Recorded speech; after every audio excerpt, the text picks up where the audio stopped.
Oh, David, when you get a chance, if you can let me screen share. Absolutely. There you go. And let me pull key move.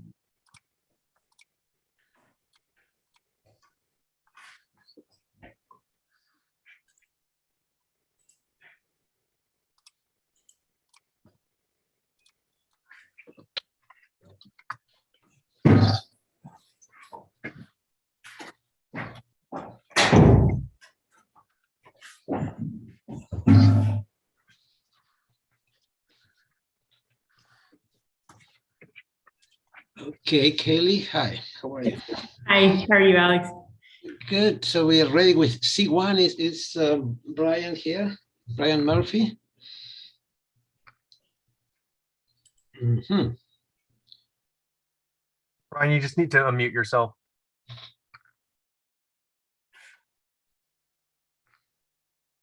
Good morning. Yeah. Hey, hi, Brian. Kaylee, this is mostly landscape stuff, so I think I'll leave it up to you. I mean, I think we found the breezeway acceptable and the new fence. Do you have a color and material of the fence, Brian? Natural redwood, yes. Natural red, and okay. All right, and so the next are planting, landscaping questions. So I'll let you take the lead on this, Kaylee. Okay.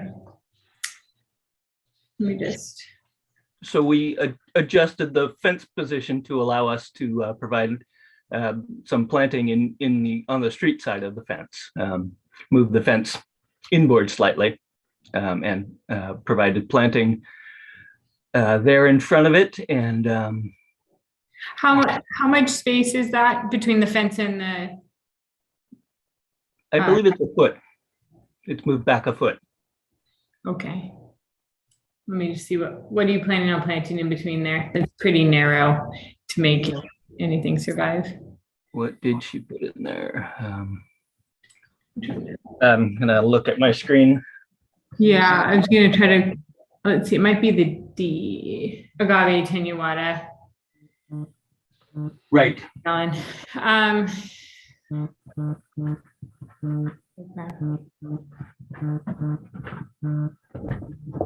Sorry.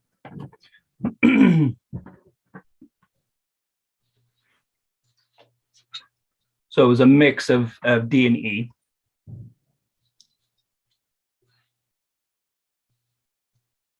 Okay. Is there, yeah, I mean, a foot is pretty narrow for planting anything. The agaves will push up against the fence, but I guess that's. Well, it's also against the property line, so there's no constraint on the street side.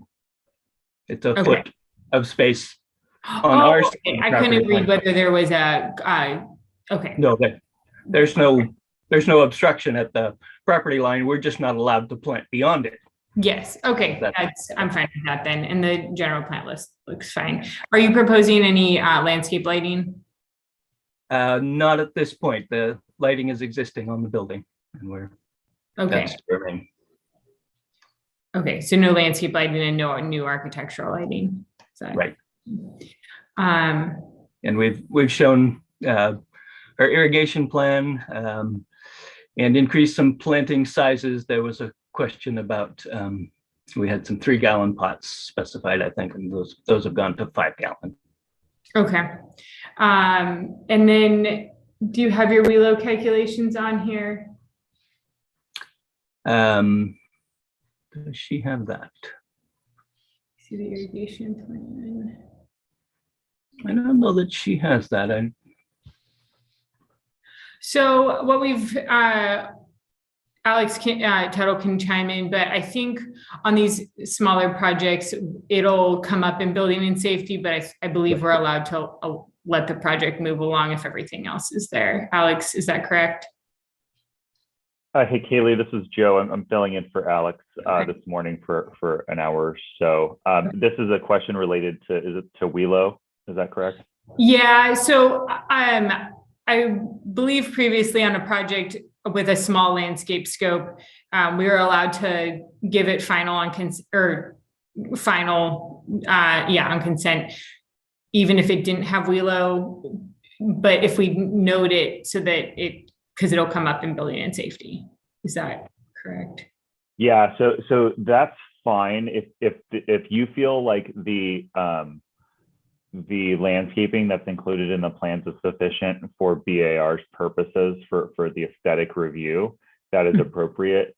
The only risk that runs is if they go through the Wheelo calculations in the building permit process and they need to make changes to the landscape plan that was approved, that we may want to send it back for a quick look by the BAR. So that's just something that the applicant would need to acknowledge. Okay, so if you acknowledge that as the applicant, from looking at the plant list, most are lower medium water users. So I believe you'll meet your calculations unless, sorry, to the applicant, can you clarify what this hatch is at an angle? The hatched area is, gosh, I can't read on that screen what 24. What number that is. E, I believe, right? It's an E, yes. Which is The Suka Californica. Yeah, probably medium water user. Okay, I think I'm comfortable saying that we can give it final, Alex, as long as the Wheelo calculations work out. And we're happy to return if that doesn't work as well.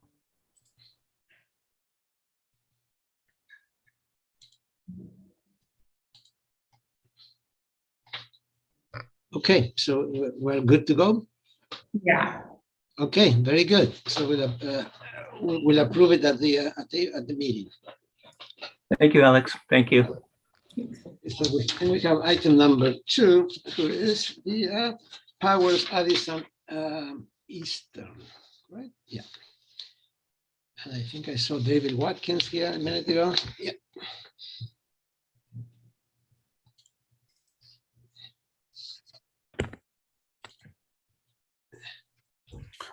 Good morning, everyone. Can you hear me and see me?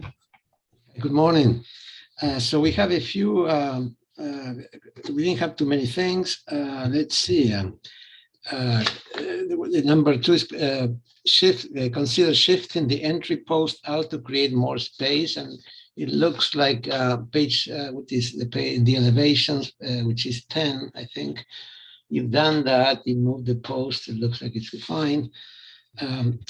Then large window in the living room, I guess that one right there, it appears too close to the roof eave. Consider squaring off or taking off 6 inches to create more space. And you haven't done that.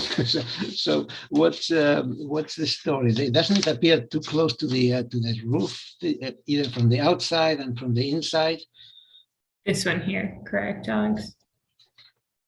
Yes, that one right. Yeah, that one right there, the proposed north elevation. That one right there.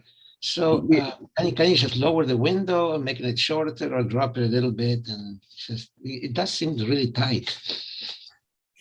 Yeah. Good morning, Acting Chair Peugeot and Board Member Grubbs. I pulled it down a little bit more than that last round. It was like less than 6 inches, and right now, I mean, we're not trying to push it up as high as we can, but I want to be realistic that there's an existing, it's not post and beam, but it's that basically that barge rafter that's sitting over there is acting as the header. The existing window is an angular window.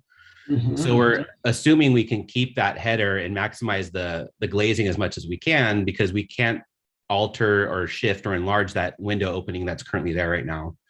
So even though that spring is showing tight, we can obviously pull that spring tighter as we need to, based on whatever window size that we can get. But I'm assuming right now we could at least try to maximize that window height as much as we can, so we can still give the clients a close to what they have as that view before. Because what's really nice about that living room window is, because of that triangular window shape, maybe we can see it on the existing elevations, is that they have a lot of view. Go a page behind. How about keeping that window? Wouldn't that be, I don't know. Well, let's look. If it's A201, The existing window profile doesn't match up well with what the proposed is looking like. So that is an option for the clients, especially because of cost and whatnot. I mean, if it's a lot of fussing or it's being required to shift the window over, they'll just keep the window as it is. But then you have a window that stands off, I think, pretty stark in contrast with the new design is. So we have no problem, if it's a comment to drop it even lower. I agree it's a little tight right now, but I'm also trying to show them that we can maximize as much as that visibility in the profile and the glazing as much as possible. As it is, I think we lose about just under 12 or 18 square feet of glazing off that top transom area being reduced. So I'm trying to keep it as tight as possible right now. Again, if it's something where you guys feel it's still not there yet, then I have no problem having a comment or a condition of approval being to reduce that spring a little bit more. But the clients are, at least being encouraged that if we switch the window out, we're gonna have more consistency of the design. Yeah, Mr. Watkins, I just feel like it looks odd to have that window. It almost like if you go with the original, at least it's a different statement, and it looks like a more modern house. The new one, it looks like more traditional, but it's placed in the wrong place. I mean, that window should be 6 inches shorter and dropped, and it will make more sense. Even square will make more sense yet. So I don't know. Well, the square is, I would at least open for conversation of the square top is going to really reduce a lot of visibility up in the top, triangular portion of what the existing profile was. So they won't be okay with that. They'll just keep the window as it is, which then it stands out more. But for this one, I'm okay with reducing that spring down even more, another 6 inches or so, if you feel that would look a little bit better. I mean, that's okay, I think, because it still is kind of a meld between the both compromises. I would say if you have a 12 inches minimum space between it's a box thief, it's a box rake, or no, and that's what's throwing it off is those projections of those beams that are sitting right underneath that eave. It's not a box rake, so you actually see the underside, and what you're not seeing is probably another 6 or 8 inches of that fascia board covering wall that you don't see in that elevation view.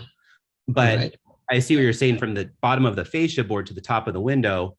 We're open if you want that to drop down a little bit more than you can see, but you'll see more wall plane behind that eave and up above the head of the window. Okay, got it. So what if we condition to, let's say, 14 inches between the underside of the rake and the top of the window, the closest corner of the window? How is that? They would support that, and I think that's fine. I totally agree with that. Could be totally workable. Okay, so Joe, the condition would be the living room window in the north elevation, the top of that window to be no closer than 14 inches from the underside of the projecting roof rake. And Acting Chair Pujol, can I clarify, is it from, in our case, because it's an open eave, do you mean from bottom of basically T&G to top of window? Or okay, just real clear. Perfect. Yeah, from the bottom of the tone and groove rake. Okay. And then your previous. Do you have a detail somewhere? Let's see. I have a rake detail for the new stuff, but we could. There it is on page 14. Yes, and from that point, there you go. There you go. From that point, what is it called? To this, where the arrow is, go detail 14. 8. Okay. Yeah. Okay. Detail 8. Okay. Okay. Very good. I think we're done. How about are there any other issues? There were some landscaping clarifications. Yeah, I'm looking through that. And just Alex, real quick, so you guys see. For that, Alex, real quick for that comment, I just wanted to make sure I got all the details on that correct. Could you confirm the distance that you indicated? I just have the living room window on north elevation is to be located at a certain distance from the bottom of the tongue. Not less than 14. The top of that window, the top of the arch top, to be not less than 14 inches from the underside of the roof rake. Tongue and groove. Yeah. Okay, got it. Thank you, Alex. I just, is it possible to get a little bit more language in there just so if we go through building, I don't want it to be construed as bottom of fascia at roof rake, if that makes sense. Right. No, it's not. It's the, what do you call it? I think you have 2-inch number from the tongue and groove, TNG. Thank you. And then if I may, excuse me, just clarify before landscape takes over, the comment about the post, we did incorporate that at the front entryway. We pushed out the landing, I think about 14 inches, and we also pushed out that post about 14 inches as well. So the landing is about 5 feet now in depth. And so we made that a little bit deeper based on your guys' last comments. Yep. Yeah, no, that's fine. Yeah. Okay. All right. So went to landscape now. So it looks like the comment about stabilizing the DG was addressed, and the threshold that we had requested at the transition to the garage.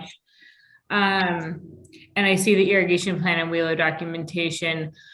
Our last comment was consider adding a tree in the front landscape area. I think this was because there was the removal of the carrot wood in the new driveway apron. I don't see the addition of a tree. Was that something that was discussed? Hi, yes. Can everyone hear and see me? Yeah. Hi, Katie. Hi. Yeah, we studied that, and it's really important to keep the views open there. So we decided to not go with a tree. There's a significant amount of trees in the backyard, and we just felt it wasn't necessary, and we wanted to keep that space feeling more open. Okay. And this Prunus Kawakami will be protected. Correct. Okay. And are you proposing any landscape lighting? No, not at this time. It's just kind of a refresh of the entry. Okay. And then also one of the comments was DG at the front entryway, and we changed that to stone. That was the only other comment that we addressed. Okay. And I just realized there's nothing proposed in the parkway when you remove it'll just all be DG. Correct. Redo the curb. Mm-hmm. Okay, I think it looks fine, Alex, if you're good with the architecture with your comments. Yep, we can write to. All right, very good. So we're done with you guys. Thank you. We're moving on to item number 3, which is let's see if I can pronounce this. Coda Bandelo. Coda Bandelu. How about that?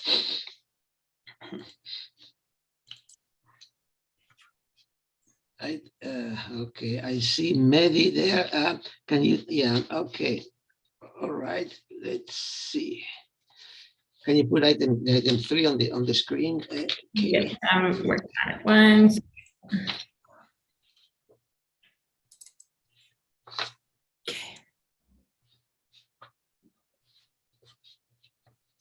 Okay, so the one with the garage with landscape plan, right? That one. Okay. Is it showing up for you, Alex? Yeah. Okay, perfect. Okay. So let's go through this list. The lighting, where is the lighting cutout sheet? There it is. Okay, very good. And yeah, there's an LED and okay, very good. Provide site section for existing proposed grade to document grade change. There it is. Okay. So let me I'm going to scroll back to the site plan really quick. So that was my comment last time was, are they really not having to grade anything on this side of the garage? So then if we look at site section. Is the applicant here? Yes. Oh yeah, Mindy. So what sheet should I go to see where the section was taken through? Yeah, right to the center of the garage. It went through the center here. Yeah. Okay. There's Katie, to answer your question, there's no grading at the driveway. Right now there's an existing dirt road. We're just basically cleaning them up, and then that's all. Then we're going to put a new paving, which is chip seal. Chip seal. Okay. on A3, I have the photo of the material. Okay.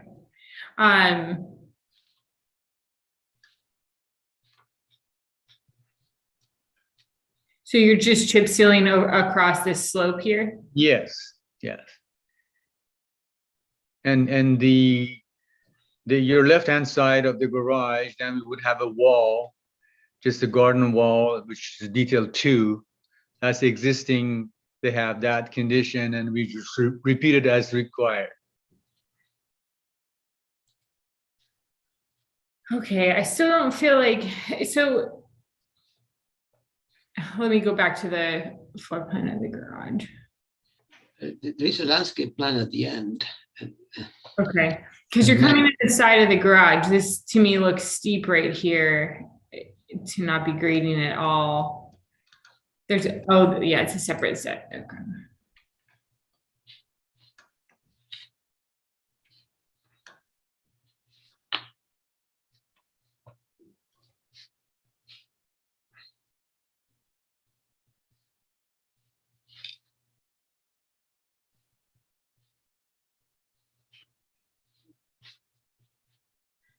Okay, so the header is a cobblestone band along Correct. here. Correct. All right.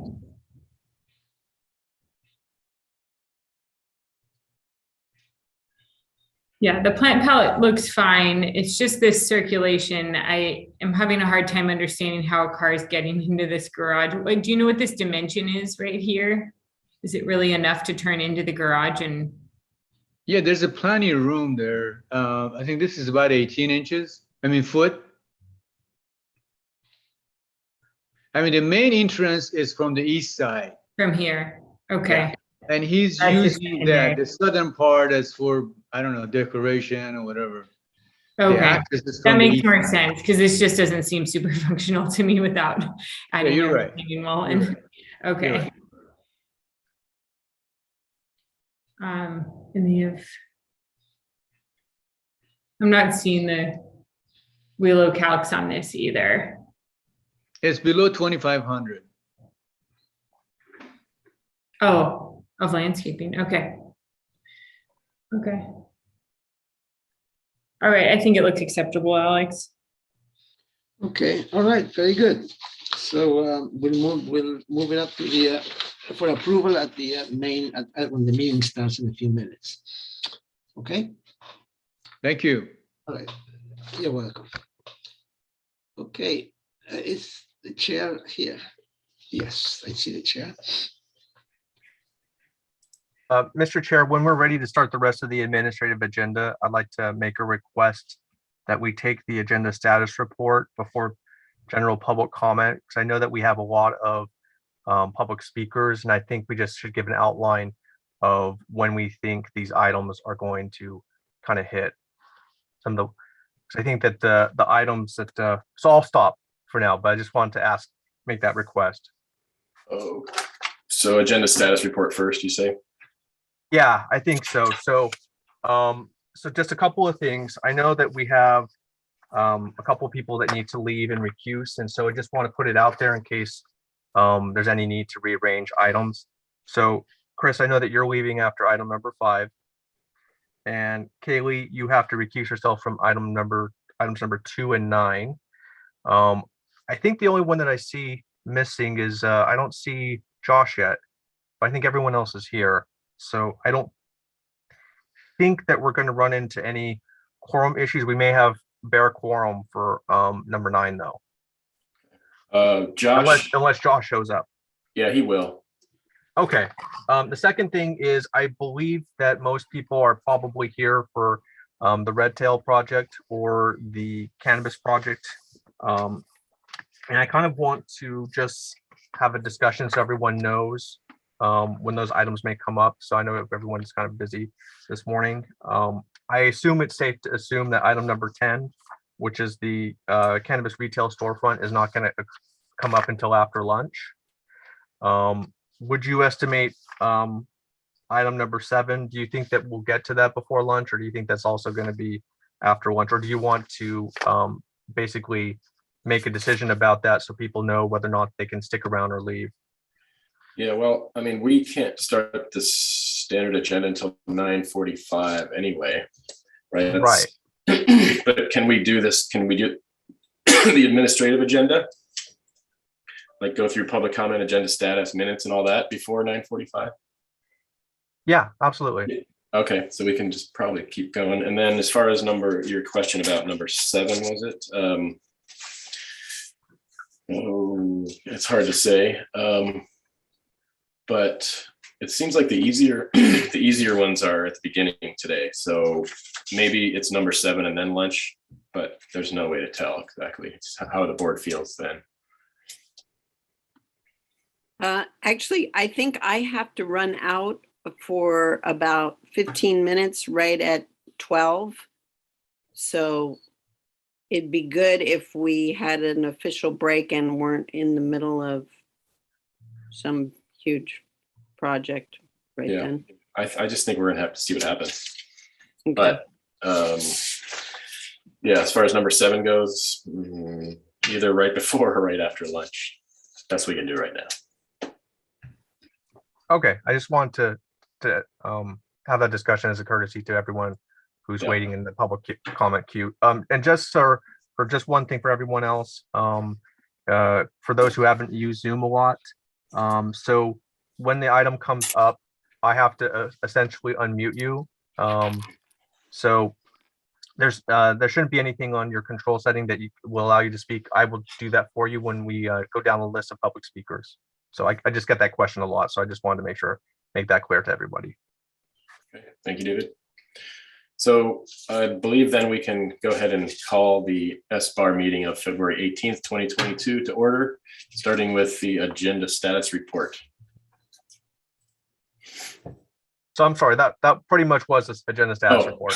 Okay, gotcha. Well, then let's do public comment. Is there anyone from the public that would like to speak on an item that is not on the agenda for today? Raise your hand if so. Okay, so then we'll move on to the item 3, which is the minutes from the last meeting of February 4th. So Kaylee, can you pull those up? Yeah, 1 second. And so while Kaylee's pulling those up, I just wanted to point out that I apologize for any confusion. I know that that John pointed out that I had mislabeled the top of those as the member agenda. So they are the minutes, unapproved minutes, so we can just maybe make that one of the corrections. Okay.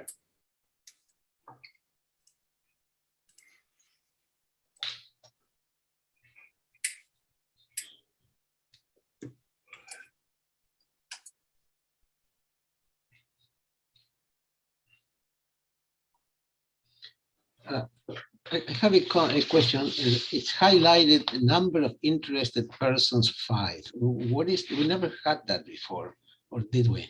I'll take a look at that and make sure that's correct. I just want to compare it to the I wanted to get that out so you have it, but I didn't have the chance to compare it to the attendance list. So I'll do that. I'll make sure it's correct.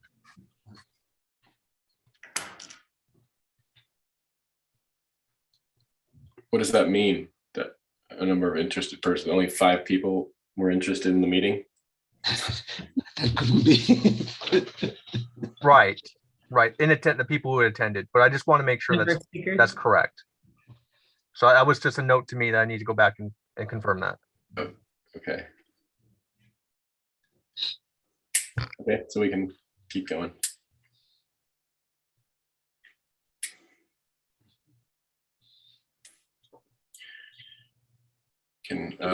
We just reviewed C1 anyways today. Yeah. Can we get rid of the right side of that box? Maybe make this a little bigger. With the details on the right side is making everything. That'll work. Thank you. There.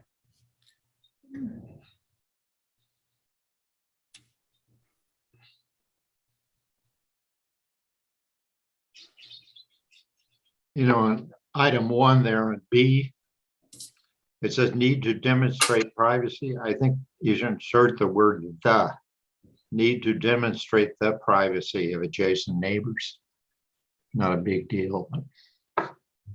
It should be that, need to demonstrate that privacy of adjacent neighbors is preserved with roof deck. Yeah, Or yeah, the or the if that doesn't matter. And you could say applicant needs to demonstrate. And then it should probably also say provide photos from existing. What was that? A greenhouse or sunroom deck or sunroom rooftop.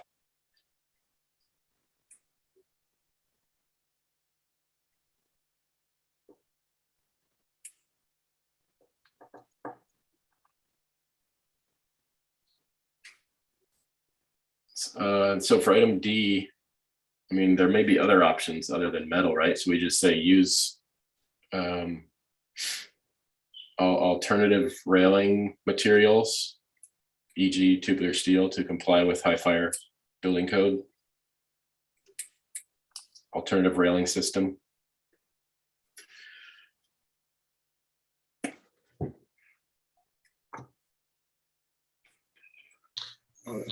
or just say use railing material that complies with high fire code. Okay, yeah, that's a better, yeah, that's a more open, and yeah, I think that makes sense.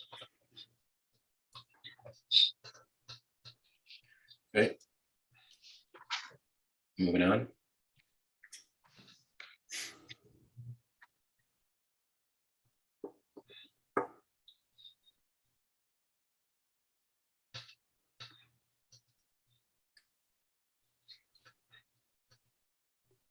You could switch A and B.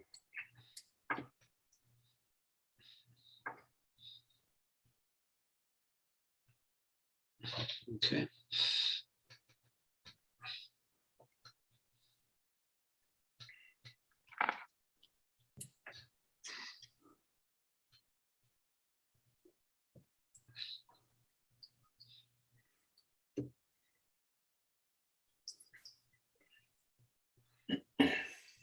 Okay.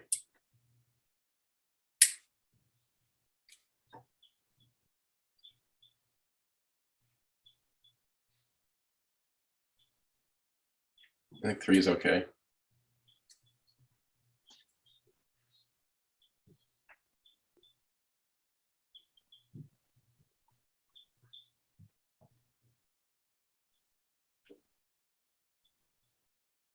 You know, going back to item 2 there at the below E, it says project received review only and no action was taken.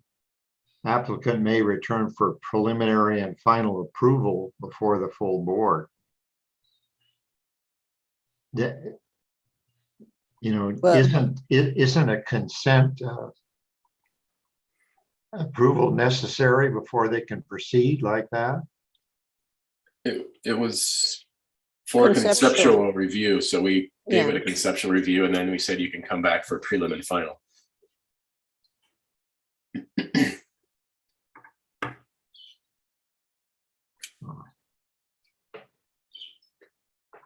It's the same as 1 too, or 1 as well. Yeah, it was just And 3 as well. They're all like that. I mean, you could say received conceptual review, but It's just semantics, guys. yeah, I don't think it really matters.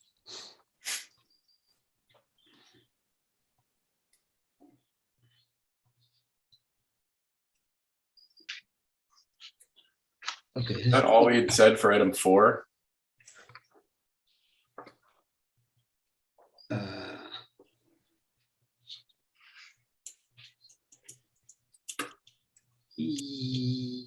Yes.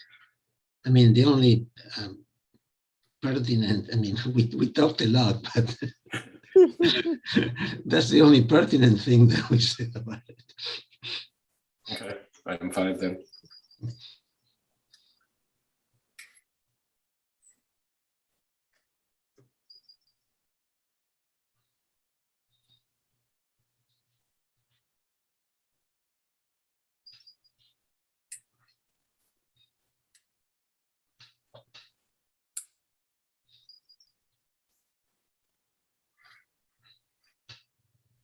Item D.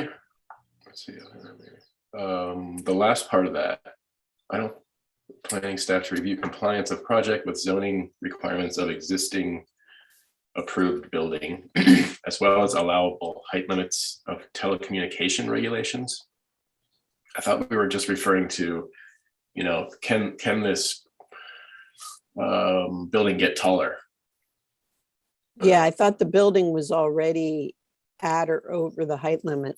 Yeah. So I this think would be further increasing that. So planning staff to review compliance of project with zoning requirements of existing.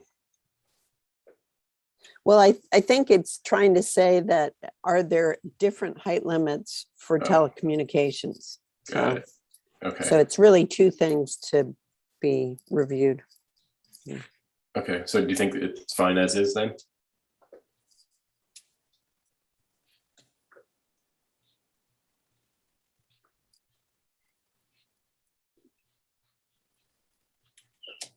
Yeah.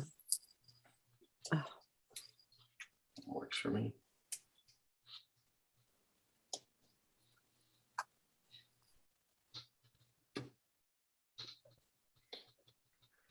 What is this?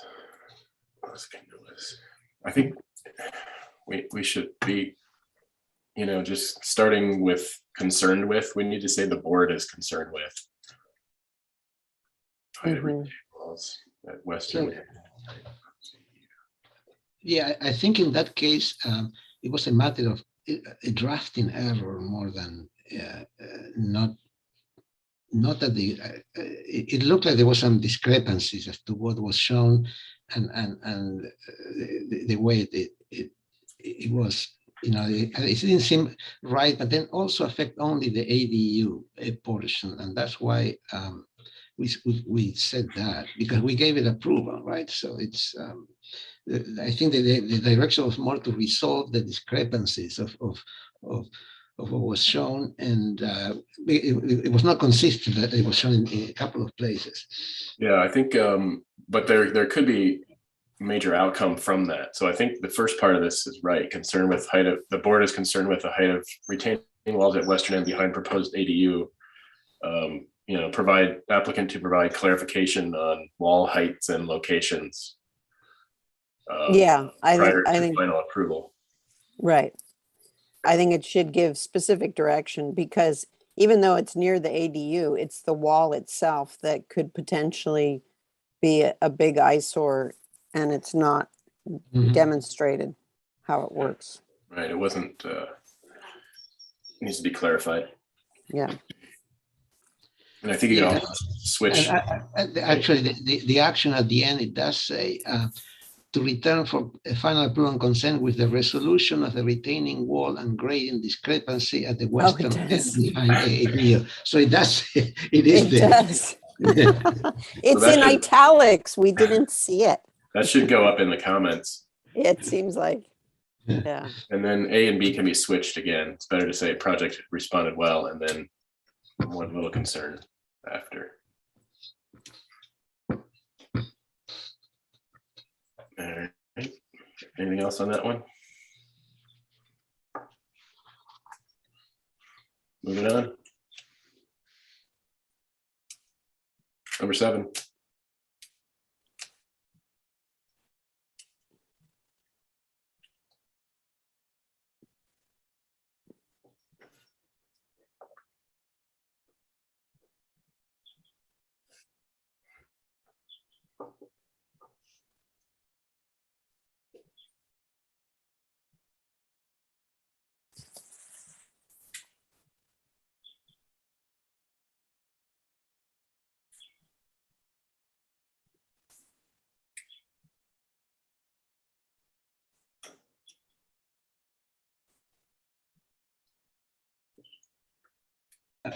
I would add the words on B. I would say project appears like a separate, second residence.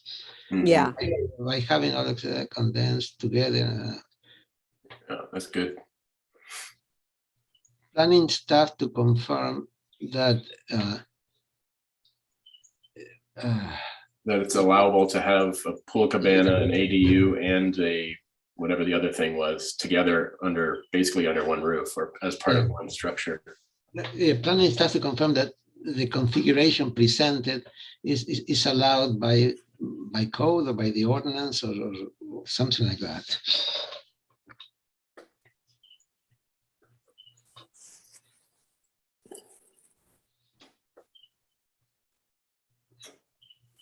Yeah, it's multiple accessory structures combined. Mhm. Didn't we have a comment about the second driveway, whether it was necessary or not? Yeah, we It did. was discussed. And what was the result? I'm trying to remember. If the applicant had a reason. Well, it's part of that feeling of it being an absolutely separate second Yeah. residence. Yeah. So maybe It looked to me like an SB9 type of lot split coming, but that's why I mean, maybe it's just perfectly fine. Maybe it's allowed by by state code. But I just wanted a little bit more input from staff about that. Mhm.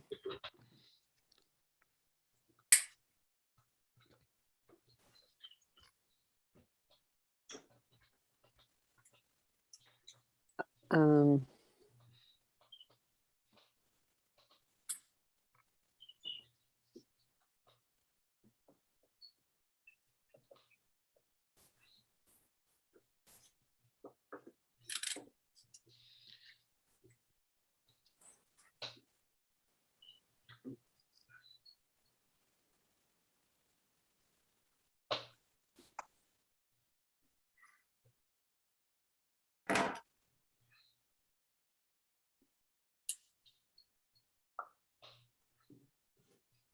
anybody have anything for number 8? Pretty simple.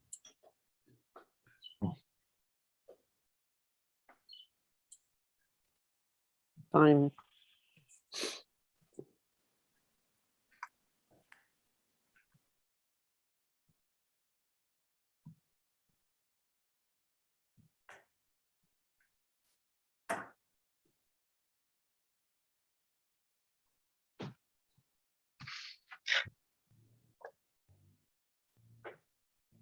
I would say on A that it's not the best real estate, but the flattest portion of the site, right? Number 3. Pool occupies the Yeah, flattest portion of the site. right.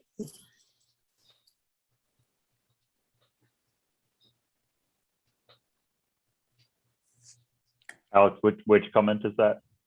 That's the second sentence. I would say pool occupies the flattest portion of the site. Of limited site. Very limited site. Yeah. Otherwise, I think it sounds Yeah. good. Yeah.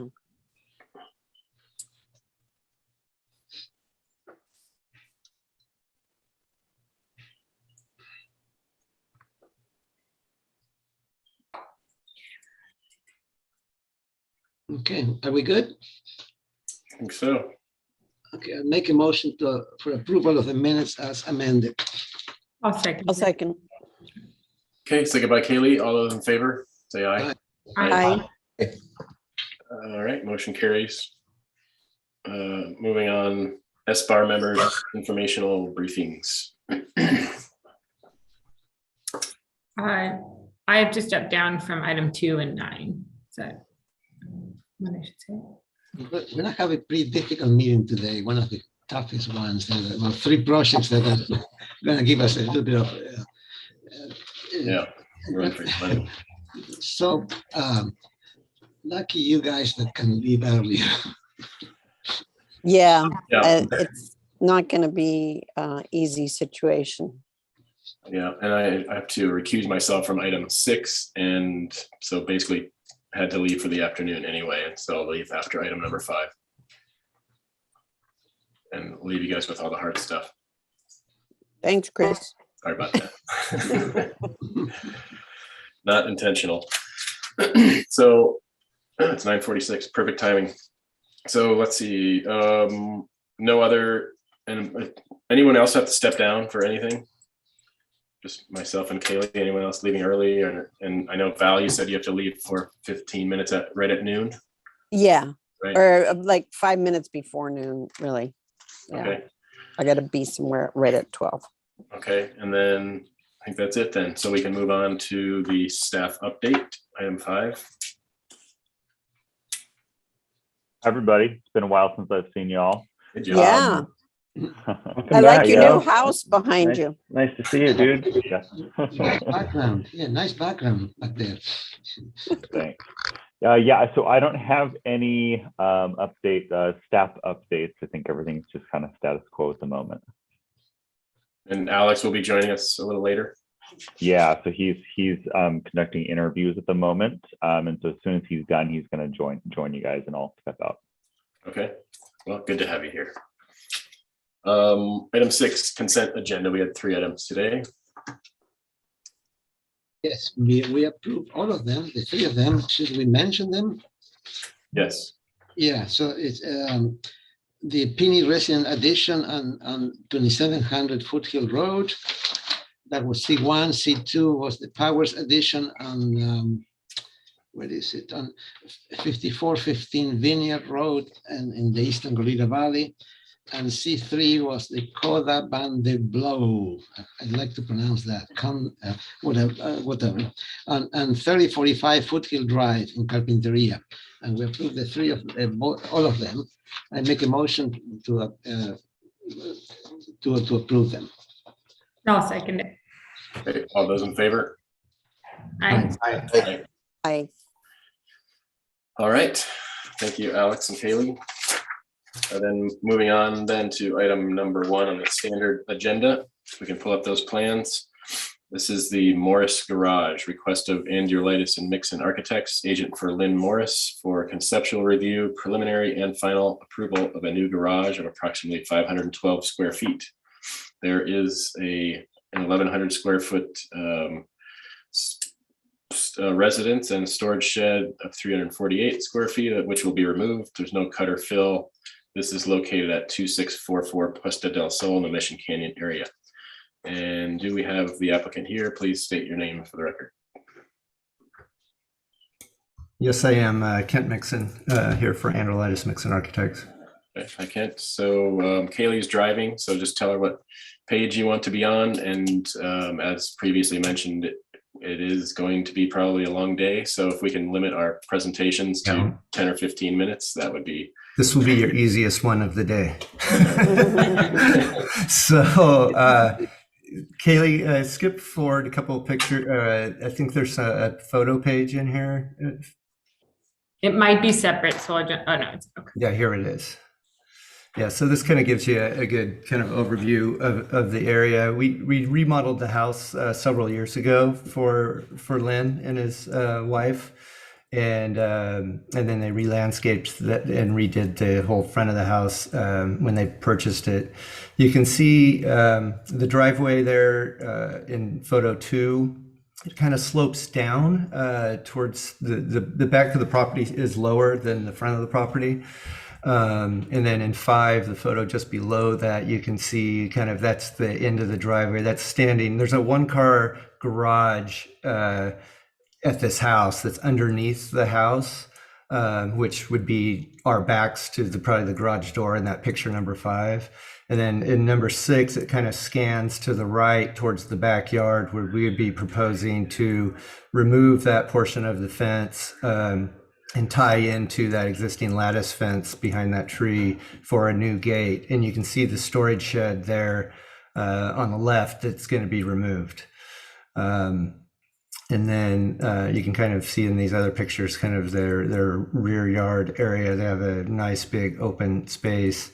And then this back photo 10 is kind of the location, general location at the back of the property where this single car garage would be located.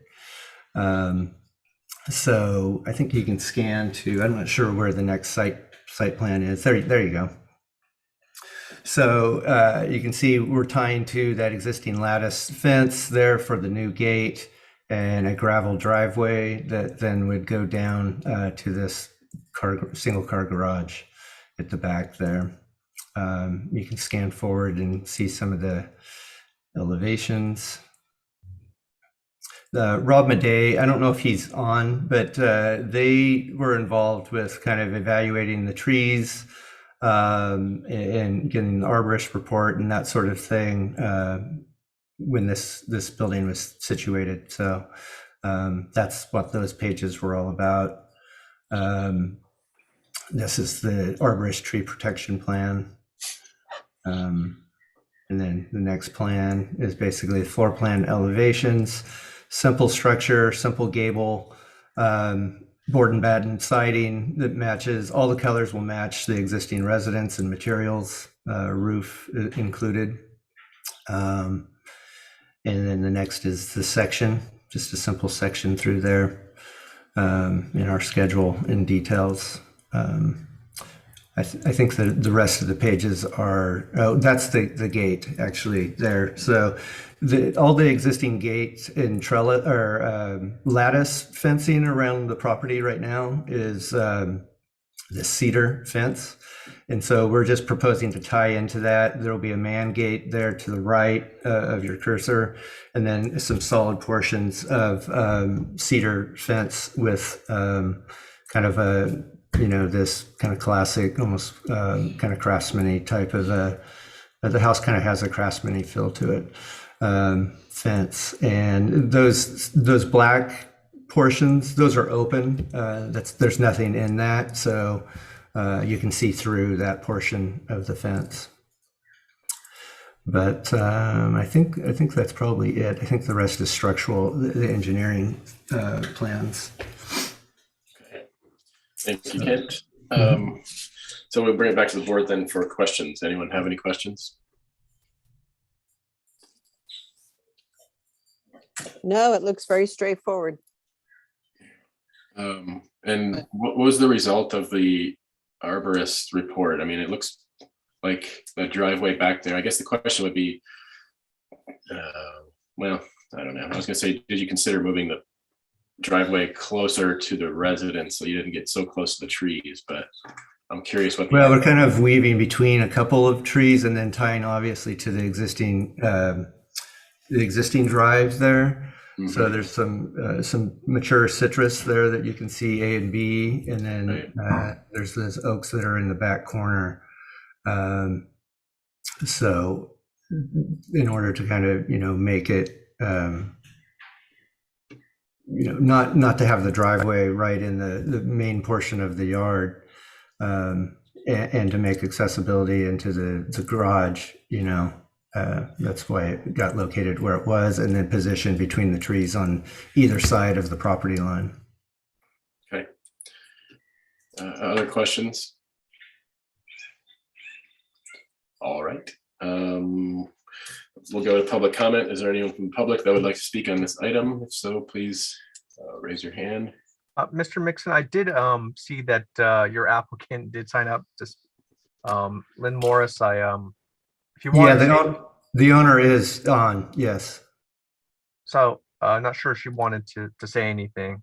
Well, I just want to give her the opportunity. I know she's okay. Yeah, I don't know if they do, but yeah. Ms. Morris, did you want to speak? I don't particularly have any comments. I would like to mention that the last time we did the last project we did with Kent was a facelift on the front. And actually that was approved by Mission Canyon Association, but we got the Santa Barbara Beautiful Award a couple months after that was completed. Thank you. I guess that would be a question. Did the Mission Canyon Association look at this? Do they really need to? It's kind of no. They did. I'm sorry? They did, and we sent the letter to Veronica. Yeah. And they approved it. Okay, perfect. All right. So back to the board for comments. Mr. Peugeot. Well, like I heard, I wish all the applications were like this one. I'm ready to move on. This is here for preliminary and final, and I think it deserves to have that. All right. Okay, any other comments? No, I Just agree. to clarify, there's no new proposed landscape. No. The only thing that we have that you can see on this plan right here is it's a dry stacked wall with like a path there on that lower, just to the right of your cursor. Yeah. I don't think that's existing, is it, Lynn? Was that being proposed? Is Lynn still on? Yeah, no big deal. Yes, it is proposed. Okay. All right. So if there are no other comments, we'll entertain a motion. I move for preliminary and final approval as presented. I'll second. All those in favor? Aye. Aye. Opposed? Motion carries. Thanks. Good luck today. Thank you. Bye. All right, item number 2, Narva Additions request of Wade Davis Design, architect for owner Narva Family Trust for a conceptual review of a first and second floor addition of approximately 1,096 square feet to the existing residence, remodel of existing guest house with a new attached 2-car garage of approximately 484 square feet and storage of 141, a new spa and new sports court. 400 cubic guest house. Let's see. Project will be 200 yards of cut, 400 of fill, 1 acre parcel located at 500 via Yerba in Hope Ranch. Do we have the applicant here? State your name for the record and pull up the plans. Akiko Wade Davis, I'm the architect. I not for the plans. on Chris, this. Derek Eichelberger. Chris, do we need someone else to share the plans? I think Kaylee needs to recuse on this one, I believe. Okay, right? I can do it. All right.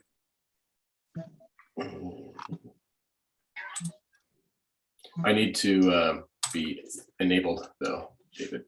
Absolutely. Just give me just 1 sec. Okay. Got it. All right. Second.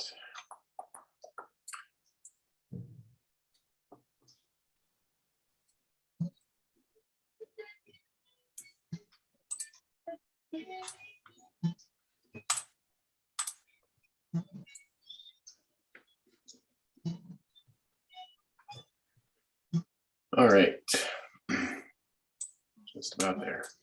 So just quick photo mapper showing location. This, I assume, is the reservoir there, or the little pond or lake. That's correct. And you can see the in that shaded property, the existing single-story house and the existing single-story guest house to the right. There we go. There we Okay. go. The lot via Yerba is on the north side. The lot is a sloping lot. So there's a fairly steep slope from via Yerba to the building pad where the house and the guest house sit. You can see from the contours. There's another slope that slopes down to another flatter portion towards the east of the site. The proposal that we're here for is to remodel a portion of the existing residence, add a second story to the residence, and utilize the existing attached garage as part of living space, as part of the remodeled living space. Do a new detached garage on the opposite side of the motor court that is linked to the existing guest house by a storage area and roof deck. What we have shown here was more for Hope Ranch. We've gone through Hope Ranch. We actually just received preliminary approval from them this week. The areas that are shaded are showing the encroachments into the 75-foot front yard setback, which for county ordinance, there is a reduction that's allowed because of the slope to the front of the lot. In Hope Ranch, they do not have those same front yard setback reductions. So that was the purpose for the shading there. We have story poled the second story as well. I have photos that show the story poles. Those were up as a request from Hope Ranch or requirement for Hope Ranch. So we have site photos that might be helpful to start with, actually, that are coming up, just to get an overview of the property. Actually, sorry to interrupt, but real quick, for staff, we've run into this before where story polls are done for Hope Ranch. We're never informed about it. So, we hope that not to have it story polled again, but can we just request that if it's a project that looks like it may be something that we would like to see as well, story poll, that we be informed of that, so that we can drive by if necessary. Does that make sense? What would be the process for that? Because I did notify the planner, and we were on a, trying to get the story polls up for Hope Ranch and hoping that we could have the board, SBAR board, your board, see them as well. They might actually still be up, to be honest, but there wasn't, from my understanding, we were asked to just wait until we were able to be on the agenda to notify the board that the story polls were there. So I'm not sure what the best process would be for that. I'm not either. Hence the question for staff. Does anyone want to answer that? Yeah, I'm happy to weigh in really quickly. I think the important thing is that you have a BAR application in. So when you have the story polls up, so if you're working with a homeowners association or another board that's outside our jurisdiction, and they're going to request story polls, I would just try to coordinate the reviews a little bit so that they're kind of at the same time, and do your best, and work with the planner as closely as possible, which it sounds like you did. So in this case, I think just try to coordinate that as much as possible. I don't know, Kiko, did that? Was there like any issue? Did the planner have any other feedback than that? Not really. And we did try to coordinate the timing, but when we submitted for BAR, it was probably 2 months ago. And so we weren't notified of what agenda we would be on until, a good while after we had applied. So that it was hard to coordinate the timing with Hope Ranch needing the story polls up for 30 days before they could do their review. So we did our best to try to schedule everything together, and it just didn't pan out as hoped. So yeah, we do have photo documentation, which hopefully will suffice, but we'll go through that. And I guess the other thing is, as you said, at least taking pictures of the story polls, so that when it comes to our board, that helps better than nothing, right? So let's get through these guys then. Sure. So you can see this is a bird's eye view of the property looking down towards the lake view. You'll notice that the orientation of the house is towards the hedges on the right-hand side. When you see the site plan and the proposed floor plan, we're actually angling the addition to parallel with the existing guest house, which is more focused on the view of the lake, which is the intent. This is the view from the street. They've recently planted screen hedges right along the property there. You can barely see the top of the roof through those hedges. This is a view of one of their driveway entrances from Via Yerba. And then this is the view from the house looking up at the slope towards the street, just to show that elevation change, and the existing oaks that provide extra screening. This is the existing front of the house. It's currently a shingle siding, which we're proposing to change. This is the view of the guest house, and showing the orientation and the view from this portion towards the lagoon. And another view just of the side of the guest house. This is the location where the garage is proposed to go, in front of the guest house here, tying in with the existing motor court. Again, just views of the existing home. This area here is the portion that will be not really remodeled, just the exterior materials will be changed. The covered porch will be removed and remodeled. And another bird's eye view looking back towards Via Yerba. These are views from the lower portion of the property, looking back up towards the house, showing that other slope down from the existing residence. This is the area where the proposed sports court will go. And then looking, I think the next sheet shows the story pole, the story poles that were installed. So this shows the second story poles that we had. This is the view from one of the driveways looking down at the house. This is the view from Las Palmas. This is the only location on Las Palmas where you can see the story poles. The story pole on the right is actually the top of a person standing on the roof deck, which is what Hope Ranch requested. The ridge on the left is the new ridge of the proposed garage. This is it. Oh, where did that go? Again, looking down towards the existing house for the second story poles. Another view of the second story. And there should be one from the street. This is the one from the street. So you can see the top of the proposed second story peeking up barely above those hedges. And that's from Via Yerba.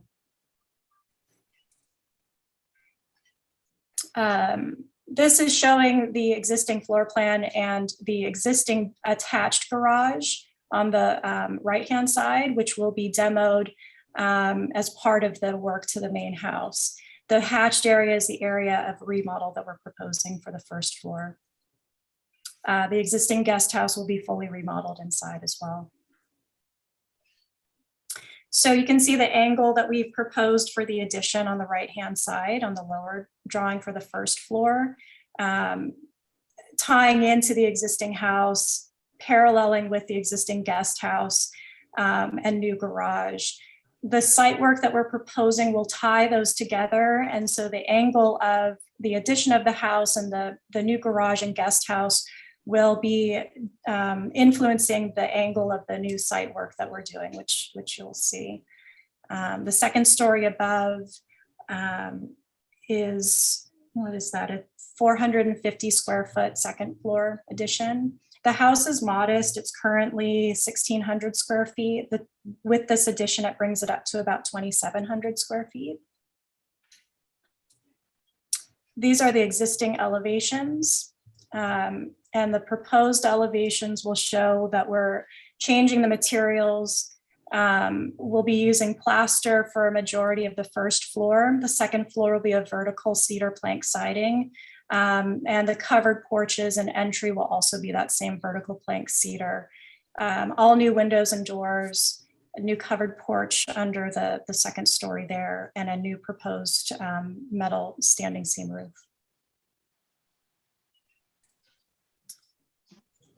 This is the top drawings are the existing elevations of the guest house, the detached guest house.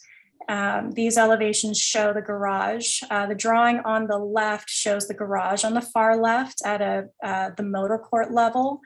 The guest house is on the right-hand side at a lower level, and they're linked by the storage area with the roof deck and a covered porch that extends off to both the guest house and the storage area. The front view of the garage, we're proposing a metal and frosted glass garage door. It doesn't face the street, it just faces the motor court. So in terms of the illumination, we don't see that as being an issue. We can jump to this, that's fine. But you do see the spa off of the patio area off the guest house and storage area as well. And I will let Derek talk about the landscape plan. Can you guys hear me? Yep. Okay, great. Thank you very much. So the plan you're looking at is the conceptual landscape plan. As you probably understand now, the guest house is to the right of the screen in that upper corner, and the main house is to the left. The existing circulation, both vehicular and pedestrian, is pretty much a mess. There's no safe path to get to the main house, from the main house to the guest house. And there's very little parking. Everything sort of clogs up at the bottom. So one of our biggest challenges was how to link the guest house together in a way that made sense and provided additional outdoor space with the new main house redesign.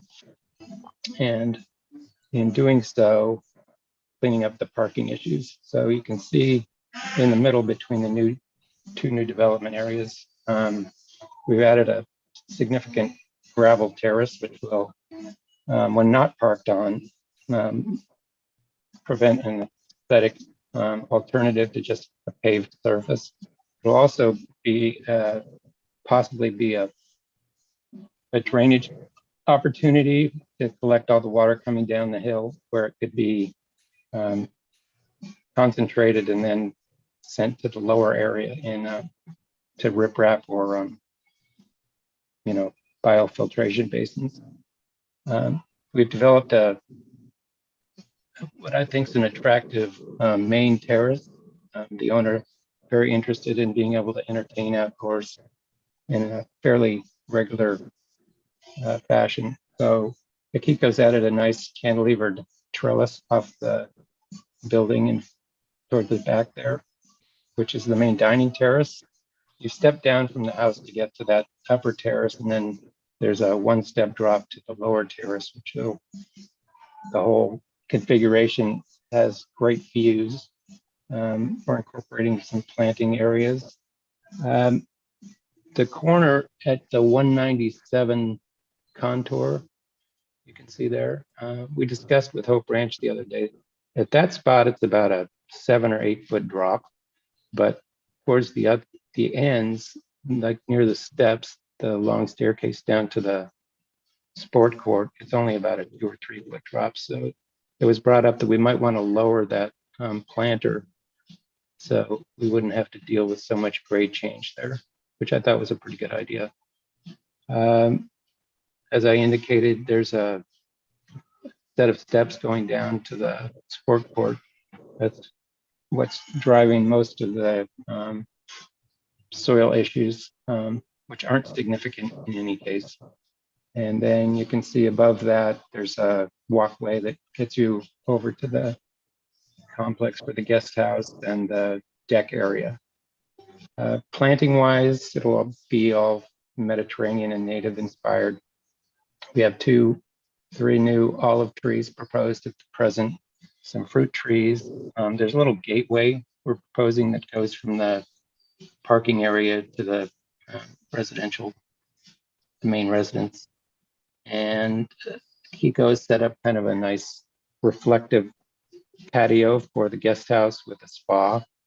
And then there's quite a number of exotic palms existing on the slope, jelly palms and foxtails, which we plan on incorporating into the final design.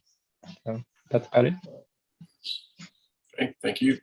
Anything else from anyone on the applicant's team? So I think that's it. Okay, thanks. To the board for questions. Anyone have questions?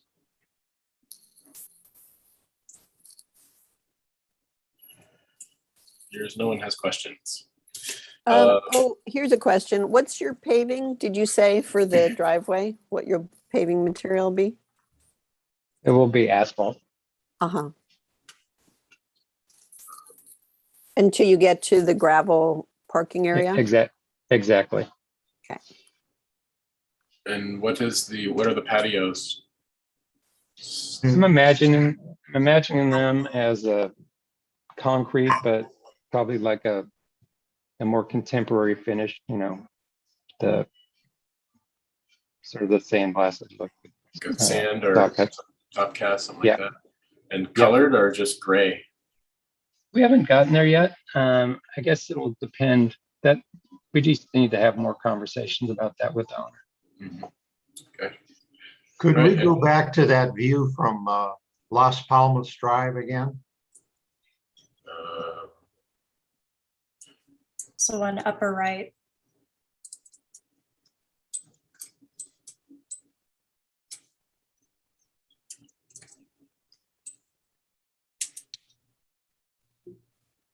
So there's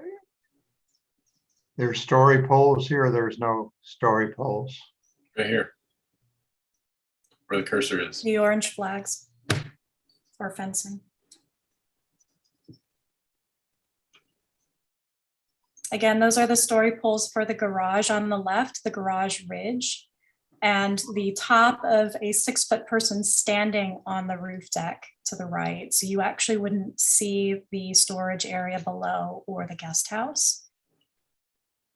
That would be the top of somebody's head. Okay, thank you. Okay, other questions? A question, how high are the walls around your sports court? Get it where you're I think they're about 8 feet towards the back.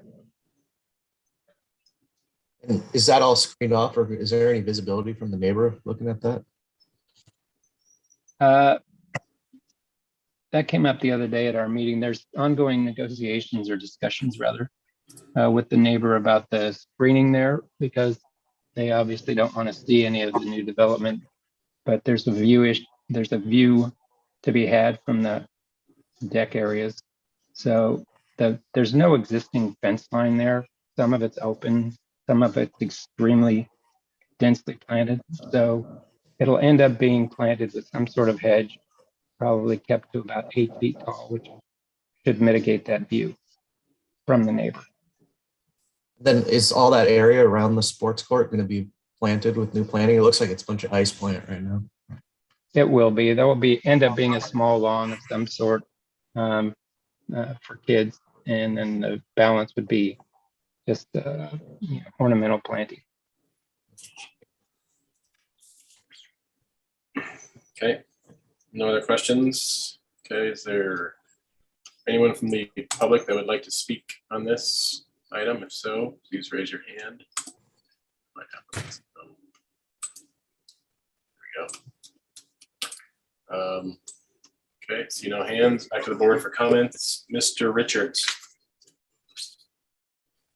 Well, I think the house is very well conceived, and it seems like a major improvement to how the property is being used. I guess just kind of bringing up the point of the sports court, I'd like to see screening for that on the landscape plan, but apart from that, I've been in support of the project, and it seems like a pretty cool home.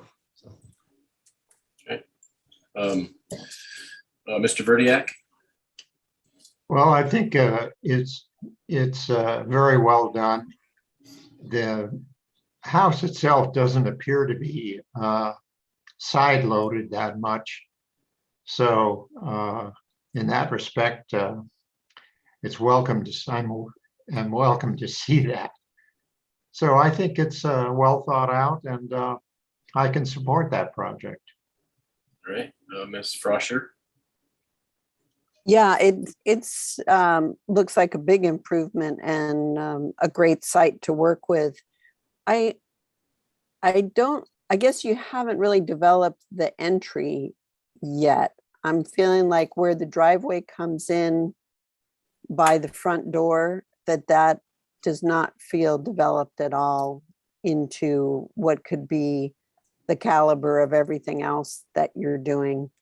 So I'll look forward to seeing more development there. And also I think it might help us to just have some real schematic site sections, because you have a lot of grade change between the road and the lower left. And, you know, I agreed dropping that planter next to the big patio sounds like a good call, but yeah, a little more information about some of the walls and the way you're stepping down the hill would be useful, but nicely conceived. Okay, Mr. Yeah, I agree with all of those comments. Okay, Mr. Bloomer. I was just kind of trying to cue into what Valerie was saying. I'm just reviewing the drawings again. give me a second. I generally agree with John's comments. It's just there's the best sheet to look at to kind of analyze what Val was saying. Something about that caught my attention too. Which part? Well, the landscape About the plan. entry. About the Yeah. entry. Oh, probably. I mean, the landscape plan is the simplest, or we could look at Sheet, photos. yeah, look at sheet 12. Yeah, because you can see the driveway coming down, and then there's sort of a strange shape, and the entry's right there. It feels like it wants to get I think it's this line right here. some That's attention. Yeah, it's Yeah. strange. So what was the comment to kind of support that notion, Val?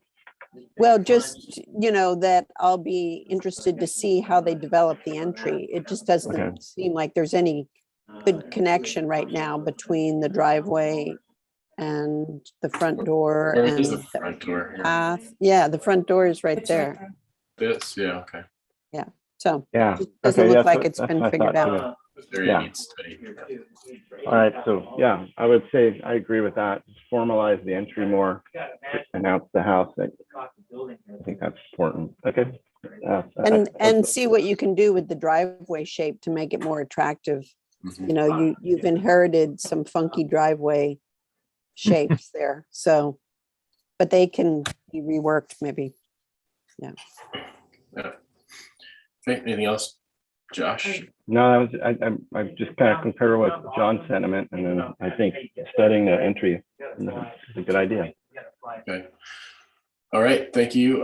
Yeah, I agree with all the previous comments. The only thing I would add maybe is I agree with, whoever on the Hope Ranch board mentioned this. I mean, we're looking at like a 10-foot wall right here, it looks like. So, but overall, this, rather than being 8 feet, couldn't we balance it out a little bit and do like a 4 and 4 kind of thing, or 6 and 2, or I would say as a general comment, reduce wall heights wherever possible, reduce retaining wall heights wherever possible. And then the only other thing is just that you have very large uninterrupted expanses of patio, both here and over here. Those, obviously we're not showing furniture or anything, but I think it looks like you could introduce maybe some more planting area, planters to help break up the large unbroken patio areas.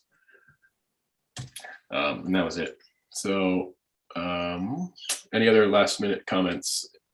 Or Joe, do you need any clarification on any of the comments? Well, I believe I got all the comments so far. Okay. This dark shaded area at the driveway, is that intended to be occasional parking? Yes, it's a gravel area. Yeah. Yep. Uh-huh. Okay. So we're here for conceptual review. And I would say, one of the last things I wanted to mention is I think it was a really smart move to add that angle into the main house. It really connects. It was a really smart move, I think, to square everything up to the site, and I commend you for that. Yeah, agree. All right, so I would say we could return this for further conceptual / prelim full board, or do we think we could do prelim final? Kind of a big one. I think maybe concept prelim, and then if everything's great, they could do final on consent then after that. Yeah, okay, I agree. Anyone have any differing opinion? No, it's good. Okay, so good, then nice work. Return further conceptual / preliminary when you're ready. Great. Thank you very much. Thank you. Thank you very much. Bye-bye.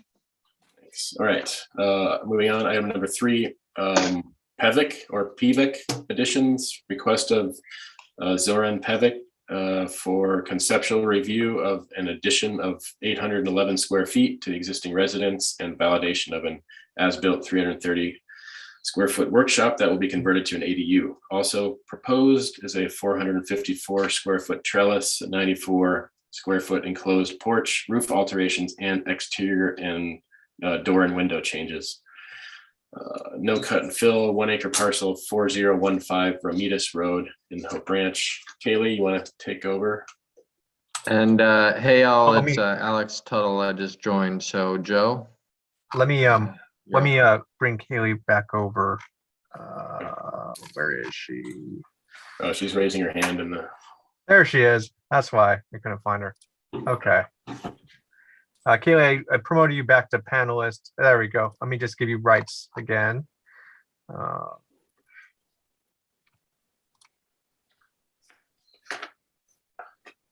Okay, so in the meantime, do we have the applicant here? If so, please state your name for the record and correct my pronunciation. I saw someone there. Hi, can you hear me? Yes. My name is Zorm Pevic. You almost had it right. I know it's a complicated Croatian name, but so I am the owner and the designer on the job. Just a little background information. We did get preliminary approval from Hope Ranch Design Review Board just this past 2 weeks ago from in February 4th, I believe the meeting was. The plans have kind of been a little more developed since then, but since this is conceptual review, we'll work with what we have submitted. Do I have the ability to control this, or? No, you just have to tell me which sheet you want to go to. I see. Okay. All right. So yeah, as proposed, it's about an 800 square foot addition to an existing single family residence. You could go down to the next page. These are the conceptual renderings for the project. What's originally existing is kind of a pseudo-Mediterranean style building. It's about 1,500 square feet of space. It's about a 3-bedroom, 2-bathroom house. What my wife and I plan on doing is adding a new master suite, which is in the front portion where you see a new fireplace in the top left. Yeah, exactly right there. So to the right where your mouse was. Yep, that would be the new addition. You could actually scroll down one more image just to show the existing. Sorry. Okay, so this is the existing survey. You could see that the site topography is relatively steep. It heads down towards Romitas where the front of the driveway is. The driveway goes up to an existing motor court. There's existing flagstone around the house, which we're going to preserve as much as possible and then add on to that. You could go down to, or yeah, just to talk briefly about what's existing. The house you could see is broken up from the garage and den area. So yeah, as you go down, you could see the house is kind of a pseudo Mediterranean. It has existing stucco, a Spanish tile roof. I received the plans from 1939, and I think it was originally designed as a ranch style house. I think the proportions of the walls and the roof line is more fitting for ranch style. So we're actually turning it back into that. So from the exterior remodel point of view, we're going to remove the existing stucco and add board and batten. The garage and the existing den, which is in the back portion of the house, does have board and batten material, but it's in pretty bad shape. So we're going to replace all that. We're going to replace the roof exterior with a standing seam metal roof. And that is what's planned. So currently, the way you enter the building, which you can see from here, that you have an existing motor court. On the top left image, from that motor court, you go down into a breezeway, and that goes into the front door. There's existing grass in front of the house, which we're going to preserve. And then on the right-hand side, bottom right-hand side, you could see kind of the map, which we could go down to the next slide, actually, which shows a blown-up version. You could see the shaded portion of the existing residence versus what's proposed as the new master suite off the front of the house. In this slide, you could also see the 2-car garage, which is attached by another breezeway. And then there's a den in the back that's attached to that with an existing bathroom. That is what I'd like to turn into an ADU as an additional bedroom bathroom for the house. The modification that we applied for is really due to the fact that that den is within that 75-foot setback for Hope Ranch. Hope Ranch does have an existing map and they do find it as a legal structure. Bob Townsend has visited the site multiple times and he has recordation that that was existing. However, Santa Barbara Planning Department does not have that. So therefore I am going through a modification to get that approved and make it an ADU. You can see that whole back portion of the site is heavily wooded with existing oak trees. We're really not touching any of the landscaping. The only landscaping that we're really adding is a series of planters to the front of the house.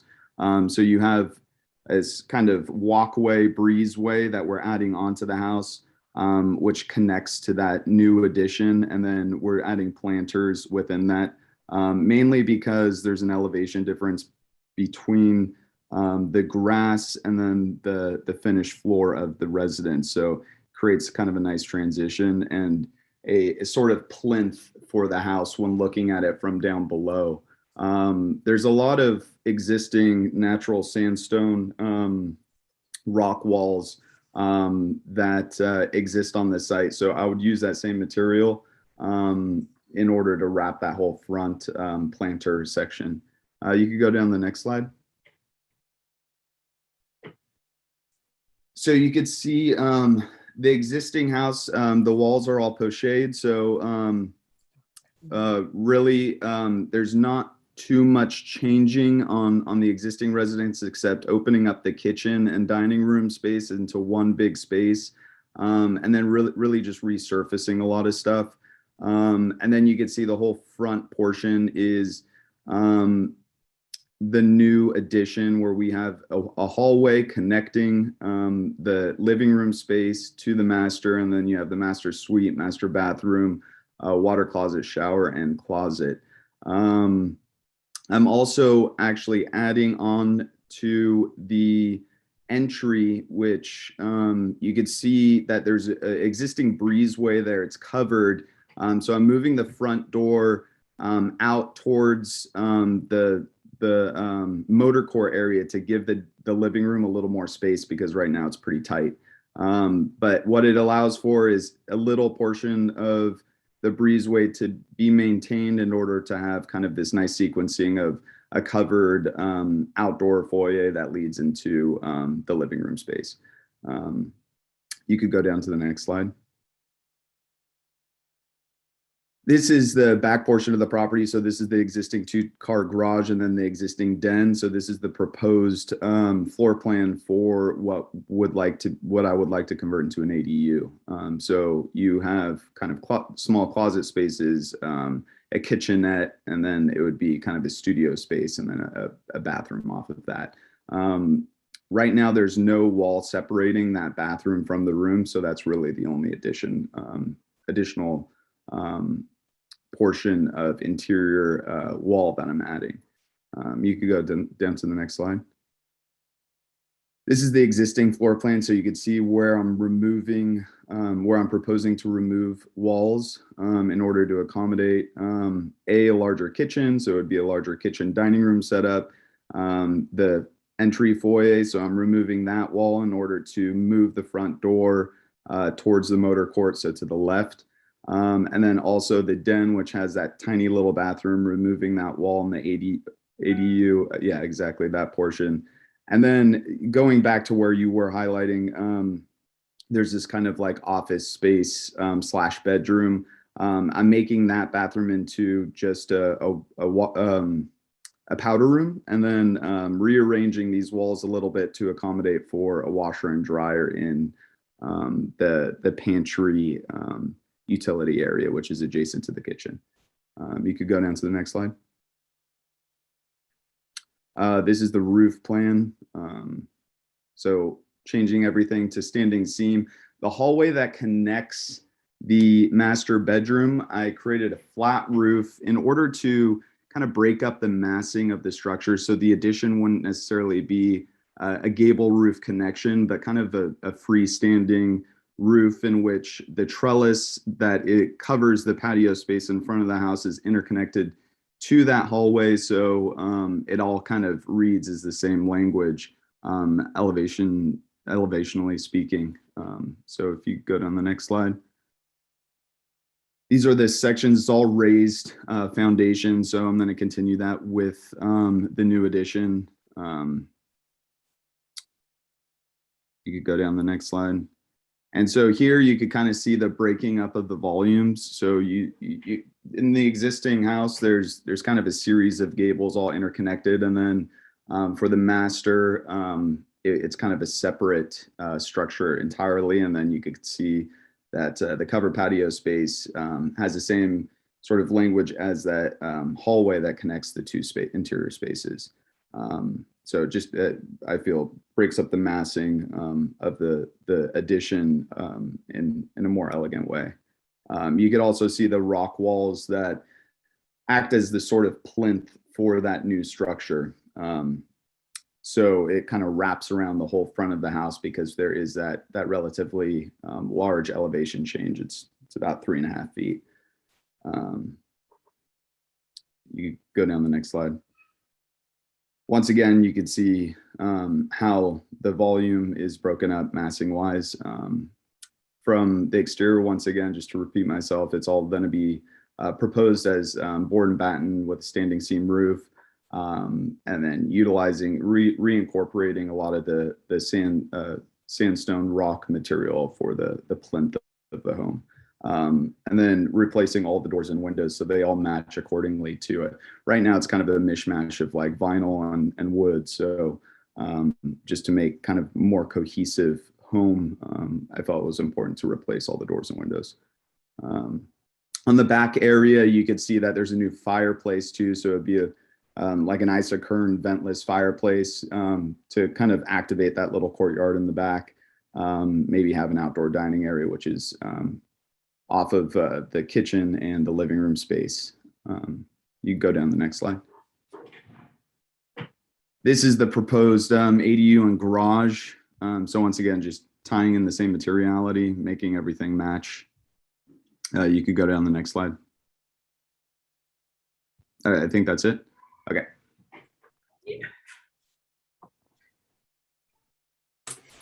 All right. Thank you very much. Let's bring it back to the board then for questions. Anyone have questions? Question, what's the material of your doors and windows? So the doors and windows, I was imagining to do a natural stain material on the wood. Is there any way that I could share my screen to show a 3-dimensional model? Yeah, I think that would be fine. David? So you're not in a high fire zone or anything like that, right? Okay, you should be able to share your screen now. Just give it a try. So you could see kind of the massing a little better here and the materiality. Yes, I believe all of Hope Ranch is in a high fire zone.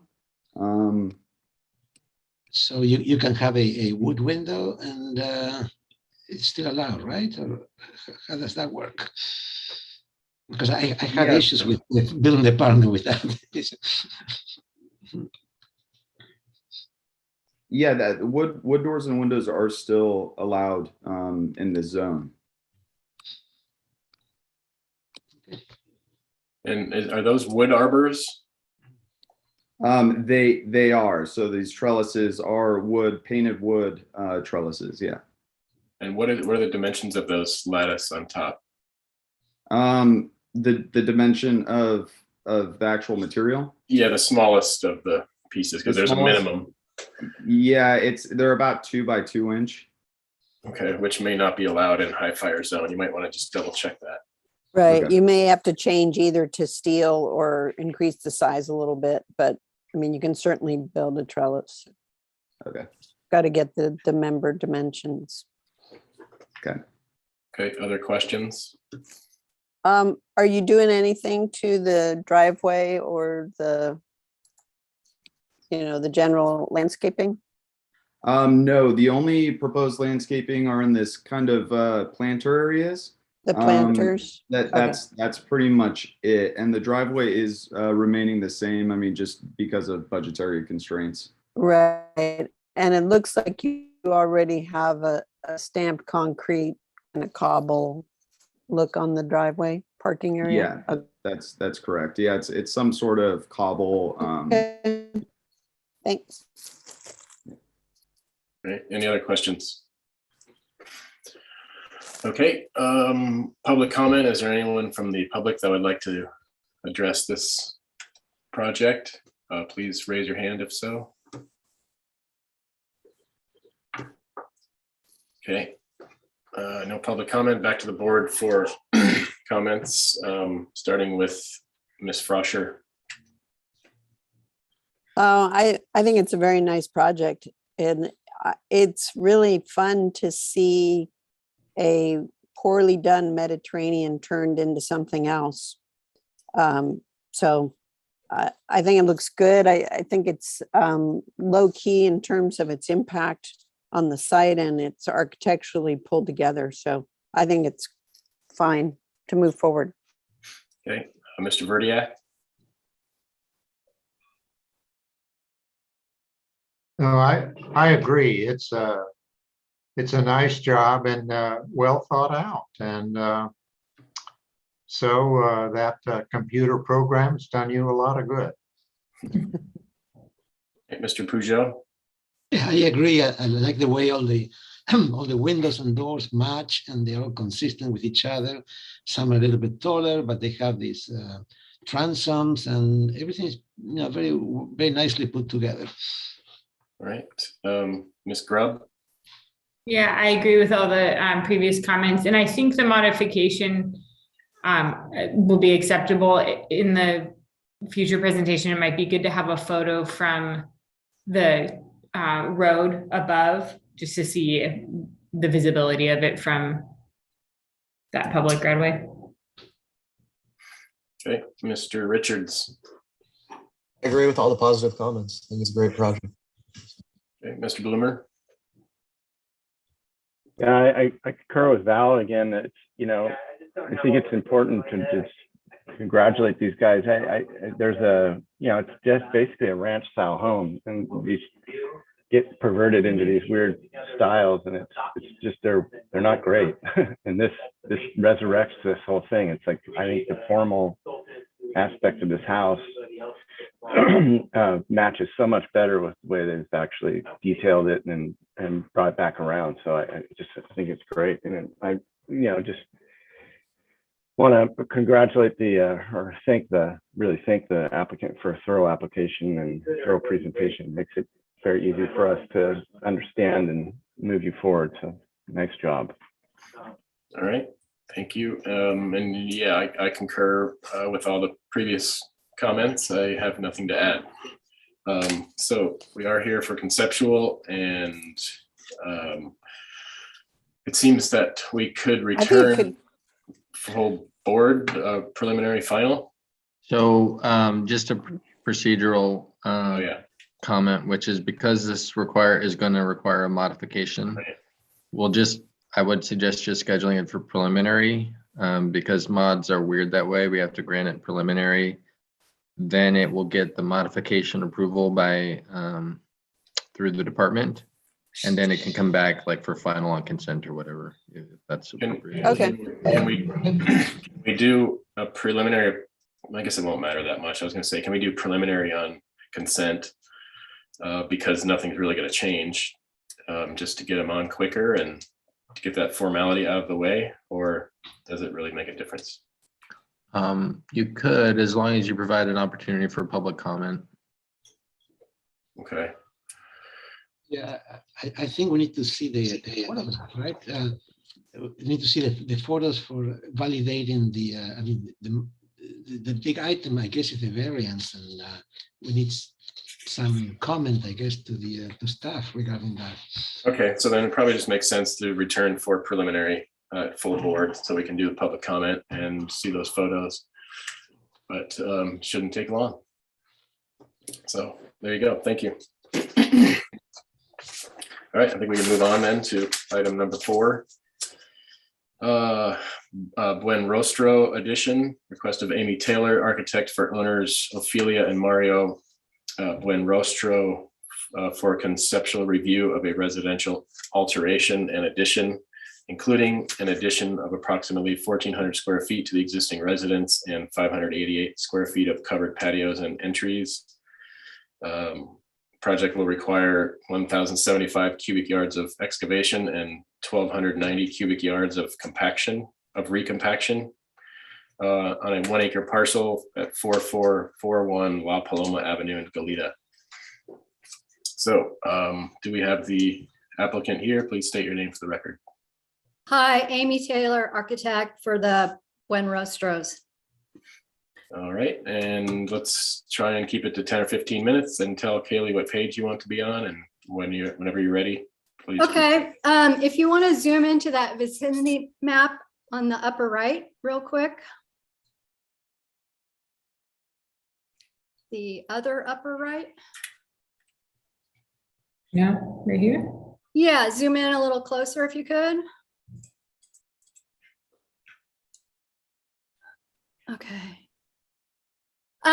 So this is La Paloma, and what's interesting about this property is that it's right behind the fire department and education offices.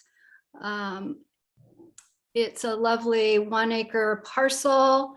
If you could go to the second page, please, and zoom all the way out.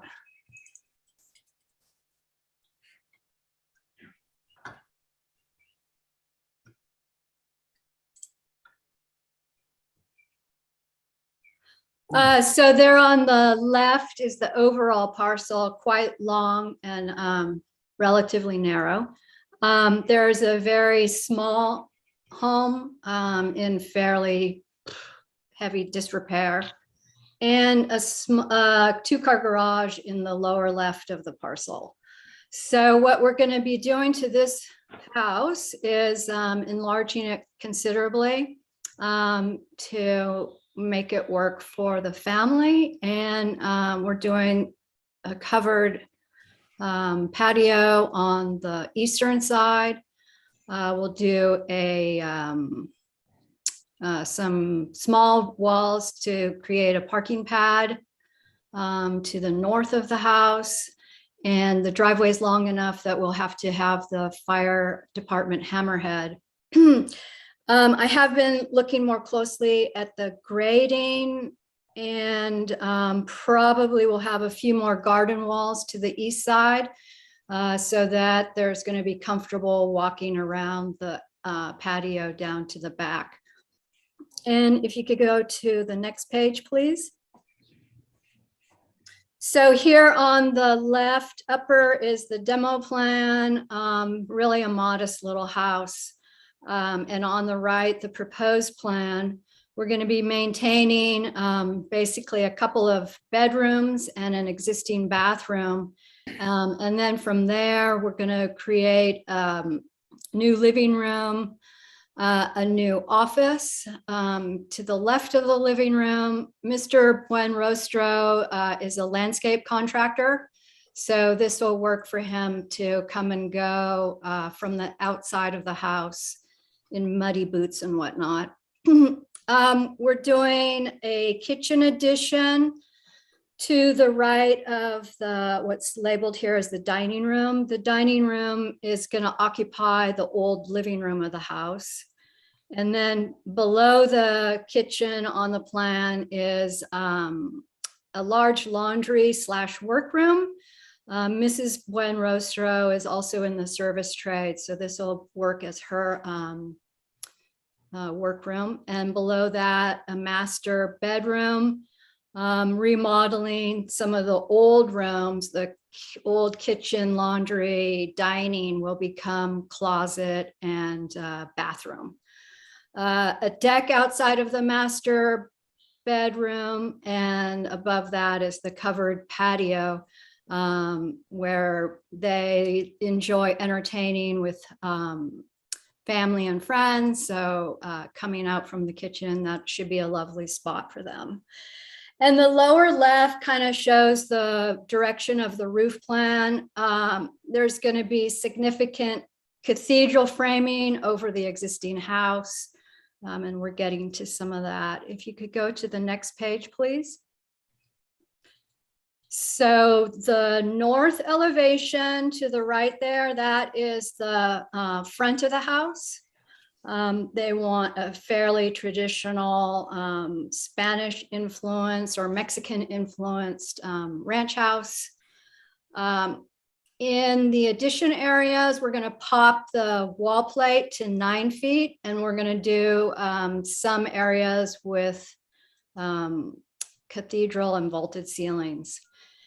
At the east elevation and below at the south elevation, even though hips aren't traditionally part of this style, I felt that this is useful in terms of resolving the roof lines between existing and old. It keeps the overall height of the house a little bit lower to the backyard space. I did look again at gables back there, and it's just too complicated. So I kind of like this resolution. And in the master bedroom, we can do like a 3-sided hip vault shaped ceiling. And then lower on the right is the west elevation. So this is the driveway down to the garage, which really isn't used as a garage. And these are showing the doors into Mr. Buenrostro's half bathroom and his office. And then we do have photos, if you want to go to those. So at the upper left, the Google Street View is showing that the property slopes down quite a bit from the from La Paloma. There are lovely existing oak trees that will be preserved. And then below that is a considerable existing orchard that Mr. Buenrostro is going to maintain and improve. And way, way down there at the end is the little house. And if you go to the next page, there are a couple of closer up shots.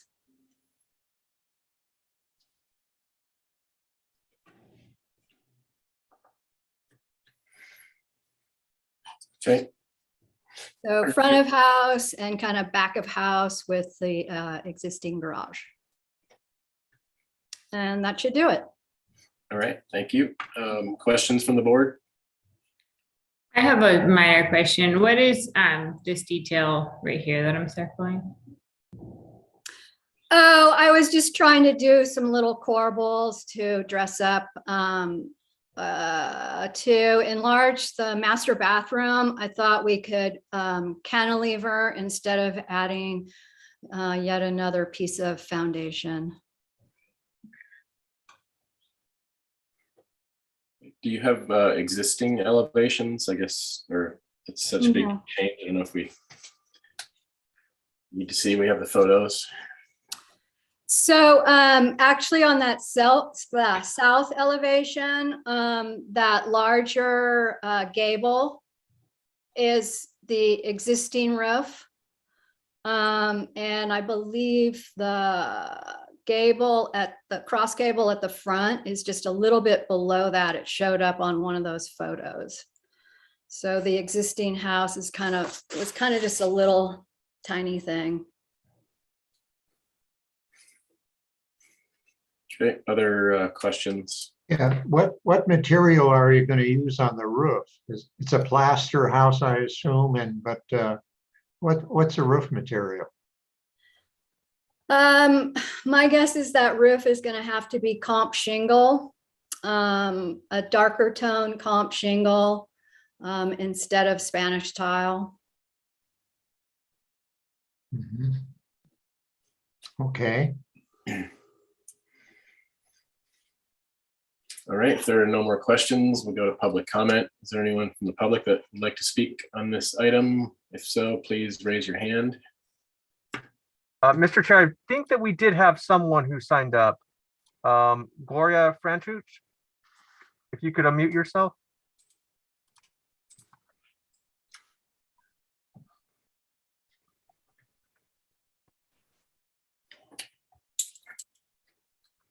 Gloria, are you there? I'm here. Did you wish to speak on this item, or were you just listening? I'm sorry. Did you wish to speak on this item? Oh, no, we're just part of the family and we're watching. Okay, great. Thank you so much. I just want to make sure. Thank you. Okay, looks like we have no public comment then, so we'll bring it back to the board for our comments. Who wants to start? Mr. Peugeot? Yes, Mr. Chair, it seems like a reasonable addition, simple. And I would suggest three things. One is to do something with the doors in the back deck, as seen in the east elevation on the upper left-hand side. It seems like it can either extend the roof or as shown on the west elevation, there's a roof cover. Maybe something a little bit bigger would make it more useful. Two is to provide a skirt under the deck. I think it will look better, and it may, I'm not sure if this is a fire, it's in the fire zone or not. And the third thing is to recess the windows in as much as possible in the 2x6 wall, and that would improve the project. That's all I have to say. Thank you. Mr. Verdiak? I think it's pretty well thought out, and you know, it would be, I'd be interested to see what color she would, you know, like to use. I noticed along the grade line, is that tile that you've shown there in squares? Yes. Well, yeah. Anyway, I think it's pretty well done, and looks like it could come together pretty good. I question, you know, I know you worked on the roof that is gabled. You know, it's the only gabled roof there, and you know, I wonder if a hip roof would be too, you know, you didn't want to put a hip roof there at that at the south elevation. Amy? I did put a hip roof instead of a gable.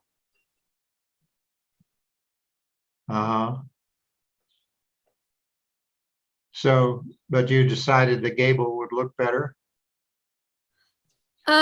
You know, what I'm questioning is really is that in the context of it being kind of Spanish in character, that it seems like the hip roof, you know, goes better than a gable roof.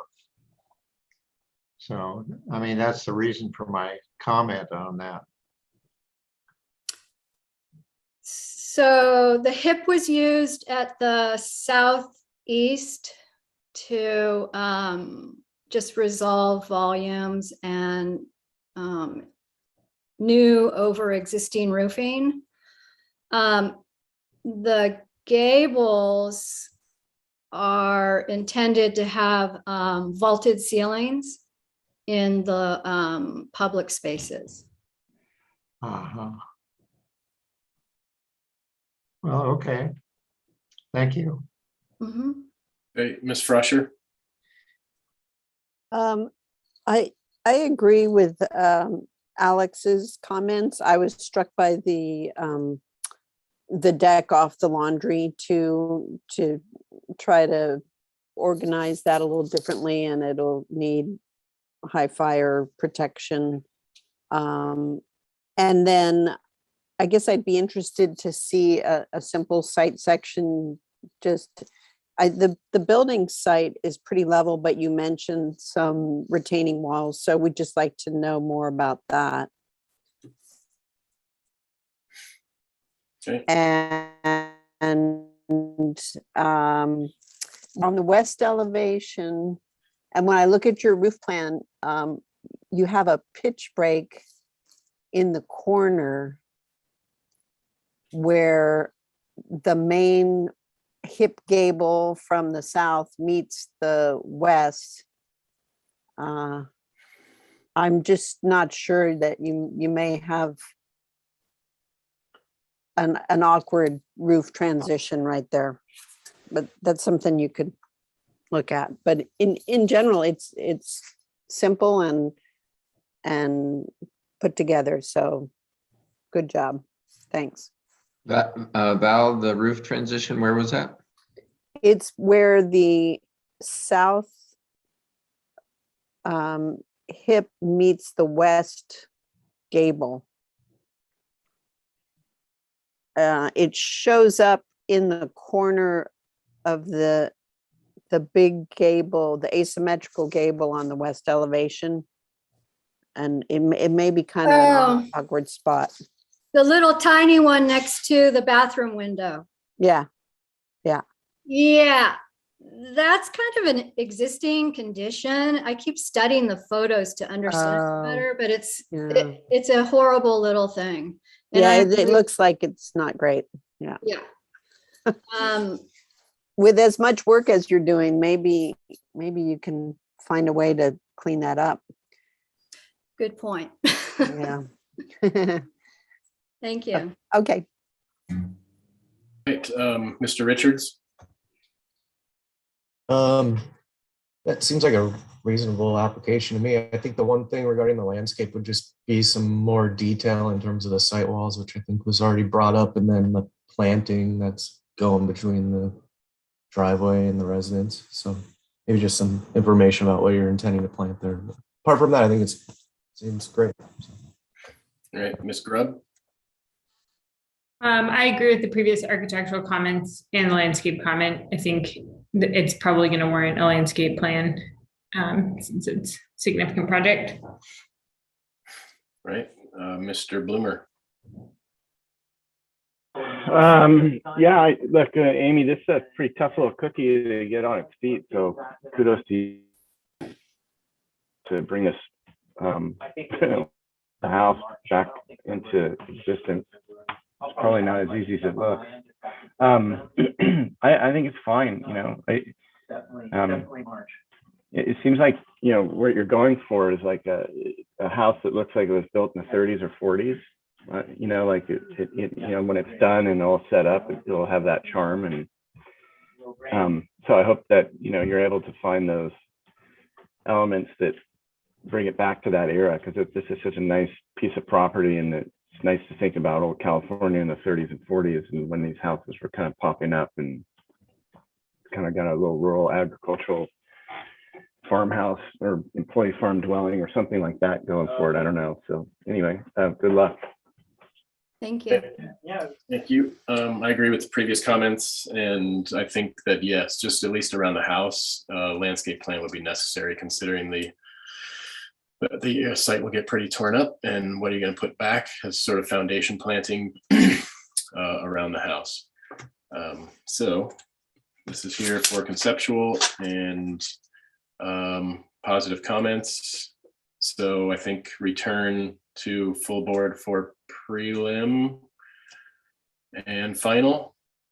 Anyone want to interject? Yeah, I think it could come back prelim, final, full board, and bring a landscape plan And details and all that. Okay. Yeah. All right. Sounds good. Thank you very much, Amy. Thank you. Okay, moving on. Item number 5, Turnpike Shopping Center overall site sign plan. Request of Katie Moses from RRM Design Group, architect for the owner, Turnpike Center LLC, for conceptual review of an overall sign plan for the Turnpike Shopping Center. There are currently 6 structures on the parcel, which is located at 183 South Turnpike Road in Goleta. And if the applicant's here, please state your name or names for the record. I'm Katie Moses, architect with RRM Design Group, representing the owner. And I have Rachel Rayner here. She's a planner with RRM Design Group for any planning questions. Okay, so you can just, Kaylee's driving the ship here, so tell her what page you want to be on, then try and limit to 10 or 15 minutes for a presentation. Okay. Probably scroll down to the site plan on page 11.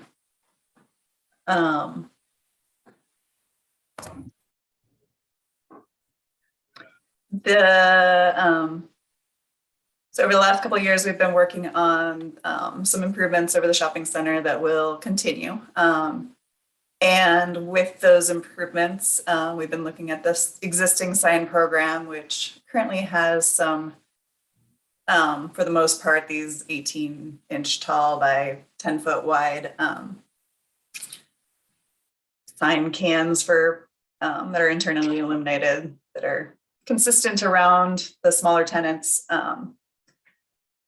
but they don't give the tenants much of a branding or anything for them to kind of give their own identity. So part of the sign program is to just try to align with some of the existing tenants, the Vons and CVS that are there, along with giving some of the smaller tenants some ability to go beyond the what the existing sign program has as these 18 by 10 foot sign boxes. So if you go, the next page has some existing photos. I think most people should be familiar with this at Hollister and Turnpike. There's a Bonds, a CVS, some smaller shops, some older photos with Cloud 10 was still there. Now that's Fitness 19. You scroll down to the next page.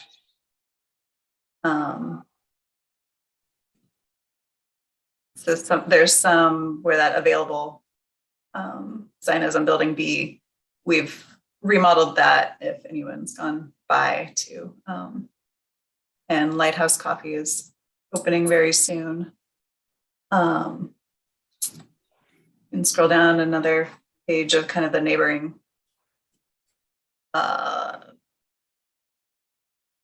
buildings and neighborhood around. Then when you get to page 16, we kind of have broken down kind of what we would like to allow: major tenants, minor tenants, and then a shopping center sign for this property.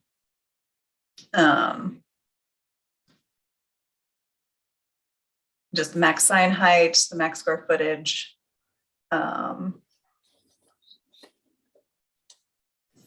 and whether they can have a under canopy sign or projecting sign, which we on later pages break down what those are. The next page has the major tenant, the Vons, 6 foot max height, 100 square feet, which I think is consistent with the county's sign ordinance. Preferred materials, we list on there: lighting, the maximum height from sidewalk, and kind of give that locations for those major tenant sign on the site plan. The next page we have the what we call secondary and minor tenant signs. So on these, we're giving a 4 foot max height and maximum 50 square feet. And we put on their preferred materials, aluminum channel letters, and a max height above the sidewalk and number of signs that they are. And I think we needed to clarify that there's one per business on each of the smaller tenant spaces.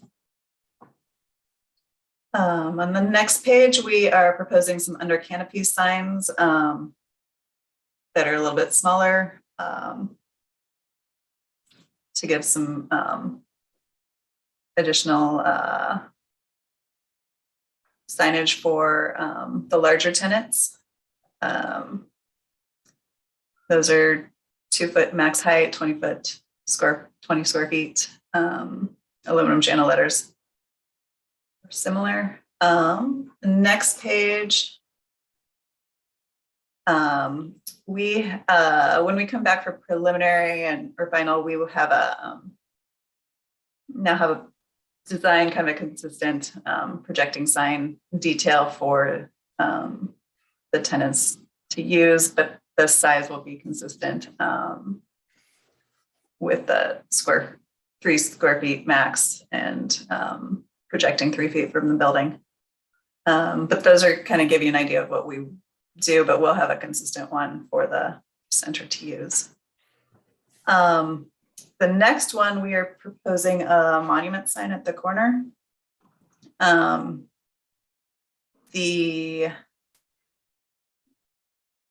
of the existing leases have some parameters that if there's a sign for the center, the tenants need to be on there. I think there's some that's not consistent with the county's sign ordinance, so I'm not sure on the if we're able to get the Vaughn, CVS, and Fitness 19 on that Turnpike Center sign, but I would appreciate comments on that. On the next sheet, I believe we have a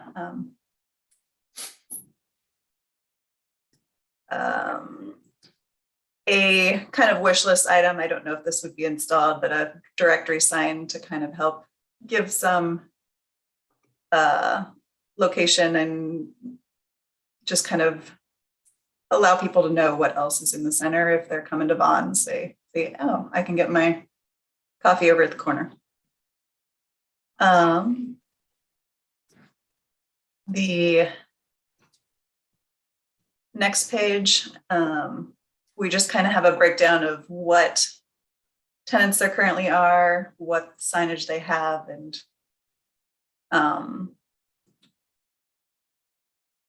where they fall on the square footage of, I think we have the fascia square footage, which there's a percentage that is in the sign ordinance as far as the max square footage falls for the length of the frontage. And I think that is it for our sign program right now. All right, thank you. Let's see, questions from the board. Yeah, you say on that page maybe that this, what is the material here? Aluminum channel letters? I mean, what's the surround and what is the sort of brown color? Is that like a, looks like metal, or what am I thinking of? Core-10? Yeah, it's a Core-10 steel with the letters cut out that would be backed with something to give it a contrast. So it'd be kind of a subtle, more subtle signage. And what about the surround? Is that metal also a different? Yeah, so we've kind of added these kind of 10-inch steel pergola canopies around the side. So this would be a similar steel square frame to those canopies. And how much is that recessed? It From the outer edge. probably recessed about the middle, so about probably 5 inches. Okay. Questions, board members? Yeah, So- I have a question that, in your beginning, you showed a sign at the eave that projects above the canopy and the roof line, the one that said tacos. Yeah. What would that be made of? It seems to me that that would be tricky to do. It would. I think it would have kind of a bar at the bottom and then have little standoff sleeves with kind of a cast aluminum signage letters. I mean, they would have to be consistent with, I mean, each tenant would, of course, want to have it their sign different from the others, but I think that would be kind of a visually chaotic. I mean, if all of the signs were the same, then it would make more sense. I mean, what I'm concerned about is that this particular sign, where it occurs on the roof, where it says on the wall, where it says coffee, is fine, but I wonder, if that approach were at the taco sign, is not going to be confusing or visually chaotic. Yeah, so if you scroll up to the first page of this, we have a view of that whole building. Just a rendering. So we've kind of given kind of two towers. Or which page? Gable. The first page, the very first page. Yeah, and zoom into that top image. So we've given kind of two gables for signage, and then we would have two spots where it happens kind of on top of the. Well, yeah, that's what I'm talking about now. These two are consistent in scale and color, and so I think that looks good. But what I was concerned about was that if they become different, it just visually would become chaotic. So, okay. Right. Other questions? Are those lit? The letters individually lit? Yes, they would. Oh, yeah, they could either be. I think on there we say what we prefer. Are they backlit or internally lit? I think we give an option for either one, as there's conduit out there for the existing lighting. But would that be consistent then? Like, would somebody do backlit and then somebody else would do internal? Or are you gonna pick one? No, I think we would leave it for the option. I think we're trying to give each space some identity. Okay, what about fonts? Is it the same for everyone and they just change the name, or do they have an opportunity to pick a different font? They have the opportunity to pick a different font. Okay, other questions? Yes. Yeah, I have a question. On the photo on page 13 of Play It Again Sports, it looks like the sign is below the eave. It's in the lower right, if you can zoom in. But so that's hanging below the edge of the roof, but the other renderings you showed have it above. So on that one, if you go out there, we're in the process of adding a tower to that building to give it a flat space to allow that to be mounted to the building. To be mounted on a wall rather than on the eave. Yeah. So that's been kind of part of our remodel, is kind of giving some better spots for signage around these tenant spaces. Okay. And then on the monument sign, if those are cut in, what happens if any of those tenants change? They have I to, think it'd be panels for each one. So it'd be one larger panel for the top turnpike and then 3 interchangeable Okay. ones for the larger tenants. okay.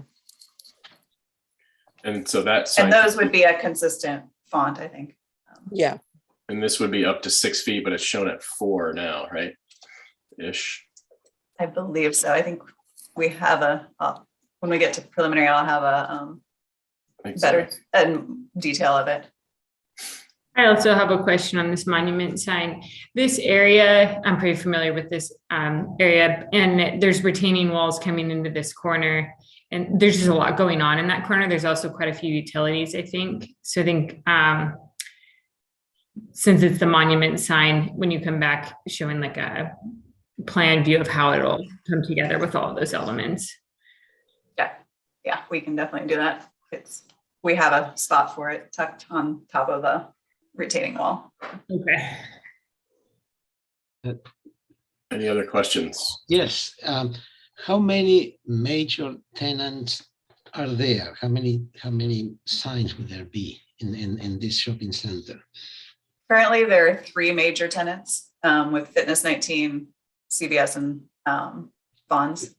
So, and you're making a program, so I imagine that, I mean, what constitutes a major tenant? I mean, could it be like in the future, you may have 4 or 5 or 6, or because they combine spaces, or what defines Right, I it? think, I'm not sure if we have it in there. We've discussed putting, over 3,000 square feet or over 4,000 square feet as the parameters for minor versus major. Okay, and what's the letter size you're proposing for a major tenant sign? What would be the maximum letter size? We put 6-foot max height for their logo and for either letters, or that's the maximum they can have, whether it's double stacked or a single letter. Here it says major tenant sign 6 feet. Is that yeah, 6 feet? Okay. All right, and the minor tenant, it would be a 4-foot letter for a minor tenant. Yes. And that is, it's not just the sign, but it could be the letter or whatever it is. If it is a box, then would be the box would be that size, right? Right. Okay. All right. Okay, let's move on to public comment. Is there anyone from the public that would like to speak on this? If so, please raise your hand.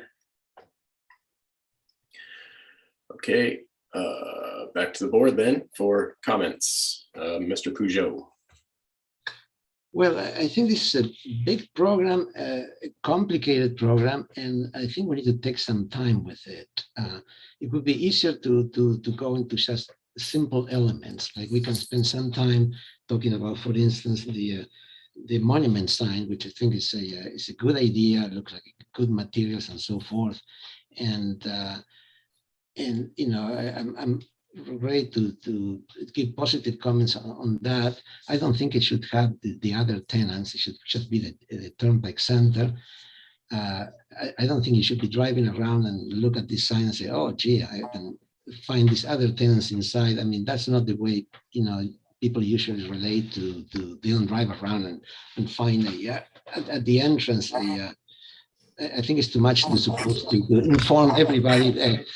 I mean, I think it's unnecessary information. It's a Turnpike Center. You're going to the bonds in the Turnpike Center, so you find, etc. Then the other issue is I would like to see more to address all of these signs one by one, where they would go. I just think that the size of all of them is enormous. I mean, I understand that they are undersized now, but I think you're going on the other direction. Like this sign that you're looking at on the screen looks in proportion a little bit on the large side, but it happens to be on a place where the architecture, you have it on the gable. There's space there. It's only kind of fits. I think it's too large, but I would like to know more about the others. I have issues with the roof signs, signs that are on top of roofs. I don't think they should be allowed. And I feel good about the projecting signs, the smaller signs, the canopy signs. I think they're going in the right direction there. Anyway, I would like to see more information, maybe have a site visit. It's a big project, really, very important. It will change the character of the shopping center, hopefully for the good. But they are, I think the sizes are way too large. I spent several years in the city sign committee, which is completely different, of course. The maximum letter size in the city is 12 inches, right? No, not 6 feet, it's 1 foot. And not in the historic district. The historic district is only 10 inches. And I can see how you definitely in a different animal here. Like it's a shopping center. It's supposed to be seen from a distance and driving and so forth. I get all of that. I think in the city of Santa Barbara, they allowed 18 inches in this situation, like Cumbre Plaza, for instance, and so forth. So anyway, that's where I'm coming from. I'm willing to, I understand that this place needs help. It needs, the signage needs to be upgraded. I was just a little concerned about the size proposed. And I would like to know more about it. And I have issues with the roof signs. I don't think that signs should be on top of roofs. Great. Ms. Froscher? Yeah, I have the same concerns. I'm not comfortable with the roof signs. I think they'll be odd. And then it seems like the sizes could come down proportionally. I feel like we need to do a site visit and get a better understanding of how many signs, where they are, and what's really a good size. Mr. Verdiak? Well, I agree with those comments. I don't think. But the I signs- like the monument sign. It's fine. And I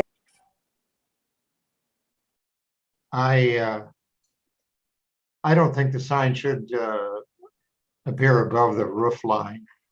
I think it just becomes chaotic because they're all going to be different. And I think that they shouldn't occur above the roof line. I'd like to see a drawing of the relationship of the monument sign to the sidewalk planter and the sign. And if it's 6 feet high, I think it would be too big. So I'd like to see the relationship of the sign to the sidewalk and street and planter. I think we need a drawing to show that. Okay, Mr. Richards? So regarding the monument sign, I feel like the border material around it, the dimension of that kind of dwarfs the font, and you can see it in the rendering how it casts a shadow over it. I just kind of feel like maybe that, and the colors, I don't know, just the whole thing kind of feels a little dense. And that's my comment about the monument sign. Also, the planting looks like it would conflict with the lettering on the bottom of the sign. So that's one thing to consider. And then for the secondary and minor tenant signs, what is that, sheet 18? I agree. I don't think it's appropriate to have the signage at the edge of the roof like that, particularly if it's going to be backlit. That would just look poor having light cast onto this metal roof. So I think signage, if you're going to have signage above the roof like that, maybe it should have some kind of material on it. If it's going to be backlit, so it's sitting on like a board of some type, or it should be brought below the roof line. Yeah, just to clarify on that, we have some trellises coming out, so it'd be mounted on top of the trellis, not at the roof line. Oh, okay. Also, yeah, I think some consistency in the font works well with the way you're proposing this, but then from what you've said, people, the tenants will be able to choose their own fonts. So I don't know, I guess anything to like minimize the thing being too chaotic would be preferable. So anyhow, those are my comments. Thank you. Oh, and I think the improvements to the shopping center look great so far. So I commend you on that. Okay, thank you, Ms. Scrub. I agree with the concerns on the monument sign. I would like to just see a lot more detail so we can assess it further. I also agree that the signs projecting above the trellises are going to be a challenge to light successfully. And yeah, so I think everything else I agree with previous comments. Okay, Mr. Bloomer. I kind of think, I generally, well, first of all, I want to commend the applicant for, again, just improving a very dilapidated shopping center and just continually improving it. Spend some time in Josh, we're kind of really well done and well executed. I think, can't hear me? Yeah, it's kind of breaking up a little bit. I don't know if that's just on my end or not, but. Okay. Yeah, me too. Can you hear me now? Yeah. Yeah, that's better. Okay. I was just saying, I commend the applicant. I think they continue to do quality work, and I've looked at this property a few times, and I noticed that the execution of it is also very well done. There's a lot of nice things happening in this shopping mall, and it's otherwise was a very dilapidated area of the county, and it's not very nice, and it seems to be improving greatly. Good. I generally like the sign package. I'm a little, all due respect, I don't think citing Santa Barbara City of Santa Barbara sign ordinances and policies. Yeah, Josh, we're losing you again. Positive thing. I think those are standards that don't make a lot of sense. Can you hear me now? You're a little garbled. It might help if you turn your video off. Can you hear me?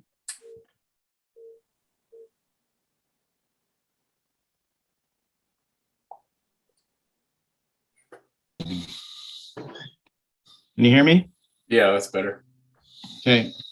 So I think the city of Santa Barbara standards are applicable here, and all right, it's not working again, Josh. That those standards are unworkable, and some.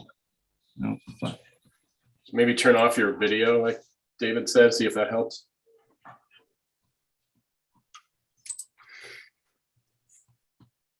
Oh, did we lose him?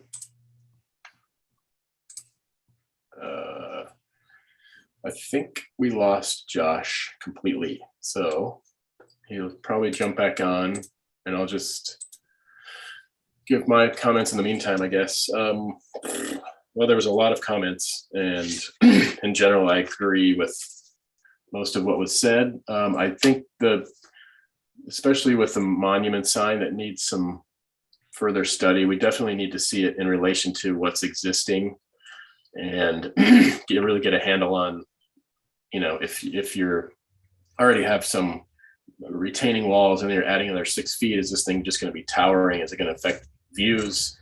And it's an ambulance. I think, Josh, I'll just finish up real quick and then I'll get back to you. The recess, I think, here is too great. And it shows right here, the shadow, it already gets into the letters. So I think you could maybe just pull that forward, and even an inch or two would help. I'm not, the Core 10 is going to be so industrial. I love the material. I just wonder if it's, if it's going to read that well. But otherwise, I'll just pretty much wrap it up and agree that, I think the clarification you made about it's not above the roof, it's on the arbors. I think we just need to I'm still not sure it's working, but what are the other options is the question. And I do think probably a site visit, maybe with some mock-ups would help. So I'll return it back to Josh for his remainder of his comments. So look, I don't think the city of Santa Barbara sign standards and ordinances should be, any standard for us to follow here. I think we have the ability to work with this applicant to create a good sign package based on the merits of what they're presenting. I actually don't think we should be requiring them to make mock-ups and if you guys want to do site visits, that's fine. But like, we have plenty of documentation here to make an educated assessment of the design and the quality and the size of these things. So, I really,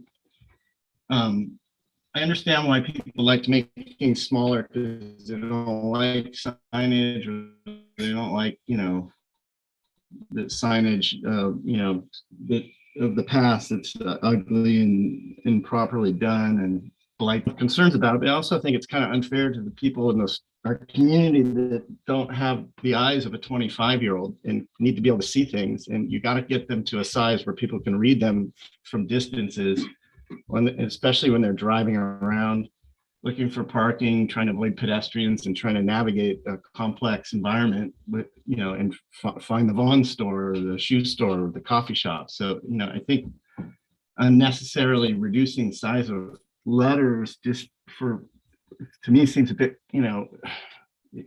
one-sided in terms of what the signage is there for. It actually has use. And I think we should be considerate to people who don't have great sight of vision and make it useful for them. I also think we should be thinking about businesses and allowing them to flourish and be productive. And if they can do it in a beautiful way, I think that,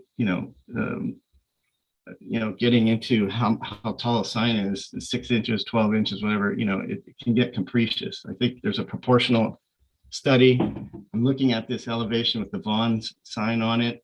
Looking at the elevation of the architecture that's presented, it's a nice architecture.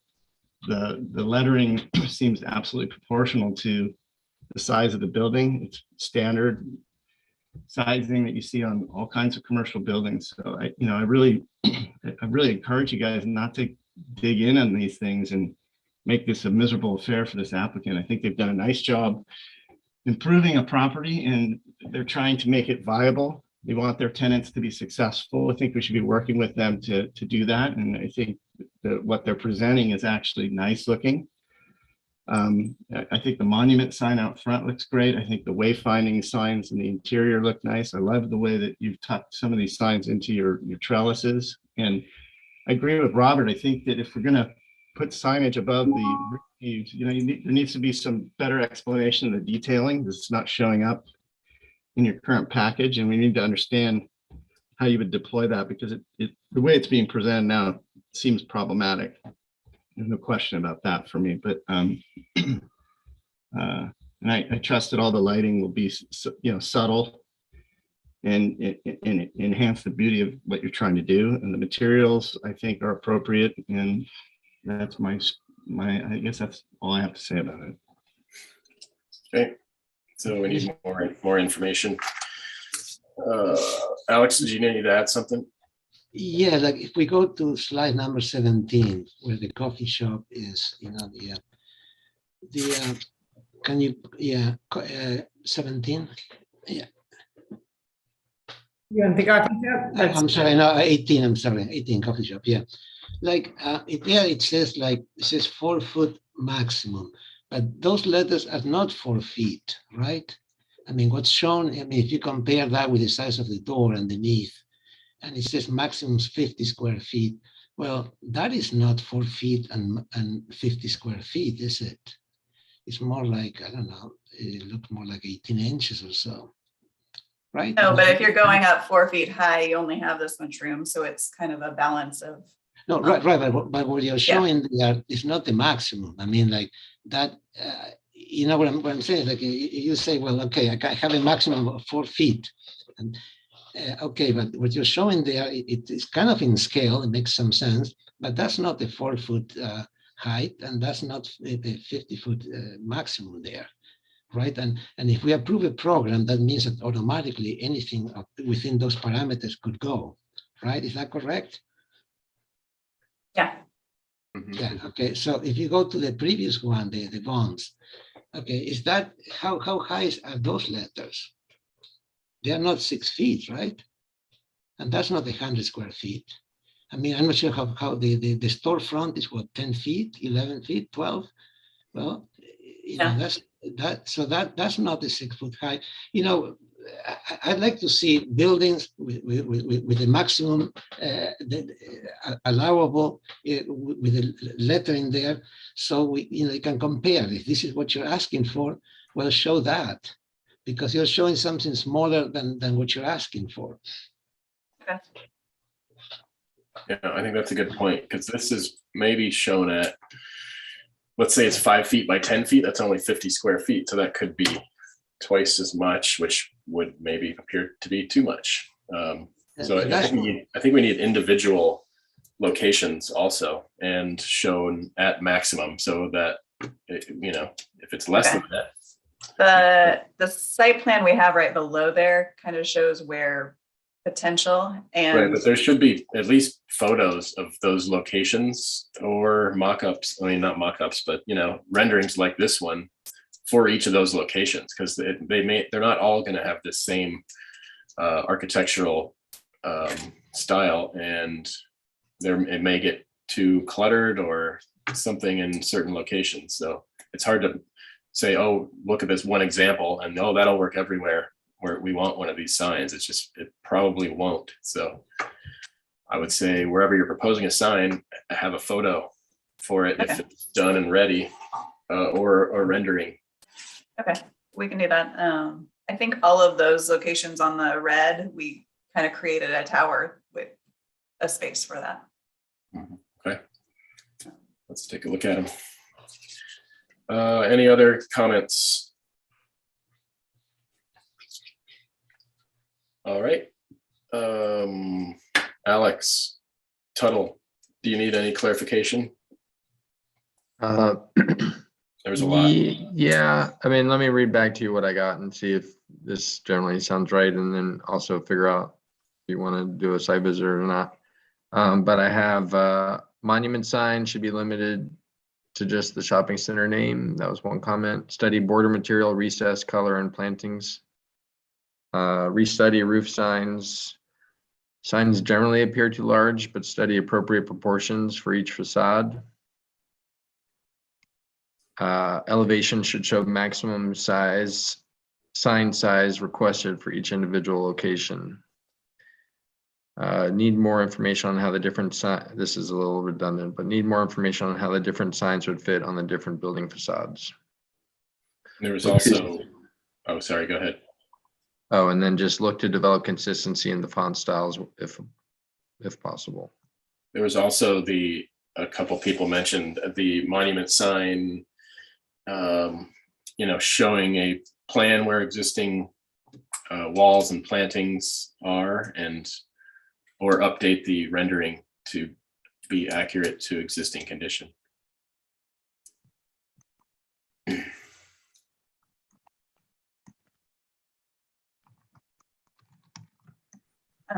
And that was with respect to the walls and what? That was whatever. I mean, existing elements at where the monument sign is to be located. Show existing elements to remain and how it relates to the monument sign.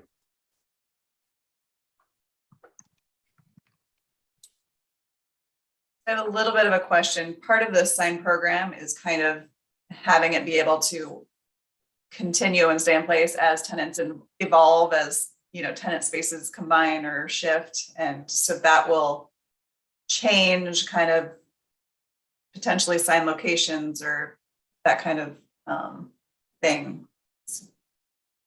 If we're showing each and every existing space and existing sign, how does that evolve as tenants potentially change? And well, we can't do that. So I think you know, at least a few examples. I don't know if we have to do every single location, but there's going to be different architectural things happening in different locations. So just a wider range of possibilities. I don't think, like you said, if it changes in the future, then it changes, but at least we can kind of get an idea of current situation. Well, and generally, there's probably only one good place for a larger sign for each tenant. I don't imagine there's lots of options. Mm-hmm. And then, Alex, did you get the comment about concerns about any roof mounted signs? I just said, I heard a few things, so I just said restudy roof signs. Okay. But I can elaborate on that. Or provide greater detail about. I think a canopy, on top of the canopy, is something I could consider, but on top of the roof, I would not. I think it's a problem. I think our goal was to not have them on top of the roof. There are, that's kind of. Yeah. The under the canopy, they look in page 19, they look fine. They look really nice. About the canopy, well, maybe. I'd like to see some more information about that. Okay, so return for further conceptual / preliminary. No, not preliminary, because as an overall sign plan, this, I believe, requires approval by the zoning administrator first, I think. Okay. So it would just be further conceptual. Okay. And then what did you think about a site visit? Well, I think that if people want to go on their own, they can. Okay. Yeah, I would wait until after the next meeting personally. Yeah, I think we need more information. I mean, maybe I sound negative, but I really like signs, and I think you're doing a good job. But I just think that the sizes are large, and I would like to be to see more and be more specific, because if this is a sign program, then we're not going to see anything else. I mean, once the science program is approved, the signs changed, and we don't have another opportunity to comment. Is that correct, Alex? Yes. So basically, the overall sign plan sets the parameters. And then as long as a future tenant meets those parameters, then they would not be subject to individual design review. So it's an important decision. It's really an important approval. Yeah, that's true. And also I feel, there's a big difference between walking down a city street where people are trying to jump out with their signs with different colors and different shapes, and that when you're in a shopping center, you kind of expect to go into an environment that is consistent throughout. And I think it adds quality to the shopping center to really feel a consistency of the signage. Yeah. It's different than the typical individual sign. Yeah. And also would like to see more about the projecting signs, the secondary. All of those seem to be very interesting. I'd like to see more how that evolves. Okay. Anything else? Any questions from the applicant for clarification, or is that it? Maybe Alex, we can talk about kind of timing on whether so we need conceptual before we can get zoning, or the opposite. Well, you need sort of you want sort of some resolution on some of these issues by the board, and positive comments that can then be passed along to the zoning administrator. Okay. All right, very good, thank you. Moving on to item number 6, which I have to step down for and for the rest of the meeting. Good luck to you all. Josh, I do want to make sure that you know that there is a planner memo for this item and for 8 and 9 and 10. So keep those in mind, and I'll see you all in 2 weeks. Thanks. Thanks. Chris. You know, Josh, I don't know that you were here. I said I had to step out for like 15 minutes. Yeah, I heard that. That time got changed to 12:30. I'm wondering if we can do item number 6 now and then Yeah, maybe take a I wanted quick break for before 7. Yeah, 7 you will be kinda- a big one. Yeah. Okay, so you guys so everybody's up for doing 6 and then we'll take our lunch and then come back for 7. That works for you, Val? Yeah. Yeah. And then, I can be back by 12:40 or 12:45. Okay. And what is item 6 agendized for? Concept prelim. Okay, yeah, so we will, if we do a preliminary approval, we will need you, Val. So when are you gonna have to step off? Like 12:20. Okay, that should give us the time. Okay. All right, great. All right, resuming, so we're on to item 6, the Westheimer addition, request of Sherry and Associates. So this is further conceptual and preliminary approval.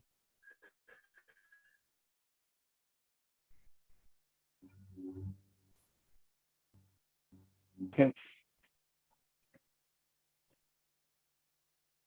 We can't hear you. Andreas, I think we're losing you. You can't hear me or you can't hear the applicants? Hi, everyone. Josh, you're kind of coming in and out. You might find that if you turn off your video, you'll get better signal.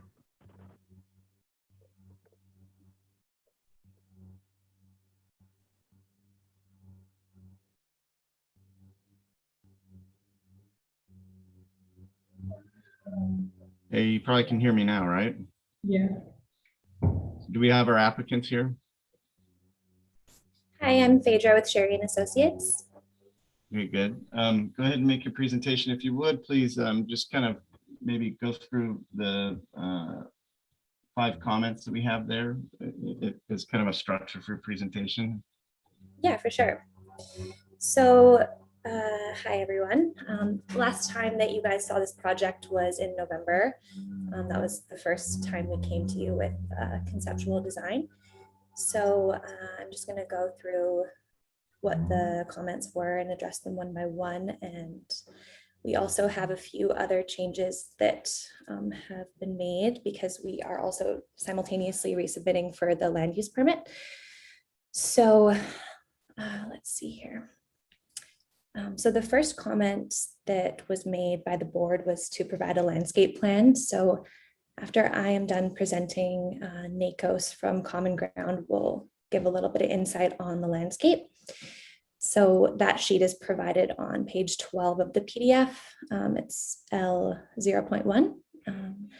And that's the most major change that we have done since last time. We have a lot more detail on the pool and the hardscaping in the backyard, as well as the landscaping and details on the patios. So another comment that was made was to just show what's going on at the driveway. So if you go to page 2 of the PDF, that's our site plan, and we kind of just show where that planter area is on the driveway on the northwest corner there, coming in from Center Ave. So we've shown that on the plan there. So the next comment from the board was to include the garage in the elevations. This was also a comment from the planner for a land use permit. So we did that, and we also separated out the existing elevations from the proposed.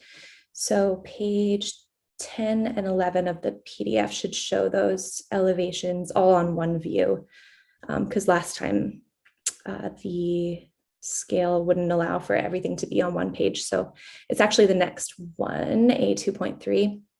So now you can see the full range of the site, the north and south elevation.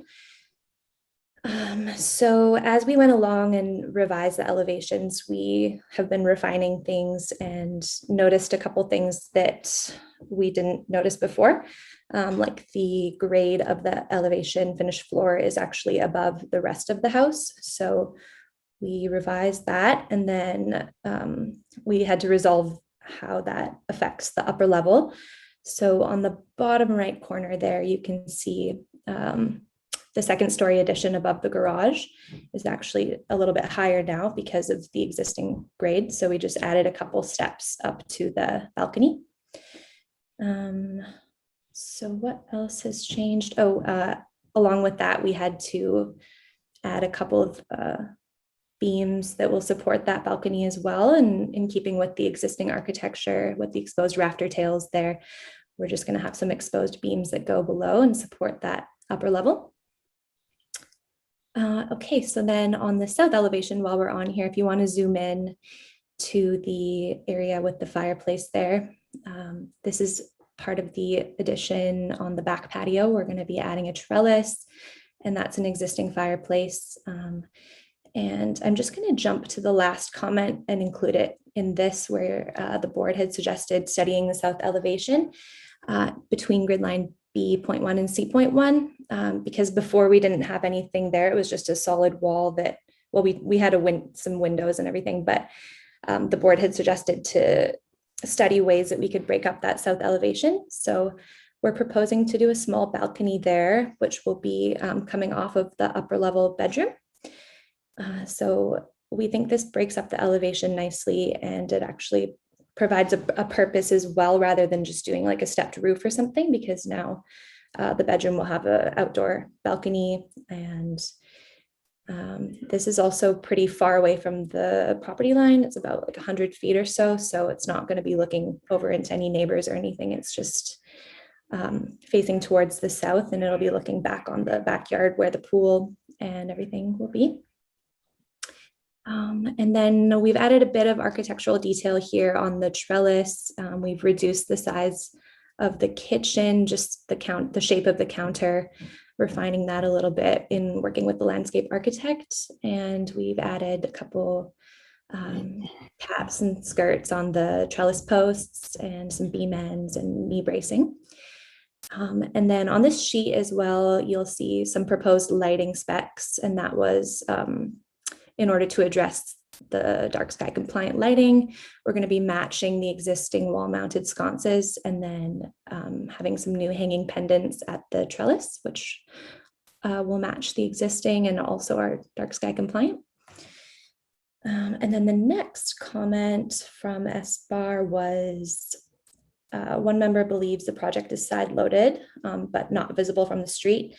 So again, we don't think this is an issue because it's not visible from the street, and it's not really feasible for this project to have a second story addition on the east wing, since part of this project is as built. So we're going to be getting that permitted. It's the middle portion there between grid line A and C, I believe. That second story addition there is as built, and then the darker second story parts are proposed. So it didn't really make sense to add a second story on the east wing. So we did study that at the beginning, and we think this works best, and this is going to create the best use of space for the client. And then for the next comment from SBAR was that SBAR supports a standing seam metal roof throughout. So currently we are showing that on the upper level portions only, but it is still our intention to change out the existing lower mission clay tile roof to standing seam. We just wanted to confirm that is still okay with the board before we go ahead and change the drawings, but that still is our intention. And we're planning on having that changed out for the final SBAR. And so if you guys could just provide maybe some feedback. I know you already said it was fine, but we just wanted to double check on that one. And then the last comment I already touched on, to study opportunities to break up the south elevation. And then just a couple other things I wanted to bring up before I'm done here. A couple changes we made in addressing the land use permit comments. So if you go to sheet T 2.0, that's page 2 of the PDF, we have added some elevations for an equipment shed that's going to be replaced on the southwest corner of the lot. It's just a simple small shed roof. We're going to do board and batten siding and corten steel roof. This is going to house the pool equipment and some other site equipment. So that's pretty simple structure there. And let's see here. A couple other changes are that we reduced the size of the master patio, which you can see on page 4 of the PDF, A1.1. So that's just this little deck here off of the master bedroom in the bottom right corner. We just reduced the size of that a little bit and added some steps down. And then we don't have a finished schedule on our plans right now, but I wanted to verbally touch on that while we're here. So we are going to be matching the existing for most of the project. We're going to do shiplap siding on the residence to match the existing. We're still debating on the final color. Right now it's like a lightish cream color, and we're planning on matching that, possibly going a little bit lighter, but we're still going to confirm that with the client. All of the new windows will match the existing. Their wood, the profile and breakup configuration will match the existing. The trellis will be a dark natural stained wood. And yeah, so a lot of that's going to be matching the existing. And I think that concludes my part of it. So we did want to mention that if everything is acceptable to the board, we'd really like to walk away today with prelim approval so that we can start working on the construction documents. The client's really excited to get going on this. So if it's all acceptable to the board, of course, and we'd also like to request coming back for consent final if it's acceptable. So that's my part for this. And if Nikos has any comments or wants to walk through the landscape plan. Let's do that real quick. And then I have a couple questions for you. Yeah. And we'll see if any of the other board members have questions. Great.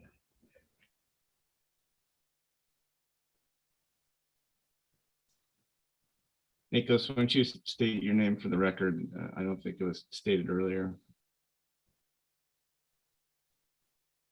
Give you a second to get your sound up. Lost Nikos.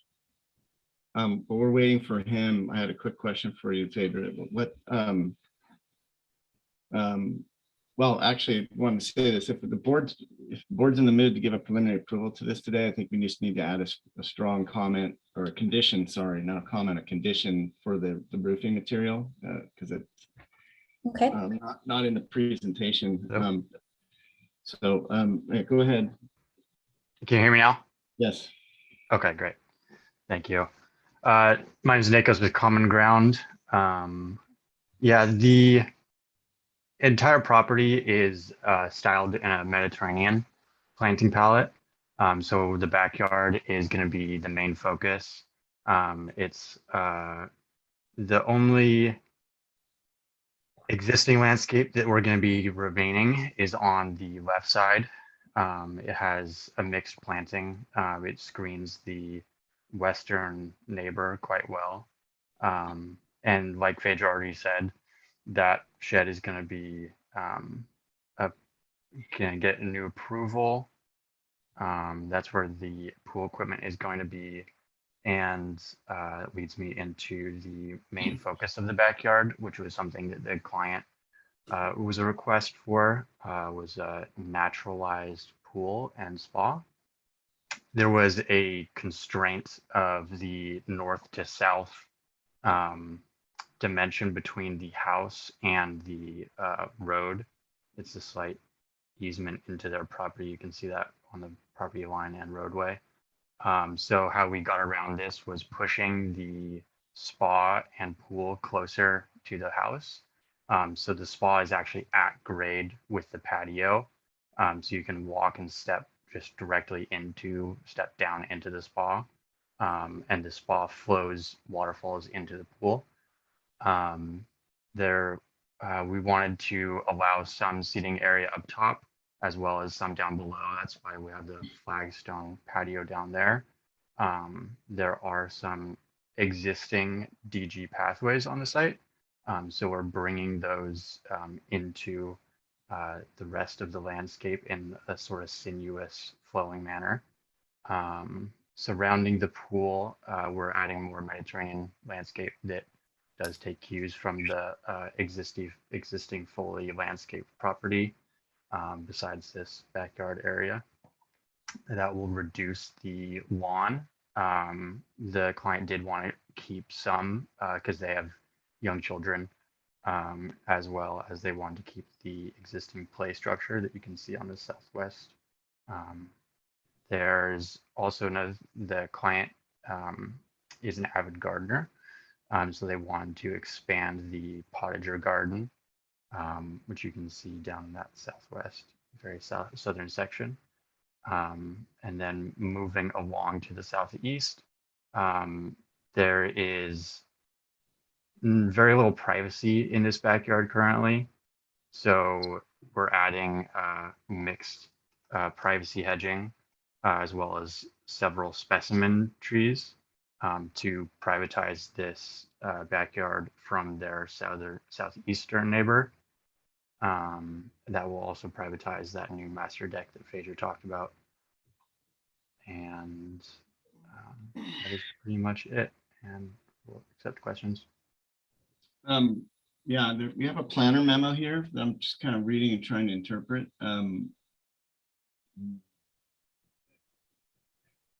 Maybe Alex, totally want to help me with this bit, but there's a couple of key indicators. I'm not sure why this is significant because stuff seems like it's known, but I'm going to go after it anyway. So it's asking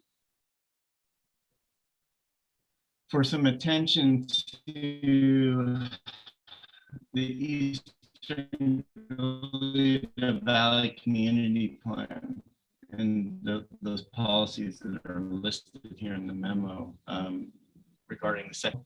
So for the board, I guess, this should be somewhat of the lens we look through at this. Highest point of the second story back from the property lines and to the center of the first story. Design plate heights to be consistent with the existing structure neighborhood, and then direct light downward, correct full cutoff light fixtures, and orienting balconies away from overlooking neighbors. So I think, based on the comments the planners look, or the policy the planners looking for, we may want to make some comment to clarify whether or not we think this project achieves those aims. So and Josh, if I may, just to clarify, I think what she was referencing are some of the guidelines, design guidelines from Eastern Toledo Valley Residential Design Guidelines. So just to kind of bring it to your attention as a refresher. Yeah, exactly. I think, thanks for clarifying that. So the planners is bringing forward those, making sure we're using that guidance. So any questions from the board for anything? I had one question for you. Did you bring any material boards, or do you have any presentation that shows the colors of the house and material palette? We don't have that at this point, but we will have that on the final SBAR plans. Okay. And I just want to clarify. So your color palette, you referenced your existing window detailing. Do you have any photos of those today? I'm not sure if you guys still have the photo pages from our first meeting. Yeah, they don't seem to be in here. There's no photos. Okay, so we don't, yeah. And just run through quickly, that's okay. And just run through the palette. So you have if you do a standing seam roof, what can you just run through the materials for us? If you're doing a standing seam roof, what color is it? I heard you say that you're doing a light cream, like off-white color for the house. And then can you just quickly describe what the trim of the windows and the trellises would be? Yeah, of course. So we're still going to be finalizing some of the colors, but as of right now, the standing seam roof would be like a dark kind of charcoal standing seam color. And then on the walls, like I said, it's like a creamy beige right now. And as of right now, we're saying we're going to match the existing, but there is a chance we might go slightly lighter on the wall, on the shiplap siding. And currently the windows are painted wood with like a dark gray, almost like a charcoal color. So that will be matched as well. And then on the trellis, we're going to do like a natural stained, like a dark stained wood trellis. Like a mission brown or something, like full body match. Okay, that's fine. Look, I think that's enough. Any other questions from any other board members? Yes. Regarding landscaping, you have some what you call specimen trees, and the other one is called a I don't know, privacy trees. How would you call it? What are we talking about? Yeah, we would be talking about some high canopy tree for the privacy. And then specimen trees would be, it could be a Shinus, it could be like an olive, depending on what we end up going with for the final planting palette that will be consistent with what the client wants to. So we'll be running some of those species by him. Okay. And a question about the shed in the corner.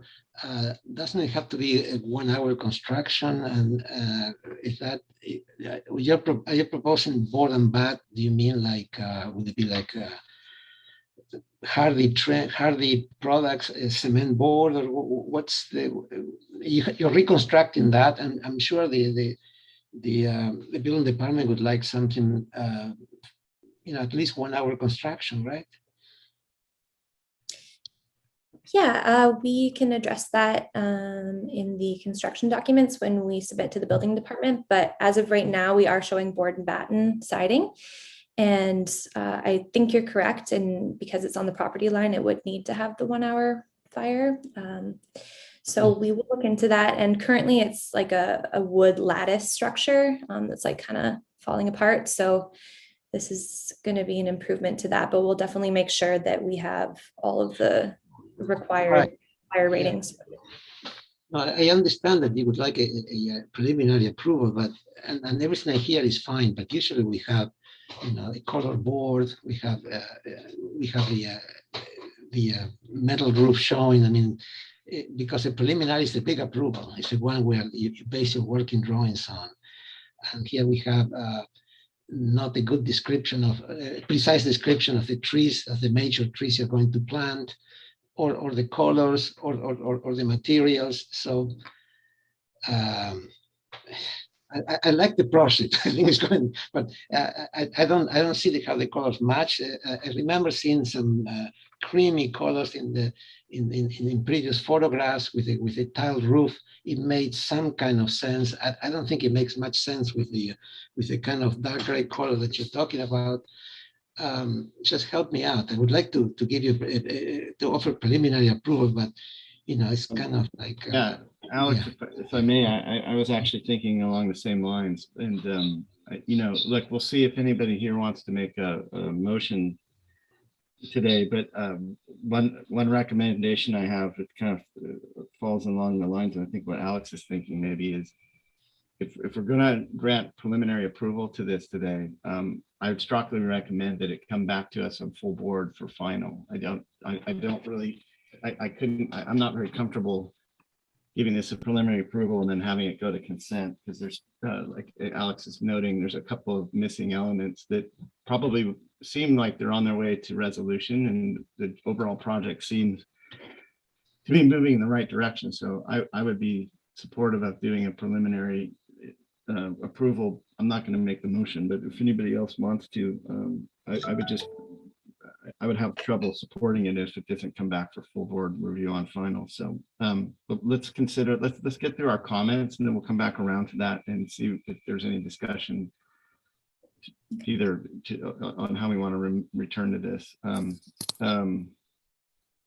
We could also agendize it for preliminary and final for the next round too, and that essentially doesn't change the amount of meetings you have to do, and it gives us a little bit of leverage there, or I'm sorry, leeway there, not to overstep here. why don't, Alex, you're kind of warmed up. Why don't you go first for comment? I like what I see. It's a hidden. This project is mostly hidden from view, so I'm not going to get too deep into details. I like what I see. But I just don't see any construction. Usually for preliminary, we also see some kind of door window details, rakes, or some kind of a major defining elements. So I would rather go the second way, just to continue this for preliminary and final at full board. But we need to see more and exactly what you're presenting. You cannot show like the mission tile and then say, well, but I want a preliminary with a metal roof. It's not, it's not proper. It's not the proper way to do it. I don't have any negative comments. I'd like to see the major trees, the olive tree is not that major, not so much of a screening tree. I don't have any particular comments. I like a lighter. I don't think a cream color works well with the dark metal roof. I don't know. I'd like to see the color palette. I don't have any negative comments. It's pretty much not a very visible property. Can you make just a quick comment on the Eastern Galita guidelines? You feel like it meets the intent? Yeah, I think it is far away from visibility. It's not very visible. You can see it from, if you look at page, what is it, page 2, where it shows the site plan. It does. There's an access. There's a cul-de-sac in the back, and the access, and there's a distance from. It's not directly overlooking some other property. We haven't had any public comment because it's not really an issue. The second story, and it's hidden from. It's away from the street, so those are no. There's nothing. The project complies. Very good. So Alex Tuttle, I think requiring the applicant to return with a complete color and materials board, architectural detailing, and photographs that reference any match existing conditions. And I think the other comment is, at least I'll jump in with Alex. I think I agree with him. We'll see if anybody else has any deference to this, but it appears to comply with the Eastern Galita Valley Community Plans, at least insofar as it meets the requirements or the policy that the planner put forward in their memo. Does any other board members have? I'm going to give to the landscape in a second here, but around the architecture and the siting. Yeah. I have a quick comment, which I don't believe I saw this the first time it came, but there was a comment about doing more to the south elevation. And I know the balcony was added, but I think it'd be good to bring back the drawings without the shading for the existing versus proposed, because it actually breaks up the big 2-story mass visually in a way that's not really what it's going to be. So you have some big unbroken walls on the angled on the left, and then also the as-built office is a little stark. So I wish that you either had some landscape on the wall or another window or something, but please bring the elevations back with a different, just take the shading off so that we see that in the context of the color. Val, just to help with the comment, so you're asking for a more illustrative elevation that demonstrates the intent of the design and the material. The shading right now is meant to describe existing versus proposed. Right. Composition, is that correct? Right, but what's happening is there's some big 2-story unbroken walls that are all one color in reality, and we're not really seeing it that way. So let's say the applicant to return with elevations that demonstrate the material, the true material quality of the of the intent of the design. And, what you can do, applicant, is just duplicate your elevation. If you want to leave one post shade to be demonstrative of what's existing and proposed, that's fine. But I think what Valerie's saying is just do an existing elevation and a proposed elevation below it, and we'll be able to differentiate the two and kind of clean up your proposed elevation so we get the full intent of your design. Well, and if it's all one color, it may be a lot. Yeah. Well, I think that's what you want to evaluate, right? Yeah. So the second part of that is study the elevation in terms of how the materials and the colors relate to the massing of the building, right? Yeah. Okay. Yeah, I want to reinforce that point. I think maybe that could be mitigated with some landscaping against those walls, or maybe they could put a eyebrow over that where the double door occurs there. But I think that's important to do that. By the way, Valerie, just sorry to interrupt. It's 12:21. I know you need to leave at 12:20. It doesn't sound like we're gonna have any vote on this. So if you want to step off, I think you're okay to do that. Okay, good. What time do we come back? Is everybody okay coming back? Sorry. Vincent Moxa. At 1 o'clock today? We're about wrapping up here. Yeah. That sound good? Okay, good. So we'll see you at 1, Val. Thanks. All right, thanks, John. Did you want to add anything else to that, John? No, but I just think that it's something that needs to be addressed. Yes. Which elevation is that? This is the south elevation there where she's talking about these two-story elements without any breakup on or shading on them. Yes, right there. Could be landscaped, or where the double door occurs, it could have an eyebrow over it, or just it needs some thought. All right, and let's get on to the landscape. Do we have any comments from anybody on the board here around the landscape? I'll just comment that we need further developed planting plan, including the tree species and quantities and plant sizes. It looks like the plant palette and the amount of lawn and the tree locations are going to be acceptable and will probably meet WELO calculations, but including all of that with the hydrozone plan and everything. I think the one new canopy tree to the northwest of the pool is going to help some of those second story elevations. I'm reading that correctly. And there might be room for one more over near the playground mulch area to give some shade there and also break up those elevations on that end. Thank you. Okay. Anything else on the site? I'll make a few comments on the landscape. I think generally it's a great plan and it'll be a nice backyard. One thing to look at is that canopy tree that it appears to be really close to the house. So just maybe review that. And also in choosing these trees, I recommend some evaluation of how close this is to this pool. With the pool that shape, you're not gonna be able to put a cover on it most likely, and you don't want to make yourself a maintenance nightmare by having a bunch of leaves going in the pool. So apart from that, I think it's a great plan. Thank you. Very good.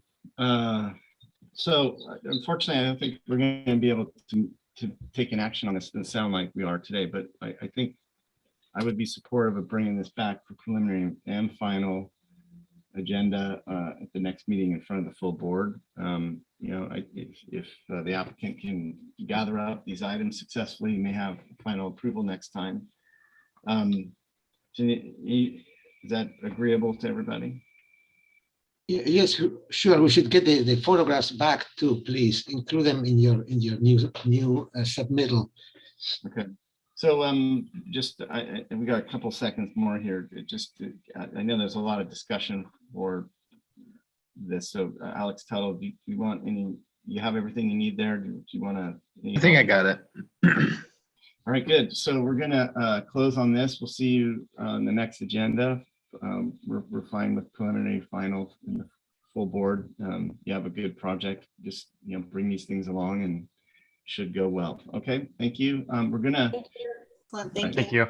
We're gonna recess for lunch. It's 12:25 by my clock. I'm gonna try to figure out how to fix my sound issues, and we'll see everybody back here at 1 p.m. for resumption of the agenda today. Thank you.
Mr. Chair, I'm not sure if you're talking to us, but you have your mic off.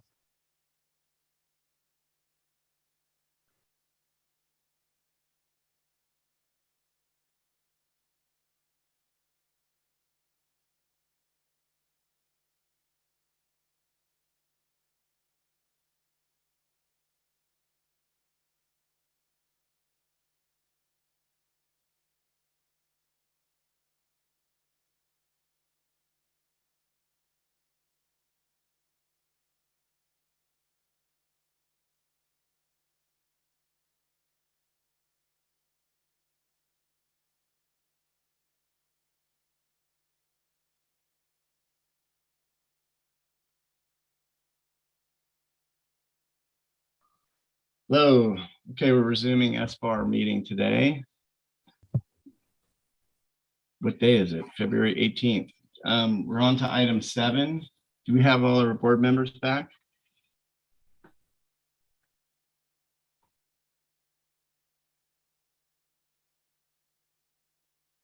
Okay. I'm here. All right, good. All right, item 7. Are applicants queued up? Hi, I'm here. And we got Alex Tuttle here. I am here. All right, gang's all here. Right. So this is the Red Tail multifamily housing development. Looks like we have Tony Tomaseo and RRM for FPA Multifamily LLC, and this is conceptual review. Believe this is the first time we've seen this project. Is that correct? Yes. I believe so. Okay, good. Well, I will yield this back to the applicant, and you can fill us in. Just state your name for the record and get into your presentation. And, Sure. Great. Okay. Can you guys hear me okay? Assume that's a yes. Hi. I'll say we can hear you. Okay. Okay, great. Thanks. My name's Brent Little, and I'm here on behalf of Red Tail Multifamily Land Development, which is a subsidiary of FPA Multifamily. And we are partnered with the Housing Authority of the County of Santa Barbara. And I believe also online with me today is John Polanski from the Housing Authority. If you could go to the next slide, please. Thanks. Yes, as I mentioned, the Housing Authority and FPA Red Tail have teamed together. Our consulting team, a number of those members are on this call as well, and will also be participating in the presentation. And you can see the list there. We have kind of an interesting situation. We have 4 architecture firms that are working on this project.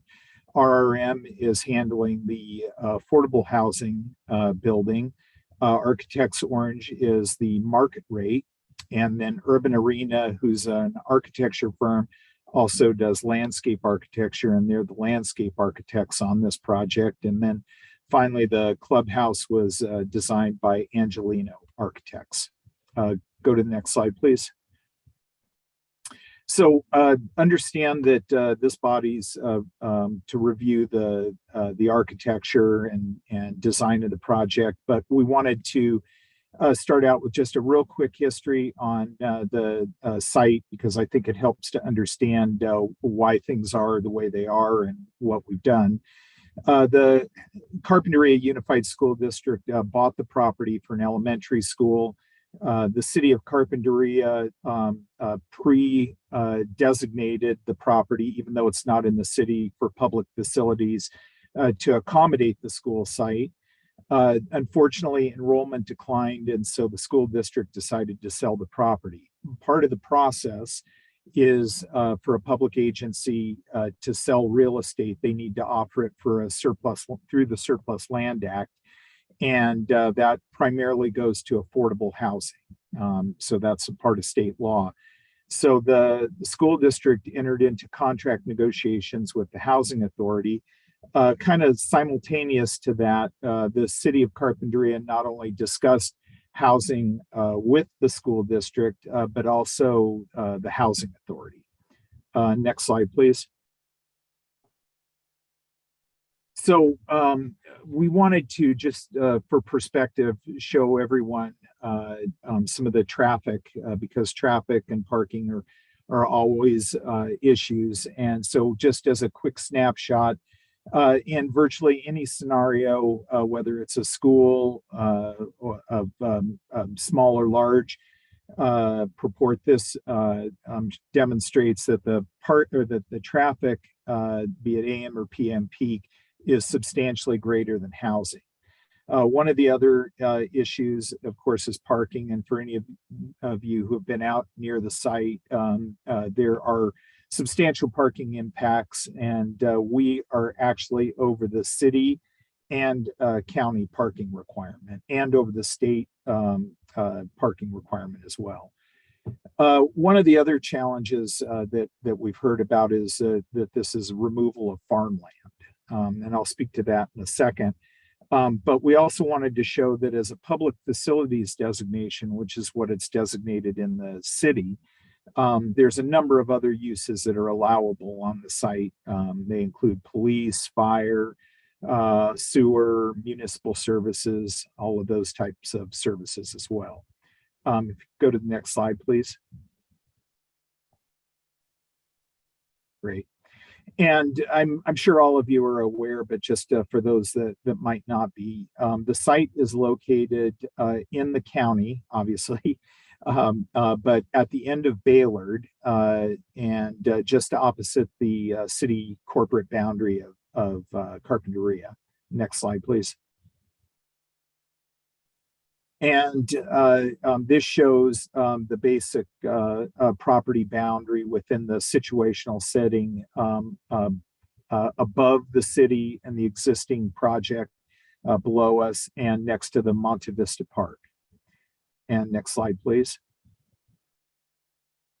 So in looking at the surrounding land uses, in every scenario, the property has a residential or built designation for it. Here you can see that on the left-hand side, the zoning of the property is 3E1. So a residential zoning in the county, and just below us is the 20 to the acre PRD that is in the city. And in the middle slide, you see that it's res 0.33 in the county and MDR in the city. And on the right side, just for context, we wanted to show what's in the area. So you can see that below us is high density residential, including the mobile home park. Above us is a future grow facility and some ag. To the kind of southwest, there are some single family detached homes, and then kind of a little further is a substantial amount of office and manufacturing. Next slide, please. So back to the farmland designation. So the county has, and it's required by state law that each county adopt a metric to study farmland and its applicability to the site as a part of the CEQA process. And so we commissioned Padre to do a study, and it's a weighted guideline that essentially determines if the site is to be considered as a productive agricultural farmland site. And as you can see, this site scores between 44 and 54, and the minimum to be considered is 60. So from our standpoint, the farmland designation doesn't have a consequence to the site, and will screen out during the EIR process. Next slide, please. Thanks. So we just wanted to briefly touch on the community benefits, and John, I'm not sure if you're on there, but you might want to jump in and talk about. Okay, perfect. So from a countywide standpoint, this is an important site, not just to help the county achieve its regional housing needs, but also from a large-scale traffic reduction perspective. It provides housing for families which are dramatically underserved, and helps the county and the region achieve a better balance relative to the amount of jobs that are in place. And John, if you wanted to touch on the affordable housing concept or part of the project. Yes, I will do that briefly. Good afternoon, everyone. My name is John Polanski. I am Director of Housing Development with the Housing Authority of the County of Santa Barbara, otherwise known as HASBARCO. And we at the Housing Authority have a very narrow mission. It's to try to house the most vulnerable, lower income people residing in and around Santa Barbara County. Santa Barbara County has 2 housing authorities. The city of Santa Barbara has its own distinct housing authority. And then the housing authority for the county of Santa Barbara works throughout the rest of the county, which is 7 cities, including the city of Carpinteria, and then the unincorporated areas of the county. And here at this particular site, we're really excited about the possibility of housing some homeless veterans, other people that have been identified as experiencing homelessness in and around the city of Carpinteria and the Carpinteria Valley, as well as we're excited to partner with a private sector developer who focuses on rental housing and rental housing designed for the workforce. And I'll turn it back to you, Brent. Great. Thank you very much, John. If you go to the next slide, please. So again, the situational setting of the development, you can see our site plan programmed into our property boundaries and how it lays out. Next slide, please. So now we'll talk about the design. So we're very pleased with the concept that we've derived for the project. We've spent a significant amount of time meeting with surrounding neighbors, the city, and the county to arrive at the project that we have here before you. We have at the back of the project, if you could move the cursor to the back units on the left, keep going left. Yep, perfect. So that building is the affordable housing building and portion of the project. And then the balance of the project is the workforce housing. We have a significant amount of amenities that we've included in the project. And we're not throwing out the word resort style just to be glib. We really do feel like these are resort style amenities. And I think you'll see from our designs that we're really proposing some very unique things that quite frankly have not been done in this marketplace in terms of amenities that we're providing to these residents. But from a whole design standpoint, part of the design that we came away from in meeting with the community was there was a strong desire to see a 2-story element in the project. And so what we've done is along the southerly boundary of the project, we've stepped our architecture down to 2-story. And then if you wrap back up along the backside of the affordable housing building, along that westerly boundary, we've stepped that building down as well.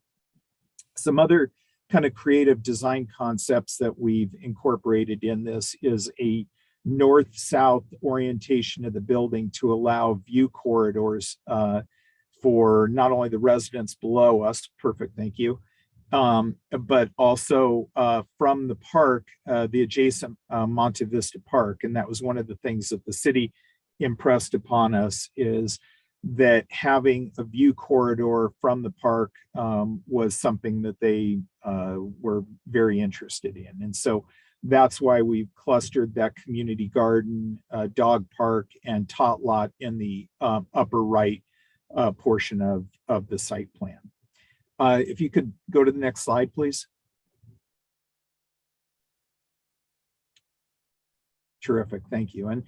And so again, I think what this shows is the level of quality and interest and design that we're bringing forward to this project. We're incorporating a number of cool elements, cabanas around the pool, outdoor kitchens, outdoor entertainment area, public gathering and meeting spaces, community fire pits, some really cool, neat things. Next slide, please. And there's a closer view of our outdoor kitchen area. We actually are proposing 2 outdoor kitchen facilities on this project. One that's going to be at the clubhouse facility, and then another remote kitchen food prep area that will be at the community garden, so that the residents could have multiple different opportunities to have outdoor dining experience, both by the pool, but also at the community garden area. Next slide, please. So at this point, I'm going to ask Architects Orange to speak. Seraphin, are you on the phone available? I am. Hold on. Okay. Sounds like multiple of you are on the phone. Just a quick stepping in here, gentlemen and ladies. You guys are covering a lot of planning and sales pitching here. We need to get to the architectural stuff here. I don't want to run out of time for you, and I want to give you guys as much feedback on the architectural aesthetic and the architecture and landscape. So just let's kind of move this along. It's starting to sound like a planning hearing. So yeah, no, I know there's a lot here. I just want to make sure you guys get the time you need on this. Okay. Sure thing. Well, we're going to go into the design now. That's enough of the backstory and the planning aspect of how we got to where we are. So I'm going to turn it over to Seraphin, and if you could walk through your couple slides, and then turn it over to Deddy. No problem. Hello, can you guys all hear me? Yep.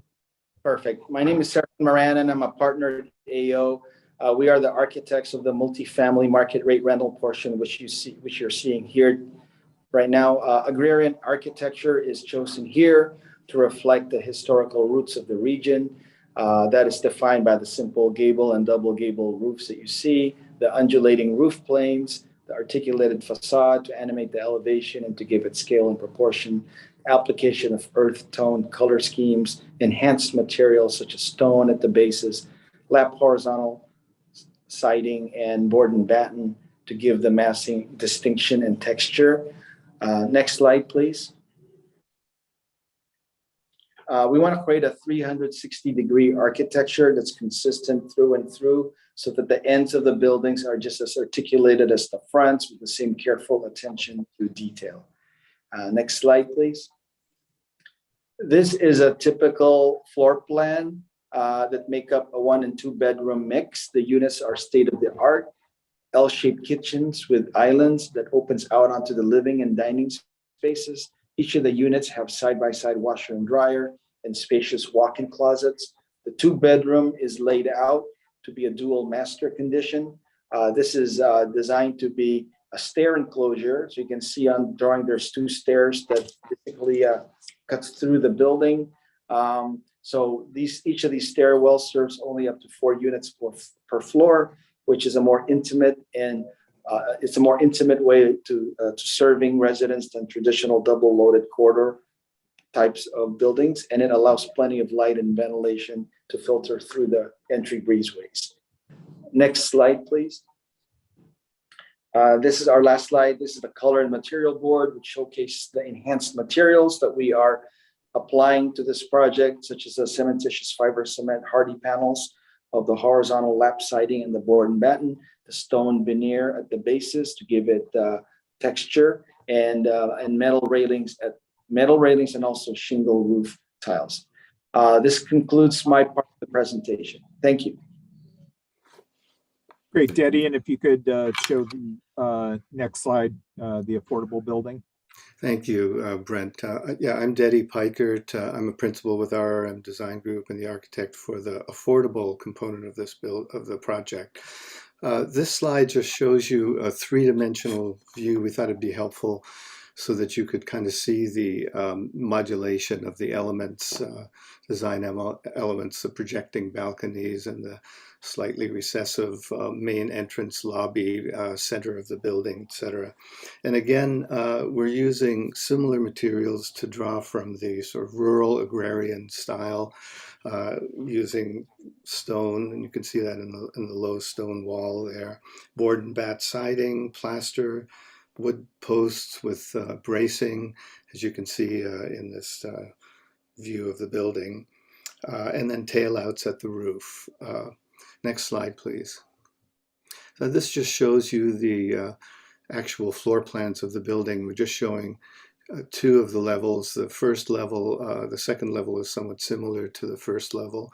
But the main thing I want to point out here is that this is an elevator building, and the units are arrayed on either side of the central elevator lobby core in the middle of the building. You saw that in the three-dimensional view as well. And then at the what really is the south end of the building is a community space with some outdoor amenity space as well for the residents here.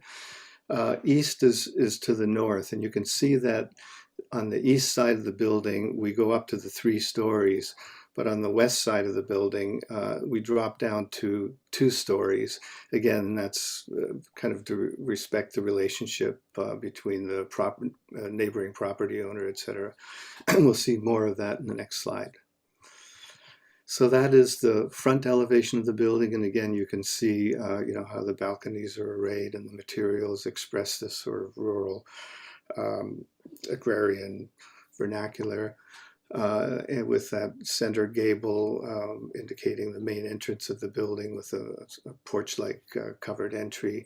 The little section on the side shows you how the building is stepped from the west to the east, where the east side is 3 stories and the west side is 2 stories up against the property line. Next slide. And that just shows the rear side of the building. You can see the emphasis on the 2-story elements across the entire facade there. Next slide. And that takes us back to the site plan in case you have questions regarding the site plan. So I'll turn it back over to Brent and to any of our team members if you have any questions. Yeah, I think in the essence of time, we'll conclude there, and we're glad to answer any questions you have. And I can see you got all the plan set available, so we're all here for you. I have a question. Is there design for the community center? There is, and it's in the, I believe it's in our landscape set there. Yeah. Sorry, Josh.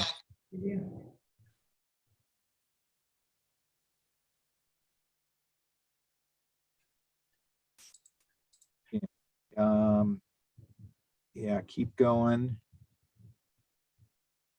Yeah, we do have it. So maybe, I apologize, maybe it's not in there, maybe in the architectural plans, but we have it fully elevated and designed as well.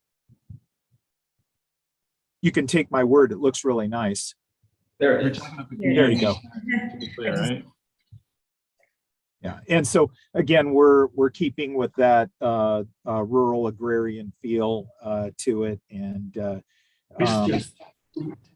yeah, we thought it complemented the building design for the other 2 elements of the project. Did we get fully through the landscape plans? I'm just looking at what's in the file here.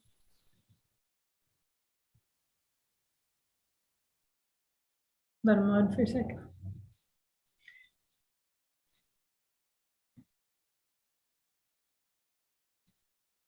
Did we get through this entire deck on this particular PDF? So on our presentation, that concludes our deck, but our plan sets are pretty detailed and lengthy. If the question is how many pages are in the landscape set, I think there's 11 pages. Can you go to page 8, Kayla? I must have missed it. Did this get on the screen? You guys walk through this? I did skip over that. We do have that. That is one of the slides. And what this is just a little bit more detail on our water feature, then the lounge, and then the two kitchen areas that we have, and the one in the garden on the right, and then the pool at the left. And then on page 4 and 5 and 6 and 7, you guys kind of arranged a nice palette here. It seems to kind of get at the intent. Right. So I just want to make sure those get a little airtime. Yeah. Provided, I mean, look, you're getting down to some nice detail level here in slides 9 and 10. So just want to make sure that that gets presented. Yeah, you're, please go ahead. Oh, I just was going to say, yeah, one of the landscape design intents of the project is really to embrace the surrounding and historical citrus and avocado industry that is around there. So we have a heavy palette of citrus trees and avocados that are planted throughout the project. Good. Hold on 1 second. Just 1 second.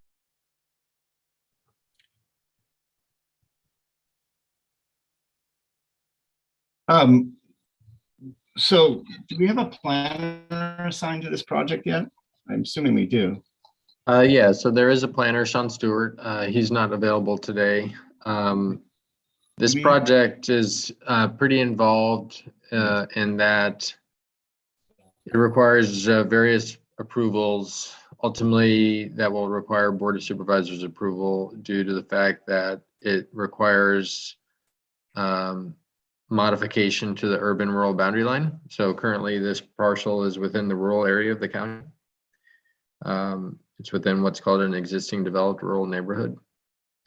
And so they are asking for a general plan amendment to modify that and change the zoning and land use designation to accommodate the proposed density. So that will require all the way up through the board approval. Yeah. The application is currently incomplete. So, we're still at the very early stages of the planning review of this project. They are, as an affordable housing project, they are asking for various waivers and concessions from our typical development standards. For example, they are proposing to exceed our standard height limit of 35 feet. And so I think up to a max in some places, I think 46 feet. Okay. But kind of a range of over 35 up to that. And a few other waivers as well. That's probably the one that is most tied to design. Okay. And do we have a planner memo for this? I was looking. There is no planner memo, just in that it's, your first kind of conceptual review. And can you give us a bit of guidance if I don't know if this is fair to ask, but Sean is probably more in touch with this, but is there any specific findings or any guidance in terms of our comments, given they're going from here to a supervisorial level, right? So I assume that this project's going to be reviewed by us, and our comments are kind of to. Yes. Yes. So, we anticipate that you'll probably, due to the scope of the project, require a couple rounds of review on it before you're kind of ready to provide specific comments that would ultimately be forwarded to the Board of Supervisors. This project will likely be requiring an EIR, and there'll be an analysis of visual resource impacts as part of that. I think as far as comments and feedback from you, as far as the design aesthetic, mass, bulk, and scale, visual resource compatibility, view obstruction, things like that, that we'd probably be most interested in hearing. Site layout. What else? And we do anticipate that there would be at some point some type of story pole plan that would facilitate your review as well as the EIR analysis. And am I correct in assuming that from here, and maybe the applicant knows this, after this hearing, if this moves on to the supervisorial review process, or are we going to see this again before it goes there? I would anticipate you would see this again. Okay. So when you're talking about story poles and that sort of thing, we want to get that done on this side of the discussion before it moves up. Yes. Okay. All right, cool. Well, I think that's good to clarify because there's a lot here to chew on. I don't know how much time we can give this today, but there's a lot to cover potentially. So what I'm hearing is that we can have some discussion today, hear from the public, few comment letters, and then I assume that we'll come back for another round of review before we start to talk about story polling or anything like that. Does that sound acceptable? Yeah, that sounds good. Okay, all right. Okay, so let's go to questions, and then we're going to invite some public comment, and then I will give the applicant a quick rebuttal if necessary, and then we'll get into comments and discussion. So, any questions, Alex, please? Yeah, Mr. Chair. Yeah, there are a lot of drawings on the file, and I think given the importance of the project, we need to go through some of them with a lot more care than we have. We've seen basically the PowerPoint presentation, which is really geared to another type of audience. We are architects, we're designers, right? I have a lot of questions, maybe starting on page 1 with the landscape plan, or maybe with this one, well, either one. My first question is about connectivity. It seems to have a single point of entry of Baylard. There's no connection in the back. Is that correct? It seems to be sealed off, where maybe at one point it was available. It doesn't seem to, I'm talking about on the west side, there is no connection to that street, or the other one up there on the northwest corner. There you go. There's no connection there as well, right? Is that correct? Yeah, can I answer that? Yes, please do. Okay. Yeah, so you're correct. There is only one point of access to the project. The project is substantially surrounded by private property. So the road that you see along the southerly boundary that says Pandana Street is actually not a street. It's a private alley that's owned by the Homeowners Association. And as you travel around the perimeter of the property, it's including that upper left corner, those are all private driveways. So we recognize that that the entry to the project does have some challenges to it, but we frankly have no other option. We have this driveway at the end of Baylard, and it's a similar circumstance to what you see right here for the Monte Vista Park. It's a narrow driveway that serves the park, and so that is currently the design. We are hopeful and negotiating with the city, and over the last year that we've been speaking with them, we both have arrived at another design alternative, but at this point right now, we don't have the city's agreement on that design. So until something changes, that this is the best design we can represent. Okay. Alex, if I might jump in here, look, I think you did a better job of saying what I was thinking. Sorry, Alex, is, Alex's point about us being an architecture review board. I was kind of left with a little bit empty-handed in the presentation as well. Just I'd like to get a little bit more of a formal architectural presentation on the site in the elevations. I'm wondering, I'm happy to yield back a few more minutes of time for your presentation. If one of you would like to do that, I was actually gonna pick on Deddy because I think he knows our process pretty well. Might be able to handle it. Just walk. I know you have a big set of. It sounds like you have a big set of drawings here. Maybe you can pick through that and just kind of give us an architectural presentation that's kind of germane to our purview, and then we can get back to any other questions. Otherwise, we may have a lot of questions here that aren't, it may not be as productive. Agreeable? Yeah, I think that sounds great. Yeah, Okay. we'd You okay love to with do that, that. Eddie? Yeah, sure. Josh, I think the importance of the initial part of the PowerPoint presentation was really to give you that kind of overview background, because there's just a lot of sort of complex areas that if you don't really have that background, it's hard to understand how some of the decisions have been made.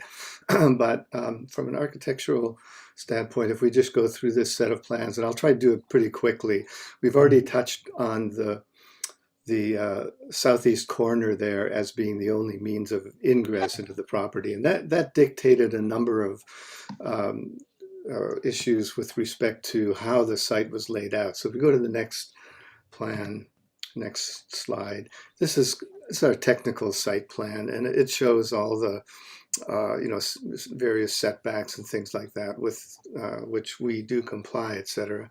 But I think moving this entrance to this corner has driven some of the decision making. Initially we looked at an entrance that was approximately central here, coming off of the driveway from the park.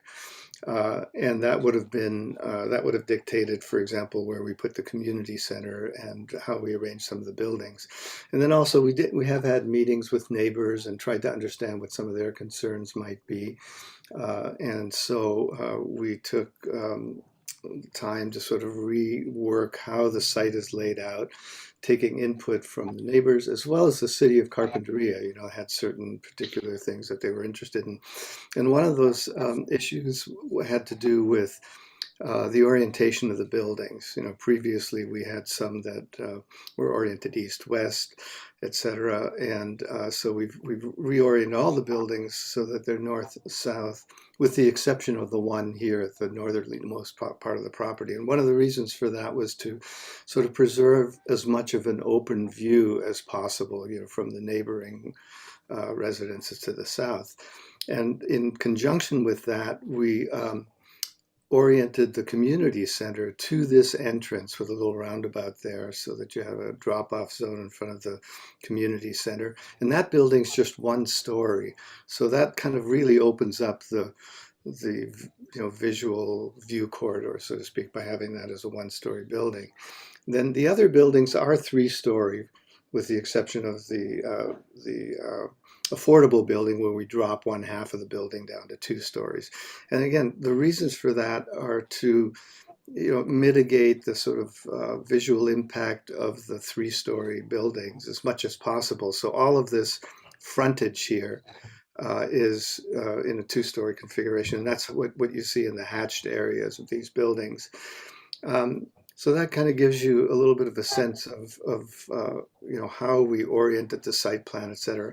But one of the really important things to realize is that by going 3 stories with the remainder of the buildings, we've really opened up the space, provided a huge amount of open space for the benefit of the residents. And then again, in the northeast corner there, where we in part tried to address some of the city's concerns about keeping that open for views from the park, creates another very large open space area with all kinds of amenities for the residents.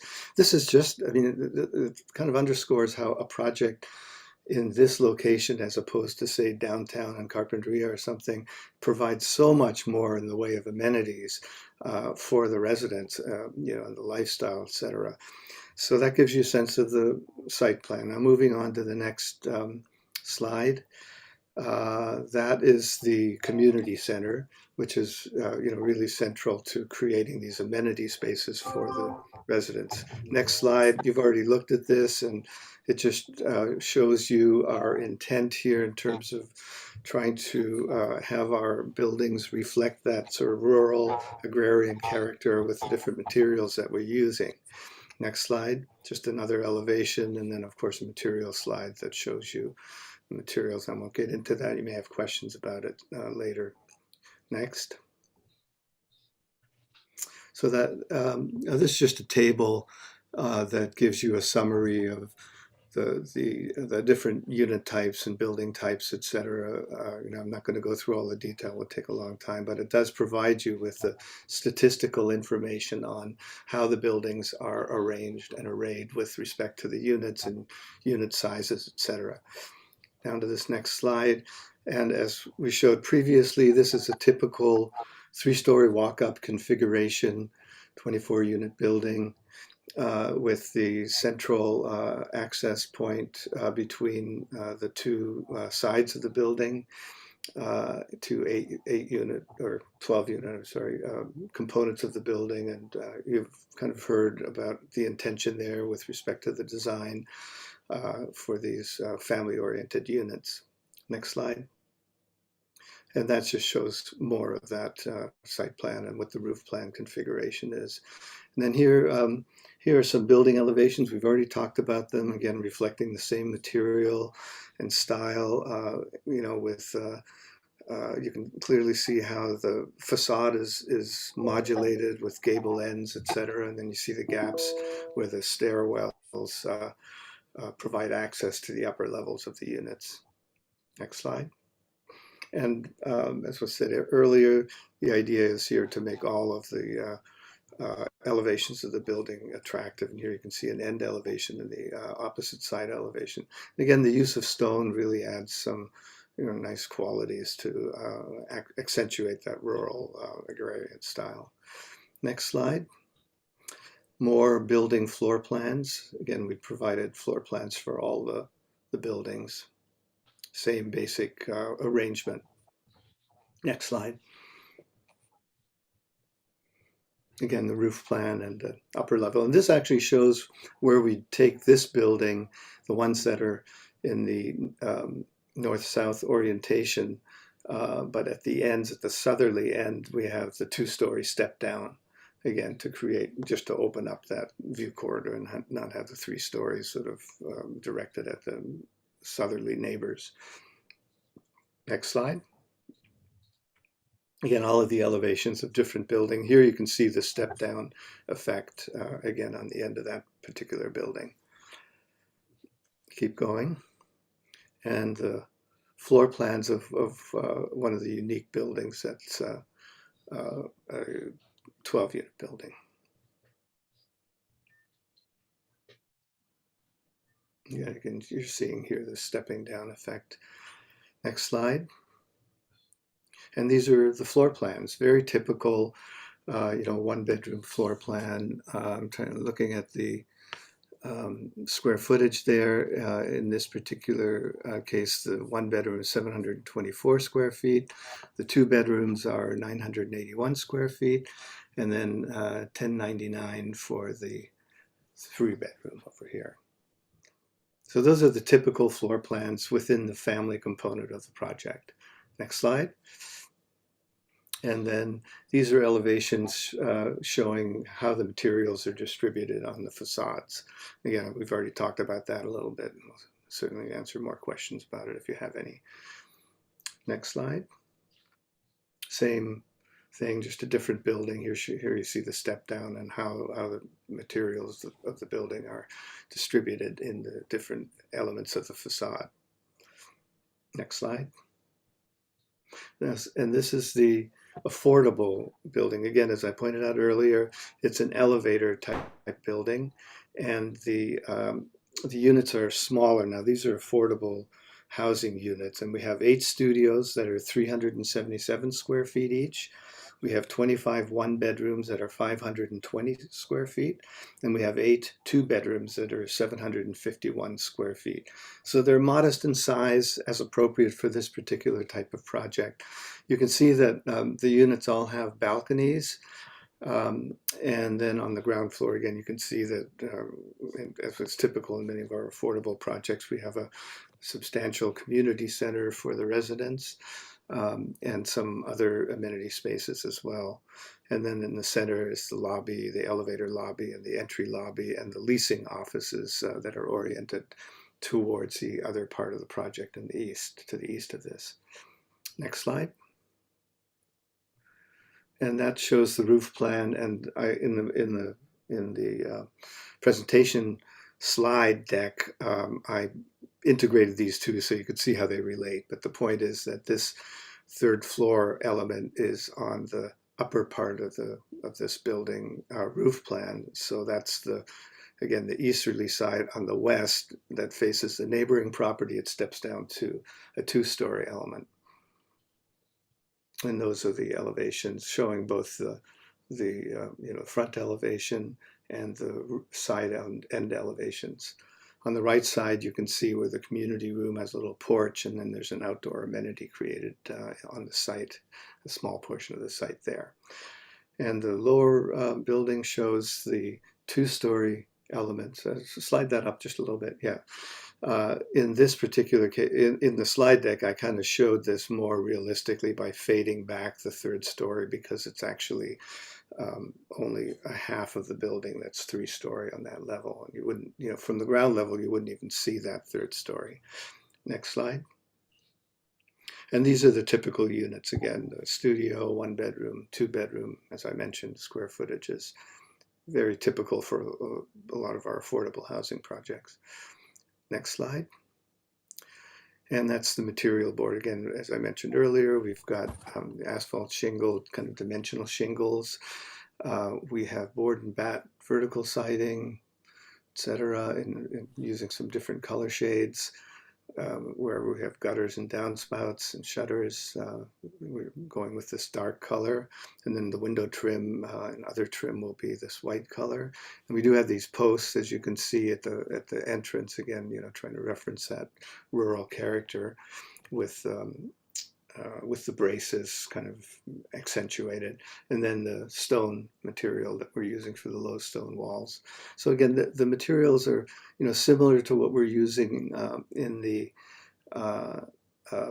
family portion of the project, but they reflect some differences just by the different nature of this particular building. Next slide. That's it, huh? Yeah, that's the last of that one. Yeah, so that's where we are with the architectural design.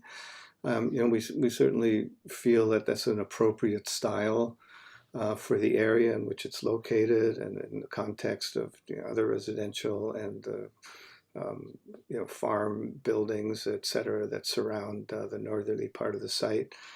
And I think you have a pretty good understanding of what we're doing with the site plan and the amenity spaces and how it all sort of fits together. And you can see it. Yeah, sorry, go ahead. No, I think that was really good, Jetty, what we were looking for. I think we can kind of move forward. I just had a couple of quick questions. Has this been, just in terms of overall site master plan, has this been reviewed by transportation, traffic studies, and like the entrance in and out been validated by the fire department? Have they had a chance to look at the scheme here and work with you on that? Yeah. So actually, let me just chime in on that, and then you can add to it. But that's a very good question, Josh, and that's something that is still in the works. Fire and Public Works have both expressed initial concern with the current access and circulation due to the limited opportunity for like secondary access or better street frontage. Okay, good. Well, the reason it's still something that's kind of being worked through.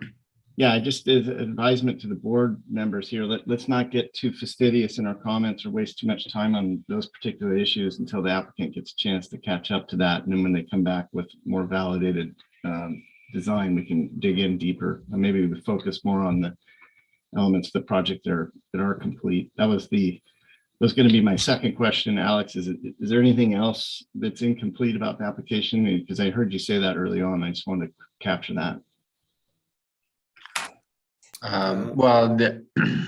Brent on that, and Alex.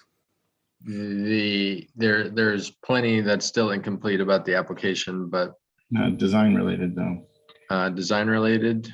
I mean, we've asked for more, you might appreciate one thing we've asked for are some better massing studies and sort of sections that show the relationship of the proposed development to adjacent development. So you can see like how the heights and massing relates to surrounding development. Okay, Teddy, this is a pretty flat site though, right? We're looking at a pretty flat surface here, yes? Yes, it is a flat site. Okay. Last question, and I'll open up for more questions if there are any. Maybe Teddy, you can answer this. I know that we're heading into some pretty stringent energy code issues in California, like photovoltaic and EV charging and lots of other things that might affect the parking scheme and add more structure to the project. Have you guys put any thought into how you're going to do photovoltaics on this? I assume they're going to be required. Yeah, and I'll have to defer to Brent somewhat on that as the project manager for the owners. Yes, certainly we will be incorporating photovoltaics to some extent, and we haven't really worked out a complete plan for that yet. But the north-south orientation certainly lends itself to having some west-facing solar on the buildings. But we also have the possibility of doing some solar carports. That's kind of what I was driving at, because I didn't see any of that represented, and I assume to do this project properly, you're going to have to deploy that. Is that a forthcoming presentation? It's coming, or is it? Yeah, as we get more complete. I mean, at this point, we're kind of really looking for feedback from your board on the site plan, how we've arranged the site and all the sort of goals that we tried to achieve with the layout and the overall amenity plan, all of those things. And of course, the style of architecture, and the general sort of massing of the buildings and that sort of thing. When we come back again, we'll have a lot more detail, especially with respect to questions like solar paneling and that type of thing. Yeah, thank you for that. I think that's what I was trying to corral this. So I think, like, to the board, let's try and focus there this time around, and then we'll get them into the other discussions when those are more prevalent. So any other questions from board members? Josh, sorry to interrupt.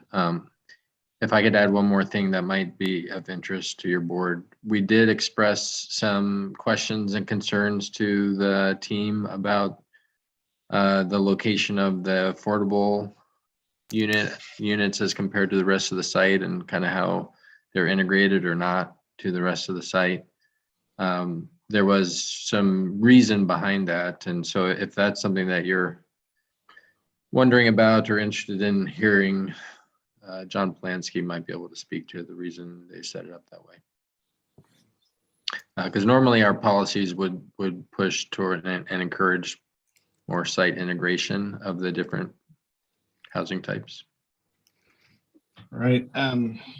Well, let's see how the comments go. I may give you guys a rebuttal on that if that comes up. I want to get to the public comment here and then get us rolling forward. We've got about 13 letters here from different folks on public comment. Has everybody on the board had a chance to review these letters? Yes. Yes. And Alex, Alex Tuttle, have these letters been made available to the general public for their review? They've been posted in the public box folder. Okay. The reason why I'm saying those two things is because I'm not going to read all these letters out loud as a part of this meeting. So just wanted to affirm that the public has access to these and the board members have studied them. All right, and do we have any hands up for public speakers today? Any members of the public wish to speak? We were going to have questions first, right? Oh, yeah, I thought we were done with questions. If you have more Oh, questions. no, I haven't even started. This is Go a ahead. big project. Yeah. All right, get out your notepads, everybody. Here we go. Let's do some questions. Sorry, I didn't mean to skip over you, Alex. Let's go. Please go to the site plan again, or either the landscape or the site plan. Yeah. I was unclear in the presentation. I thought it was mostly a two-story project with 3 stories on the west end. But then I look at the drawings and most of the buildings look at 3 stories except for the south end of those buildings. Is that correct or am I missing something? Okay, so going to show exactly what are the 2-story portions. Yeah, so the two, yep, there you go. The 2-story is the hatched portion of the buildings there, the end. So that's how we step the architecture down. And Okay. then that one clubhouse building is a 1-story building. Okay, got it. Okay, thank you.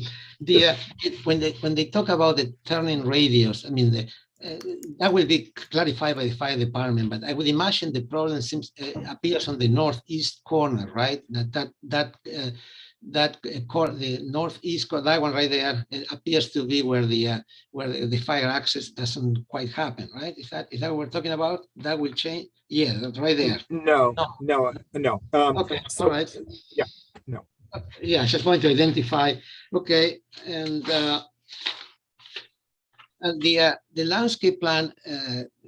I mean, there's a lot of parking. I mean, even more. I imagine maybe the neighbors want all that parking, but of course it makes things a little bit, tight. How much extra parking then required is there in this project? It's significant. I don't know that number off the top of my head, but we can certainly get it to you. But just on the order of magnitude, I think we probably are over parked.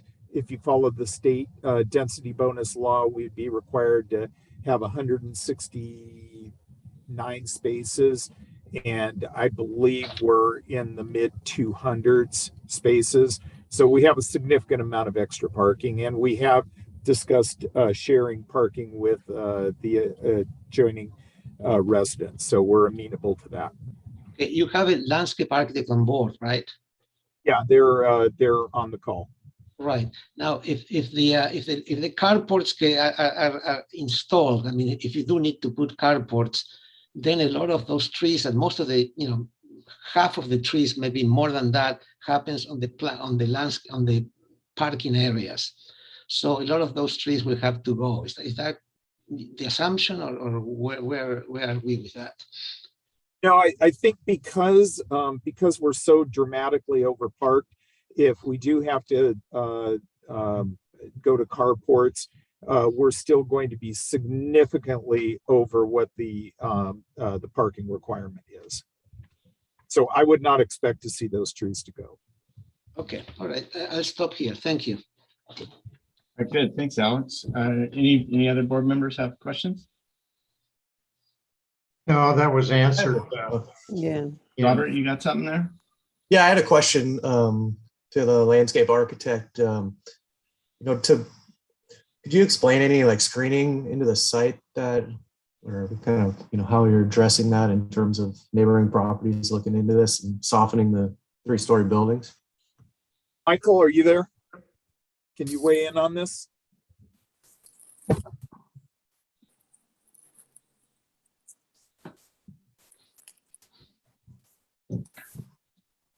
Michael Schrock, are you there?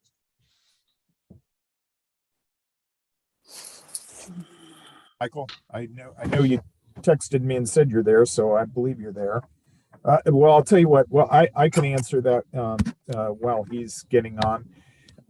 So we have looked at that. Obviously, that's a key way for us to help provide some good screening for the neighbors, both to the south and to the west.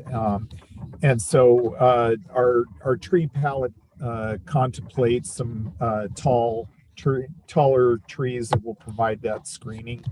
It's a fine line, as you'd imagine, because we want to provide some screening to soften the 3-story architecture, but we also don't want to impede the views. Okay. Does that satisfy your question? Yeah, that's good. Thanks. Good. Okay. Any other questions? All right, let's open up public comment. Go ahead, John. Josh? Yes. I just a suggestion. I mean, for those of us just looking at it for the first time, if you would cast the shadows of the buildings, it would give us a better or more realistic impression of how high they are in relationship to one another. I think that would be beneficial for us. Yeah, John, remember that when we get into comments. I think I had a similar thought about that, but let's come back to that on comments. I think there's an opportunity for that. That's a good point. All right, good. Any other questions? I'm gonna kind of move us on. Public comment. Do we have any public speakers that wish to speak on this item? Mr. Chair, we do have quite a few who signed up for this item. Whether or not they're just listening or want to speak is unclear. So we have 2 people who have their hand raised. If you want to speak, go ahead and raise your hand. What I'll do is I'll call on the Zoom users first, and then I'll call on those who are joining us via telephone. And for the latter, I'll just call on you based on the last 3 digits of your phone number. For those telephone users, you'll have to hit *6 on your phone to unmute yourself when the time comes. And I'll remind you again when we get there. So right now we have 4 speakers with their hand raised, so I'll call on them first. If you want to speak, go ahead and use the raise hand feature at the bottom of the screen, and I'll call on you as well. Okay, so our first speaker will be Gail Marshall, to be followed by Nick Bobroff. Okay, to the public speakers, I'm going to give you a chance to announce your name, and if you want to provide your address, that's fine. If you don't want to, that's fine. We're going to give you 3 minutes to speak. You'll hear my alarm. Please, I might give you 30 seconds if I think you're going on a warning. But also, David, is there a phone number? If anybody's having a technical issue getting into the queue here, is there a phone number they can call you at? Oh, sure. They can call me at my desk. My desk phone is 805-568-2058. All right, very good. That's 805-568-2058. All right, cool. I feel like I'm hosting a radio show here. All right. All right, our first speaker, please state your name for the record, and I'll give you 3 minutes. Yeah, hi. Mr. Chair, I want to make sure you can hear me. I'm hearing you loud and clear. Okay, very good. All right, Mr. Chair, members of the board, thank you for the opportunity to speak today. My name is Gail Marshall, and I am the former county supervisor from the 3rd District, serving from 1997 through 2004. I have happily lived in the 1st District for 9 years now, Carpinteria to be exact. I'm well aware of the purpose of the South County Board of Architectural Review, although in the case of this project before your body, there are points that need to be made that may seem to be outside your purview, but that need to be said. The Red Tail Baylord Housing Development Plan is to be built on a site that sits just outside of the urban boundary for the city of Carpinteria, setting a dangerous precedent for future development on urban boundary lines anywhere in the county. This means that while the county will be responsible for applying county standards, which are less protective of the community, the city of Carpinteria, which has standards that are more protective of the community, will be ultimately responsible for all the urban impacts. The very dense Red Tail Baylord Housing Project will have the tallest buildings in Carpinteria at 45 feet. The project sits in an already dense neighborhood of condos with a maximum height of 32 feet. The project places 3-story buildings in a scenic corridor mapped by the county's own environmental resources management element. This scenic corridor has functioned as a wildfire protection zone for the community, as evidenced in photos taken after the Thomas fire that show that this property may have saved Carpinteria. By your own bylaws, you are to ensure good quality architecture compatible with community standards, and ensure that development and building design is consistent with adopted community design standards. Community, in this instance, is the city of Carpinteria. This project does neither of these things. This project is completely inappropriate development for this site, and I thank you very much for allowing me to speak today. Thank you for your commentary and for being brief. Appreciate it. Next speaker will be Nick Bobroff, to be followed by Jim Baylord. Very good. Hi, good afternoon, Chair and BAR members. My name is Nick Bobroff. I'm speaking on behalf of the City of Carpinteria. We submitted a letter ahead of the meeting, which I understand that your board has received and had a chance to review. We have a number of concerns with this project. As it's currently proposed, the city does not support the project. We've met with the developers and with Hasbarco staff on numerous occasions to identify some of our concerns. However, to date, we cannot support the project as currently shown. Right now, as proposed, this would be the most dense and tallest residential development in all of Carpinteria. And as Mrs. Marshall said previously, it sits outside the city limits in an EDRN and outside of the urban rural boundary. Oh, we just got to the public. Sorry, Excuse me? Go ahead. Sorry, there was just a little interference there. You're fine. Continue, please. And again, in terms of site planning and architecture, there's a couple things I want to point out. I know there's a number of other issues that the city has that probably aren't germane to your board that I can leave for a later time, but that are highlighted in our letter. But I think in terms of site planning, it's important to understand that it's only because of disregarding the county's height limits and the agricultural setback buffers that are required for this project that the project would even be able to achieve this level of density and this amount of parking on site. If the project actually had to meet those standards, you would see far less development on here, far smaller development as well. As proposed, we feel it's incompatible with our neighboring multifamily development. We'd like to see story poles put up. We'd like to see photo simulations from key public vantage points along Pendennis, Baylord, and Monte Vista Park to understand the view impacts. In terms of architecture, the farmhouse aesthetic seems appropriate here, but with the exception of the community center, the mass and scale and size and bulk of these buildings seems totally out of character with the surrounding neighborhood and with the surrounding agricultural setting. So we hope your board can give the developers some concrete feedback to scale this project back and come up with something that better fits the area. Thank you. All right, thank you. Next speaker. Next speaker will be Jim Baylor, to be followed by Christy Boyd. All right. Hi, this is Jim Baylor. I don't know if you can hear me. We can hear you fine. Thank you. Great. Thanks for providing us a forum to discuss this project. My name is Jim Baylor. I live at 1150 Baylord Avenue. Our home overlooks the park and the project site. We're also owners of the property immediately to the east of the project site, which has planted with avocado trees. That avocado orchard is part of a 20-acre avocado ranch that I manage for the family. The family's been farming in this area for the past 150 years or so. Many of the people have talked, I've submitted a letter already detailing some of our objections to the project. I'm going to focus on the agricultural impacts. This piece of property has been actively farmed again for probably 150 years or more. It is entirely in the agricultural buffer zone. It spans the entire width of the zone. It is surrounded on three sides by avocado orchards on the west, north, and east sides. When you put this many people in close proximity to agricultural operations, you're going to have conflicts. And the county has an ordinance called the Right to Farm Ordinance that addresses those kinds of conflicts.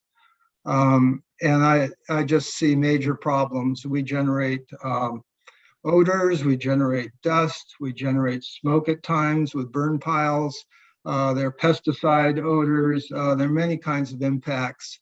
And this development, if it goes in, will seriously threaten the viability of our farming operation as well as the adjacent ones. So I'd urge you to look for another site. Urge the applicant to look for another site that's less impacting. Thank you. Thank you very much. Next speaker. Next speaker will be Christy Boyd, and then we'll go to the telephone callers. Hi, can you hear me? Yes, we can. Thank you. Okay, great. I want to thank the members of the Santa Barbara Architectural Review Board for the opportunity to speak on this red tail development. My name is Christy Boyd and I reside at 1200 Baylord. I'm part of a coalition, Save the Baylord Farm, that has been meeting for almost a year.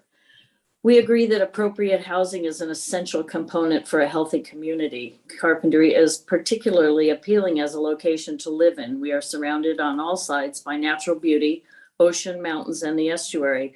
But those geographical features also physically constrain the amount of buildable housing for our city. We cherish our city planners of Carpinteria who are continually and successfully balancing the need for housing and the small city footprint of Carpinteria. We also acknowledge the pressure that the state RHNA numbers are imposing on all cities and counties in the state. This county project borders the city of Carpinteria on the north and east. It will be known as being a part of Carpinteria, even though it technically is in the county, not the city. The developers of this project would like us to believe that this is a low-cost housing development. It is not. It is a wolf in sheep's clothing. It is an ill-conceived plan that defies good planning practices. Destruction of the urban-rural boundary is not justified with this project. This area is already home to over 500 condominium units. The parking is difficult and dangerous already in this neighborhood. The small passive park, Monte Vista, the safety valve for these condominiums, will suffer with more usage and the shadow that the huge 42 to 46 foot buildings will cast. The ingress-egress approach to this massive development is the size of a residential driveway. The probability that over 300 cars will use that daily is ludicrous and potentially very dangerous should fire occur nearby. There are other much more appropriate sites for a true low-cost housing development, and we would welcome them. Our group has met with First District Supervisor Doss Williams to address those alternate sites and voice our concerns about this project. We will continue to urge him and the Board of Supervisors to nip this project in the bud. The Carpinteria City Council is unanimous in its opposition to this project, and the citizens of Carpinteria are opposed to it as well. We hope that your board will join us in that opposition and perhaps schedule a site visit if you need. We really feel that this demonstration today is kind of the cart before the horse. There are so many planning issues involved with this project that rather than seeing tot parks and swimming pools and smoking sheds, we really need to talk about the planning issues first. Thank you very much for your time. All right, thank you for keeping your. All right. You got phone people now? Yeah, phone. We'll give them a chat. So what I'm going to do is I'm going to give permission to our phone speakers to talk. I'll call on you one at a time. By the last 3 digits of your phone number, hit *6 to unmute yourself. If you don't want to make a comment, just say, I'm just listening, that's fine. If you'd like to provide comments, you're certainly welcome to. So our first caller is 101. Can you hear us? Yes, my name is Christine Campos and I live at 6027 Jacaranda Way. I really oppose this project because I don't feel it's contributing to alleviating the low-income housing situation, given the vast number of units going over to market rate, and also with the limited availability of parking and egress and ingress into this area. In the case of a fire, it's going to be really difficult with so many cars trying to make it out. Thank you. Christine, I'm sorry, can you spell your last name for the record? Campos, C-A-M-P-O-S. P-O-S, got it. Thank you so much. I really appreciate it. Thank you. Next speaker will be, if your last 3 digits of your phone number are 224.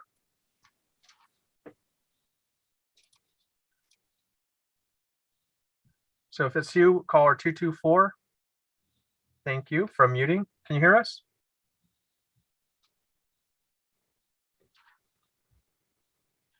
So it looks like you muted yourself. If it's 224, go ahead and just say, state what your name is for the record and go on with your comments. If you're having some technical issues, we can come back to you. Next caller is 341. Last 3 digits of your phone number are 341. Hit *6 to unmute yourself if you wish to speak on this item.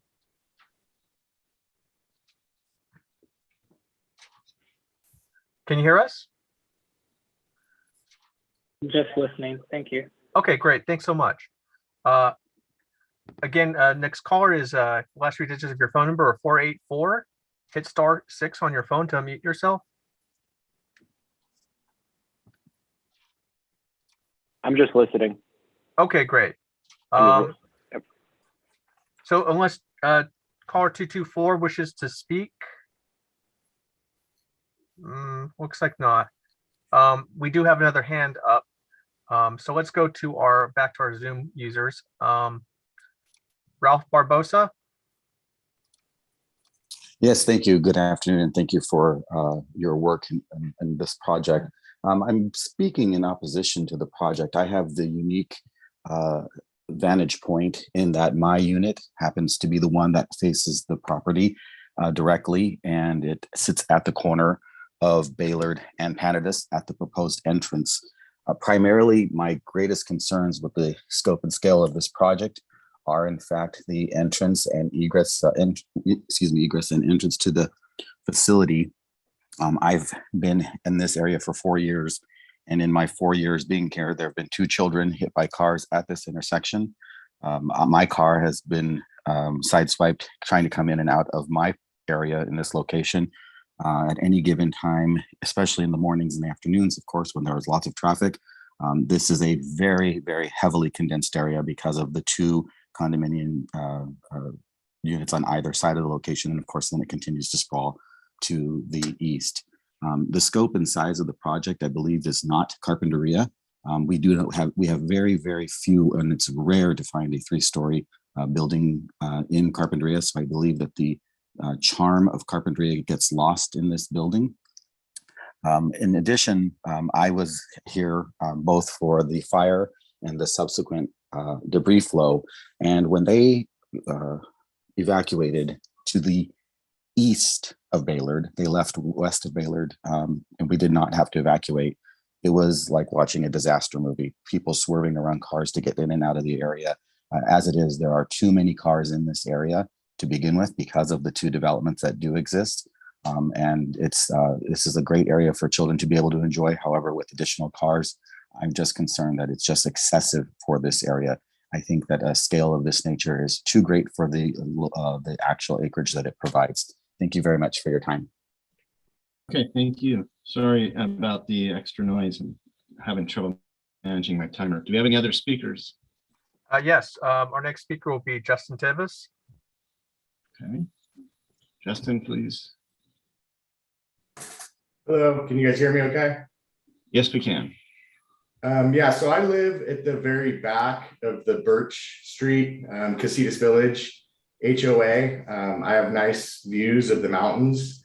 It's very peaceful back there, and there's a lot of nature, birds. There's, coyotes and a lot of just animals you don't see elsewhere.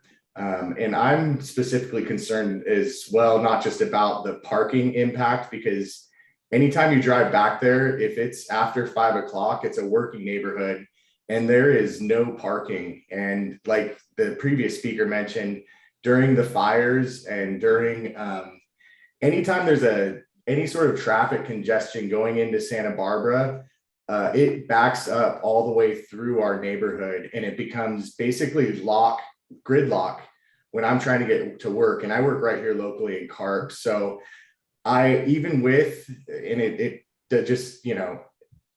looking at the parking that's on there, it's not sufficient because there's not the infrastructure to get in and out at any time. And if those fires, when I was here, they were on top of the mountains, you could see it coming down and it looked like they were coming all the way down to the floor. If the winds would have swept, to the west towards the ocean, people would not be able to get out in their cars because the infrastructure is not built for that kind of volume of people going in and out. Furthermore, a 3-story building in Carp is just really unheard of. And given that I have one of the, back end ones where I sit out there and it's super peaceful, look at the mountains, people come and walk up and down that private road at the back of Casitas Village all the time with their dogs. They feel safe. It's not very many people driving fast. The impact on this community, who is already a very high dense community and very overburdened with just the amount of people in, like, you know, very small, narrow 2-lane roads. It would just be an absolute devastation and tragedy to develop it in this area. And I'm kind of just hearing about this, and I'm late to the game, but I know people in our neighborhood are up in arms. They've been organizing, they've been sending out, you know, different letters and updates. And so I feel blessed that I got to be on this call. But I just think that it's the wrong community to develop. It's going to be an eyesore, and it's going to be really a hazard if there ever is some sort of emergency and people in my neighborhood need to get out and people on the other side. So that's kind of my concern. So thank you for letting me speak. And that's all I have to say. It's Justin Tevis. Thanks very much. All right, thank you, Justin. We have another speaker. I believe that Justin, unless anyone else wants to raise their hand, that Justin was our last speaker. Okay. All right, good. I'll give this just a second here. Check to make sure we don't have any other speakers raising their hands. Congratulate you, David, for doing that. I don't know how you did that. It was technically amazing. All right, we'll bring it back to the board and to the applicant. Just I'll give the applicant like 30 seconds maybe to respond to anything we've heard. Try and be brief. I want to get into comments and move this forward. Yeah, absolutely. Thank you so much.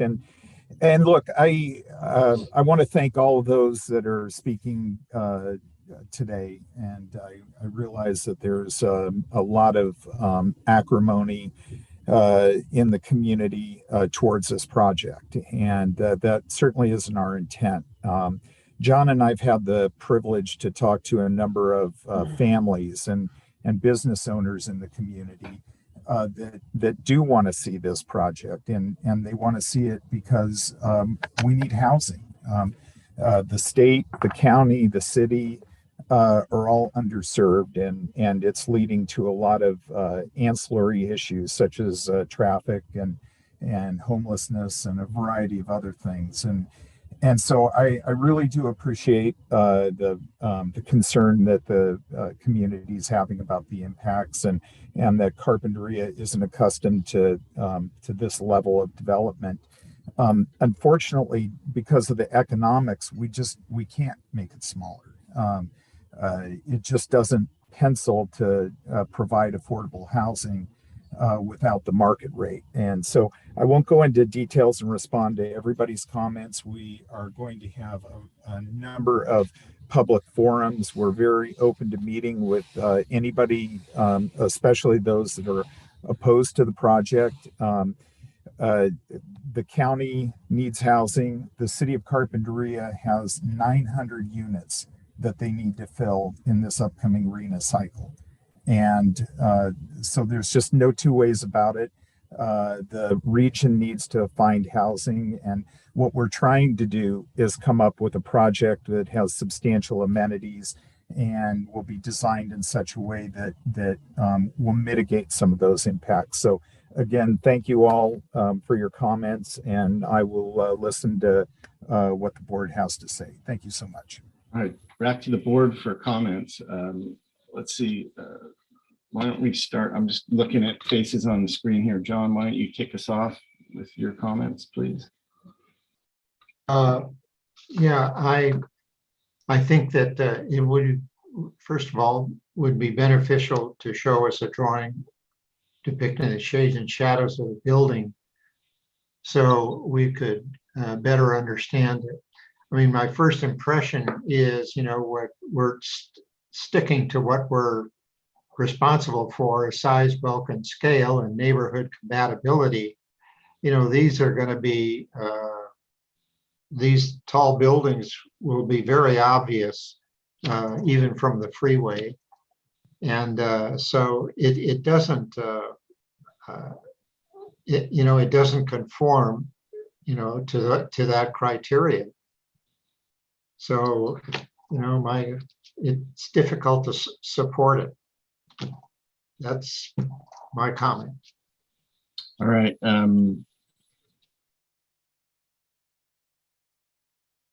Moving on to Valerie.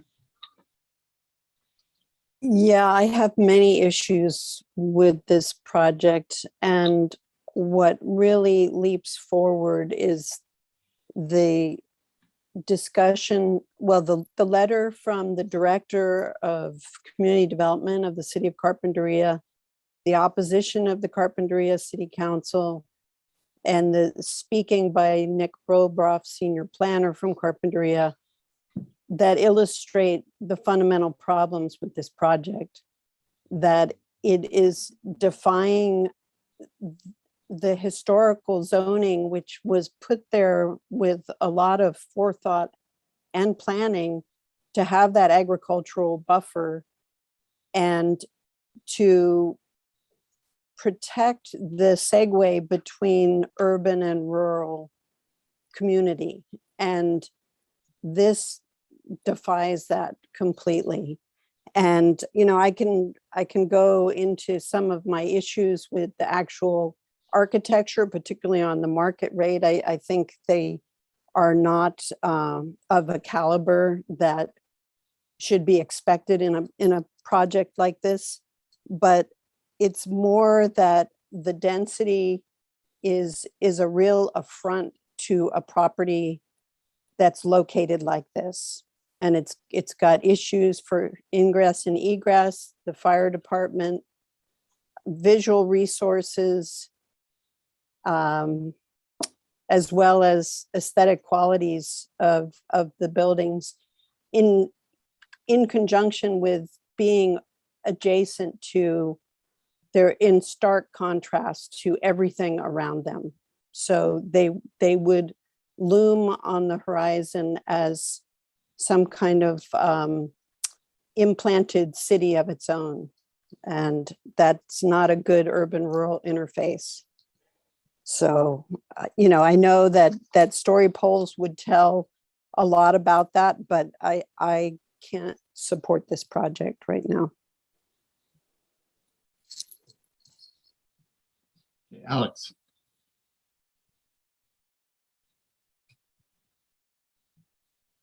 Well, I'd like to address the architecture and the landscape. The other issues that have been brought up are a little bit above my pay scale. We are here as architects and as designers, and that I think is what we need to address. I agree with the comment that this project is in the wrong location, the sense that if it was more centrally located, it would be so much better. Now, I'm not sure there is a place within Carpinteria or any place else where there would be a piece of land that would fit this kind of project. So I try to stay out of that and let somebody else make that decision. I respect everybody who spoke, and I would be in the same situation. I was living across the street and all of a sudden, oh, this thing is happening. It's not open space anymore. All of a sudden I have, 169 units in 7 acres. From a different perspective, this is not a huge density. This is 24 units per acre. In the city of Santa Barbara, we're talking about going from 63 higher up to 120. But this is in the central business district, right? So we're talking about different elements. But in terms of density itself, number of units per acre at 24 is not the end of the world. I mean, but I agree with all the comments made as being in an area where now it's, you know, the edge of town, it's not the center of town. I'm going to go back now to the architectural landscape issues. I would like to see a better landscape plan, really better screening. I mean, if the drawing on the screen is representative, this is not the screening. The screen is not enough. I understand maybe you're trying to protect some vistas and some views, but it's not happening. Regarding, for instance, the parking lot landscape. In the city of Santa Barbara, recently, there is a project by the Carrillo exit on Castillo and Carrillo, right in the corner, a huge parking lot, a city parking lot. And it does have these tipuana trees planted about 22 years ago, and it looks like a jungle. And they don't look like these little green dots, I mean, if they were tipuanas, you would not see the land below. It would just cover the side completely. So considering that this project has 267 parking spaces, which is an enormous quantity for this type of project.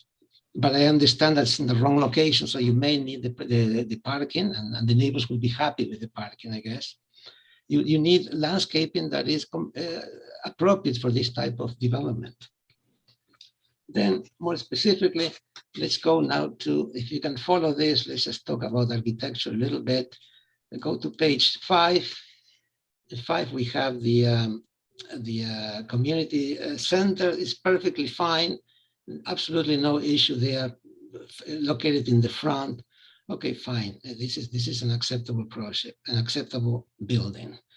Now, if we go to, let's say, go to page 18, the 3-story buildings, and 19 is basically the same with one story on the bottom.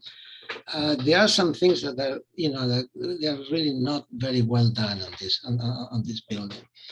For once, the gable in the front and in the center, the gables don't work so well, the protruding gables, especially the one in the center, because if you look on the side, it takes away from that so-called the rural agrarian architecture style that is desired.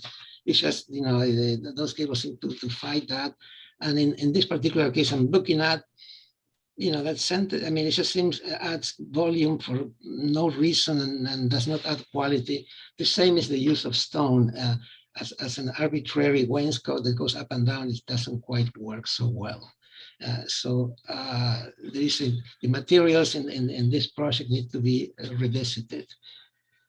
And of course, the openness, I understand the stacking. I mean, I understand that you have to put, stack the plumbing and stack the functions so the building functions properly, but there are more elegant way of doing it. This is just very arbitrary, exactly the same openings. I understand that it saves in shear walls and hold downs and all that, but these are market rate, you can do better. Going now to the last comment on page 22. On the affordable building, which architecturally seems to be better designed. The part I would rework here is the central element. I understand the desire to have a central element that connects, that ties the building together.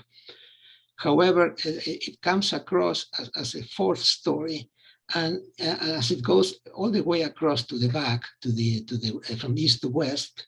If you look at the north elevation, for instance, it makes it doesn't help the 2-story portion of the building. It starts taking away from there. So even though it ties the building together, I think it's just there should be another way. Should be a way to downsize it a little bit and try to break up the uniformity of the 3rd floor element in another manner, maybe with a roof monitor, maybe with some other agricultural type elements. And that's all I'm going to say. Thank you. All right, thank you, Alex. I think Alex does a good job of reminding us where our purview lies today. So let's try and keep it there. Thank you, Alex. Robert Richards. Oh, good. People say it all the time. Okay, so I would really like to see some photo simulations of what this project looks like from, neighbors' standpoint. I think it would be helpful to have some type of a 3-dimensional model that would show the massing of these buildings. In elevation, they seem to be really large buildings and inappropriate, in my opinion, for what is on the edge of an agricultural area. I think that there could be opportunities to articulate the end of these 3rd or story levels so that the building doesn't look like it's so long. And okay, what else here? I don't think it's appropriate to have the affordable building have a different appearance than the other buildings. I think there should be some approach to integrate these affordable units into the other buildings. And the location of the affordable building being so close and kind of like at the edge of the property seems like it's just kind of placed there outside of the mix of the rest of the project. So maybe there's a different approach for that. I think we need to see more specifics on the planting in terms of how the site is screened. And so the photo simulations would be helpful to illustrate that, but also we need to know what are the specific plants that you're putting along the property lines. Is there hedging? What does a fence look like? What's the height of these plants? And also the planting shown there between the affordable unit and the property line, that seems to be a pretty narrow space to be fitting in, or illustrated as really tall trees. And also there appears to be a neighboring building there, and that just seems like that's really tight up against that neighboring structure. The driveway seems undersized to serve this whole project. I noticed there's only 16 bike parking spots for this entire project. There needs to be more bike parking, in my opinion. And I'm concerned too that there might not be enough parking to support all these units. I know you guys say that the site is overparked, but the parking calculations I looked at, it was saying, you guys made an allocation of 1 car per 1 bedroom unit, but the reality is if there's people working here, there's probably couples living in there that have 2 cars. So, if every one of those 1 bedroom units had 2 cars and some of the 2 bedroom units had 3 cars, all of a sudden this thing doesn't have enough parking. So those are some of my concerns. Those are my comments. Thank you. Thank you. Kylie. So I agree with a lot of the previous comments, but what struck me as a weakness in the site planning is the lack of pedestrian and bike connectivity, both within the site and to Baylord. Within the site, most of the residents will not be able to get to the amenities without crossing the parking lots once or twice. And those crossings don't seem to be designed intentionally. And then, as Robert mentioned about the lack of significant bike parking, and because of the site's location, there's not really a walkable nature to get to a lot of like grocery stores and downtown necessities. So everyone will be needing some mode of transportation. So I think taking a deeper look at those circulation studies.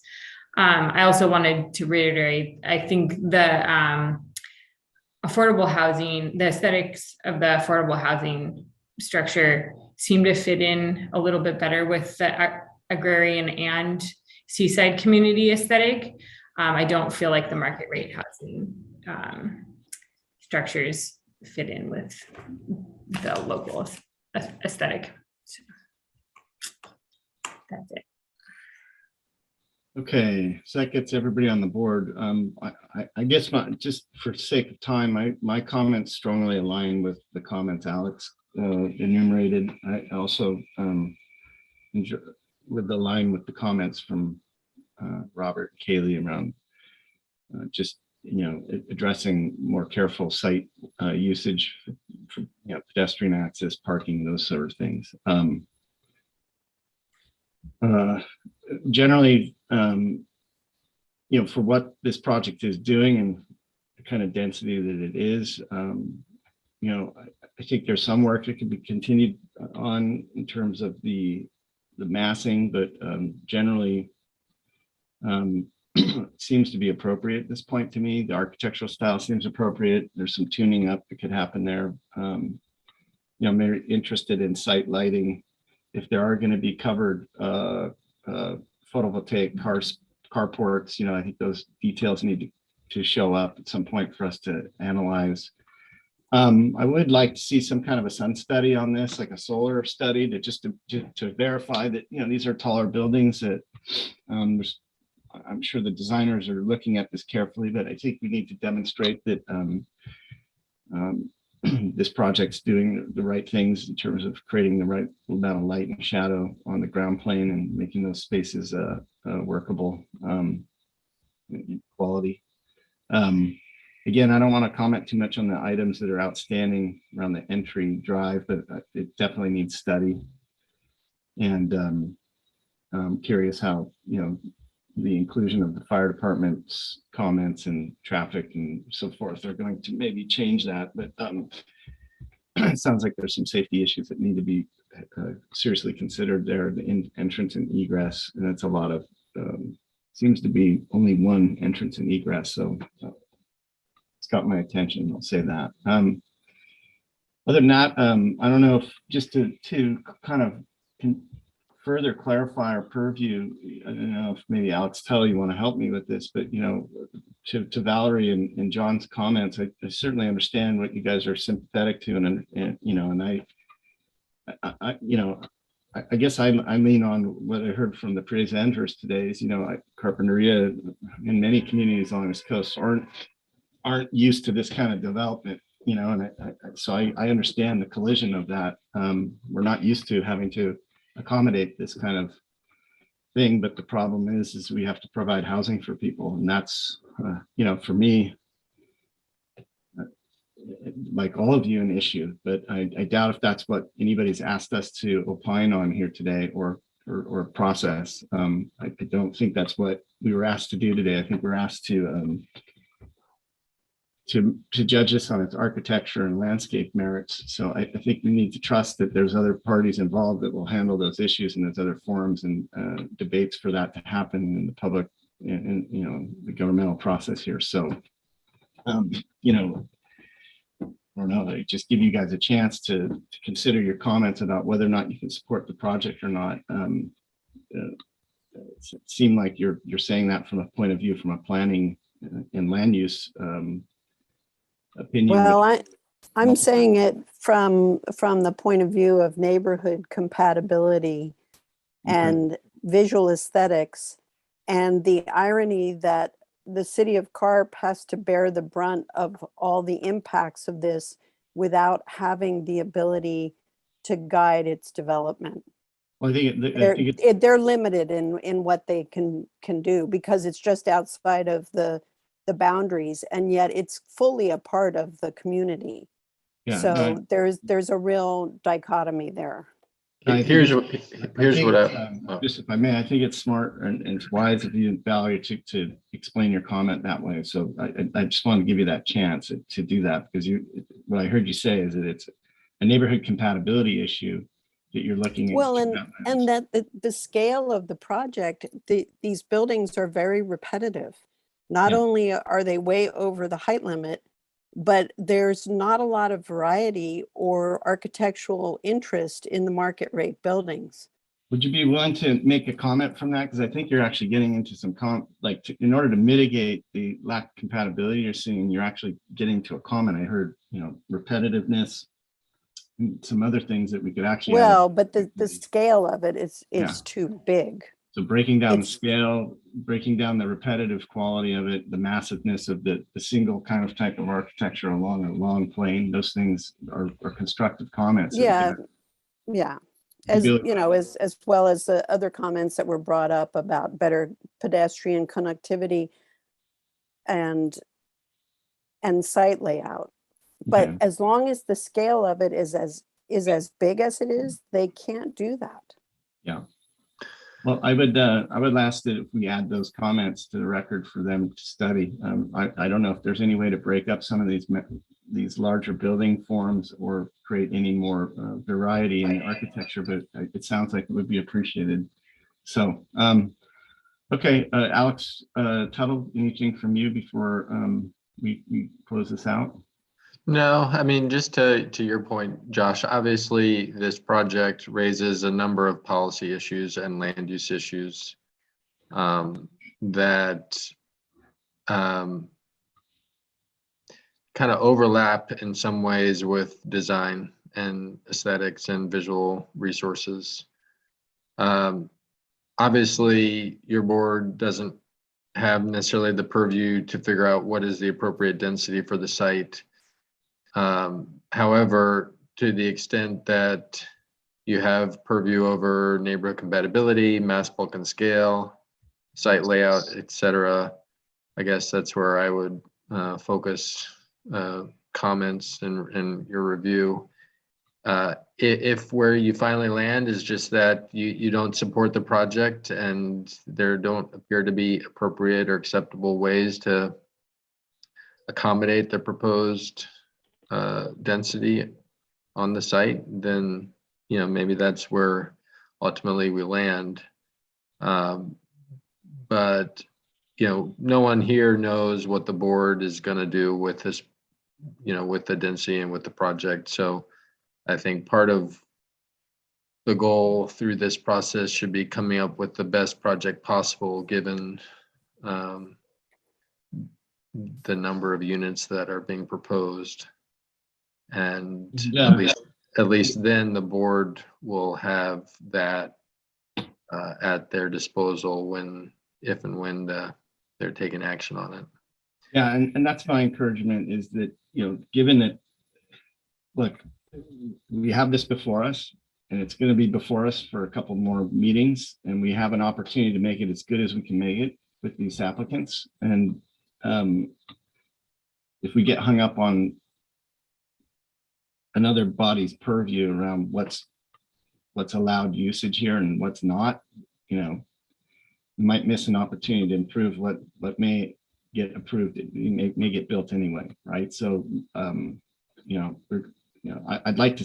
I'm saying that in the interest in a productive process. We have to see this. We're talking about story pulling it. We're talking about analyzing it, and trying to work with these guys inside of it. So it sounds. What's difficult for us, I think, right now is that the application seems to still be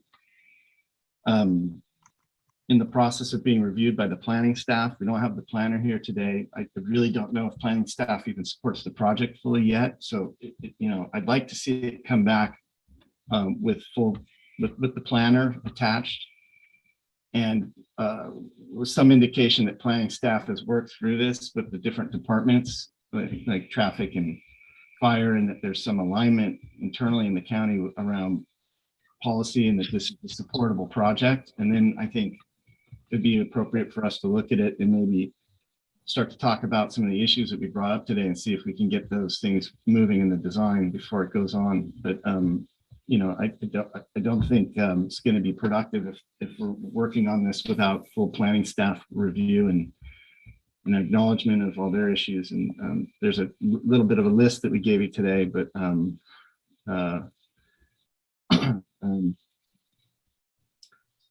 I don't know. I mean, I guess, Valerie, I'm thinking about projects where they were already approved by planning, commission or the SUPs, and then they were handed back to us and they constrained our ability to review the project, and you're only allowed to look at this and look at that. And the thing that it had completely set sail before we even got a chance to look at it. It seems like the way this project's coming at us, we actually have a real opportunity to work with this applicant to make the best of what they have. And the decision whether or not it gets built or not is probably going to be out of our hands, as far as I can tell. So, that's my right. summary. Well, I guess the dilemma is that the density pushes the mass bulk and scale.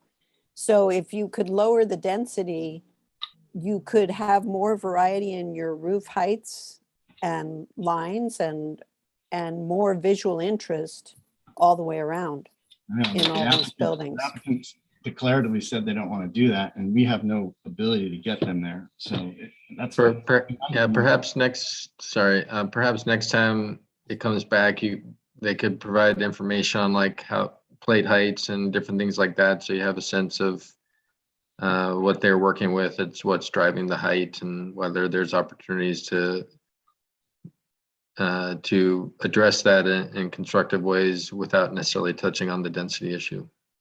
And if this is coming before the Board of Supervisors, is there a way where this issue of density could get settled before we see it again, Alex?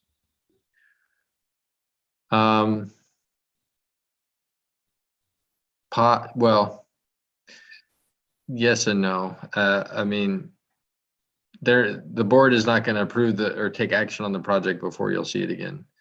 But there is the requirement that the general plan amendment that addresses the issue of density needs to be initiated. And we're still looking at how that might unfold with, as reference, for example, the tree farm project, which some of you may recall on Patterson Avenue. Yes. That was a rezone from ag to residential and increase in density. And the density with that project was basically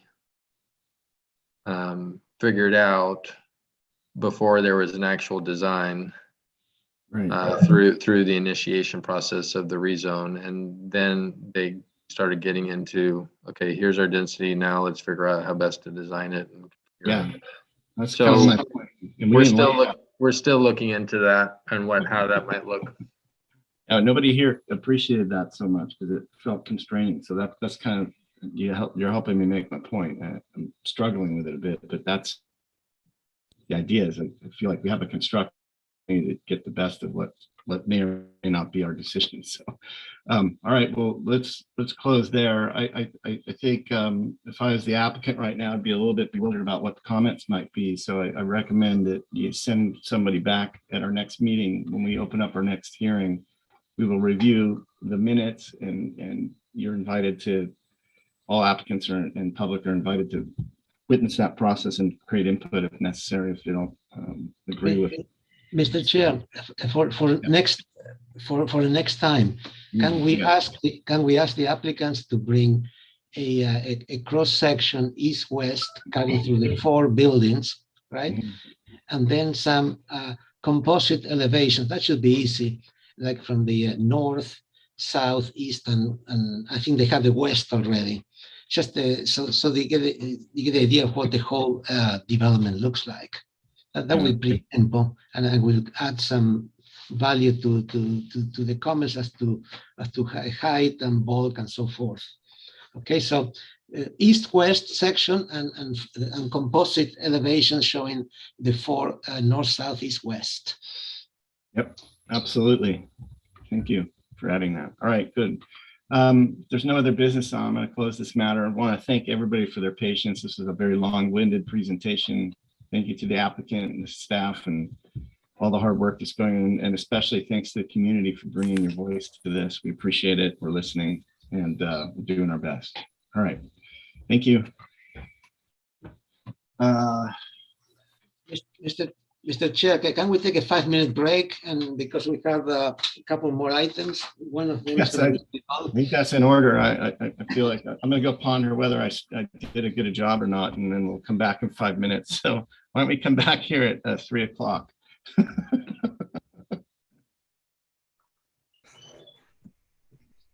We'll be recessed till 3 p.m. Please return.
All right, I'm back. We're back.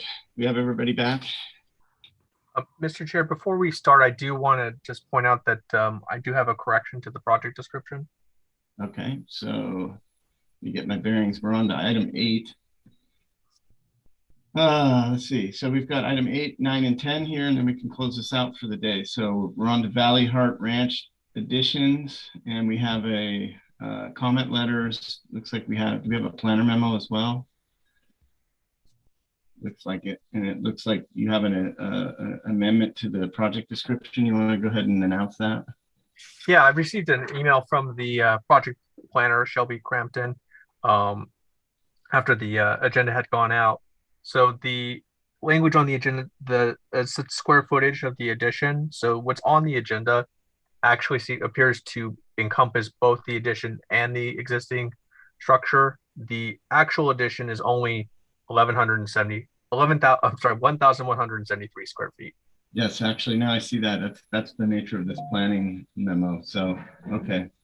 So there was a typographical error on the agenda. The proposed project involves an addition of approximately 1,173 square feet to an existing single-family dwelling. So the agenda incorrectly stated that at 3,342 square feet. Which actually, by the way, is the proposed overall square footage of the dwelling after the addition. So that's that. All right, good. So let's get started. We've got a few public comment letters here. One actually from McClintock. We got everybody here. I need to disclose I had an ex parte conversation with one of the owners of the property, or the applicant for that matter. The nature of the discussion was more about procedure, a pretty brief discussion at that, about procedural issues around story polling and understanding as far as purview and policy around things like view corridors and so forth. So I haven't actually looked too deeply at any of the projects. So that's the nature of that. Any other business before we get started? Okay.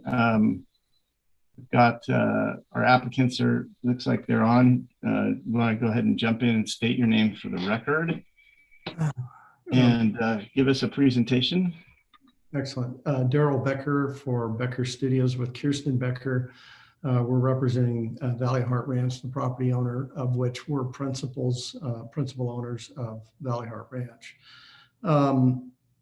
Thank you for pointing out the discrepancy in the description. I do want to clarify the main residence has the square footage that was noted.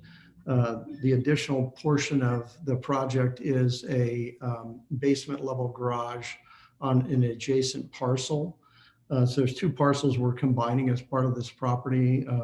Right now, it's 2556 and 2558 Whitney. The property is, we're working with consultants on the property with Ashley and Vance for stormwater and civil, and Boski Architecture for landscape architecture. If you'll flip to the second page, which is A006, it gives you an overview of the location of the existing residence. The existing house is at the end of Whitney. It is effectively a dead-end street. It's not visible from a major thoroughfare, although it is up at the top of the hill.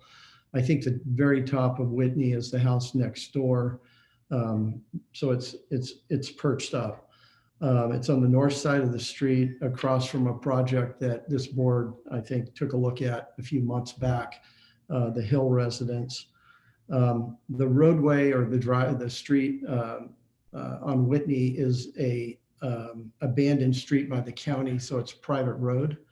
And again, we're essentially adding on to the existing house, proposing to build a garage on the driveway that goes down to the house at the end of the street, which is the driveway's on our property, down to 2560.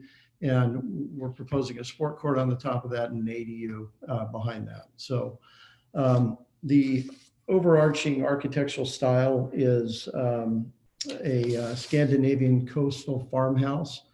We're proposing new exterior wood siding in lieu of shingle siding, so vertical wood plank, plaster and board form concrete integrated into the design to balance the natural wood siding, and obviously new doors and windows. We can go ahead and move to, if you want to just flip to the next page, there's a site plan, which we might take a second just to take a quick look at. You can see the, unfortunately, we don't have the parcels. It's map showing both parcels combined. But as you can see, the existing house is on the left parcel. And then there's, yes, on that side. And then on the other side is the open area with the neighbor's new driveway at the south end of the parcel, sweeping down across to their property. I believe the next page is A101, which is an overall site plan. And one of the things we're encouraging to do here is, or attempting to do, is pull back a little bit from the street as all these houses are being refined along Whitney. People are creating more at street level parking. Right now, there's 2 parking spaces in front of the main house, and that parking encroaches in front of other people getting in and out. So we're trying to relieve a little pressure there. But you can see that the site plan includes an addition extending on the west side, the furthest west side back. We have a small pool in the middle of the center of the yard there. And then just right of that is a future ADU, which we're showing on this plan for planning purposes, a sport court just south of that. And below that is a garage at grade level coming off of the driveway going down to the neighbor's house. Overall, we've tried to utilize the core structure of the existing house to the maximum extent possible, minimizing the amount of, and perhaps we can go to 2 sheets over at A202. The next plan, that's our floor plan. So yeah, if you'll scroll up a little more. So there's a dotted line along the midline of the house right there. Up a little bit, that's the section line. If you come up a little bit, right there, that's the outline of the rear of the house right now. So the addition is essentially a bathroom, a portion of a bedroom, family room, a bedroom behind that, and a closet master bath. We're also proposing to pull a shed roof over the top of the outside patio to try to cut some of the heat on the easterly side. If you'll come, yeah, right there, correct. So we tried to maximize the use of the existing house and just add the minimal amount to create proper layout and square footage for the house. We've been meeting with the various neighbors. There have been some issues raised by different neighbors. We've met and worked through some items with the neighbor to the east. Recently been meeting with the neighbor to the west, and then also to the south. They've brought up some issues, and we've are still planning to continue to work with them. The neighbor to the west main issue has to do with some of our view changes and whatnot. And this plan does not, that we'll take you through in a little bit, does not address the changes that we're willing to make, but we want to just take you through our presentation if we could. So let's move on to some of the elevations if we could. Well, yeah. This is the ADU, which I know your board doesn't review, but the style of this was intended to meet or be below minimum heights. And we used this shed roof when we were asked by one of the applicant or one of the neighbors to reduce our roof height. We used this and pulled that into the main structure. It wasn't our original design intent. So if we go to the elevation of the main house, which would be on the next one, A300, next page.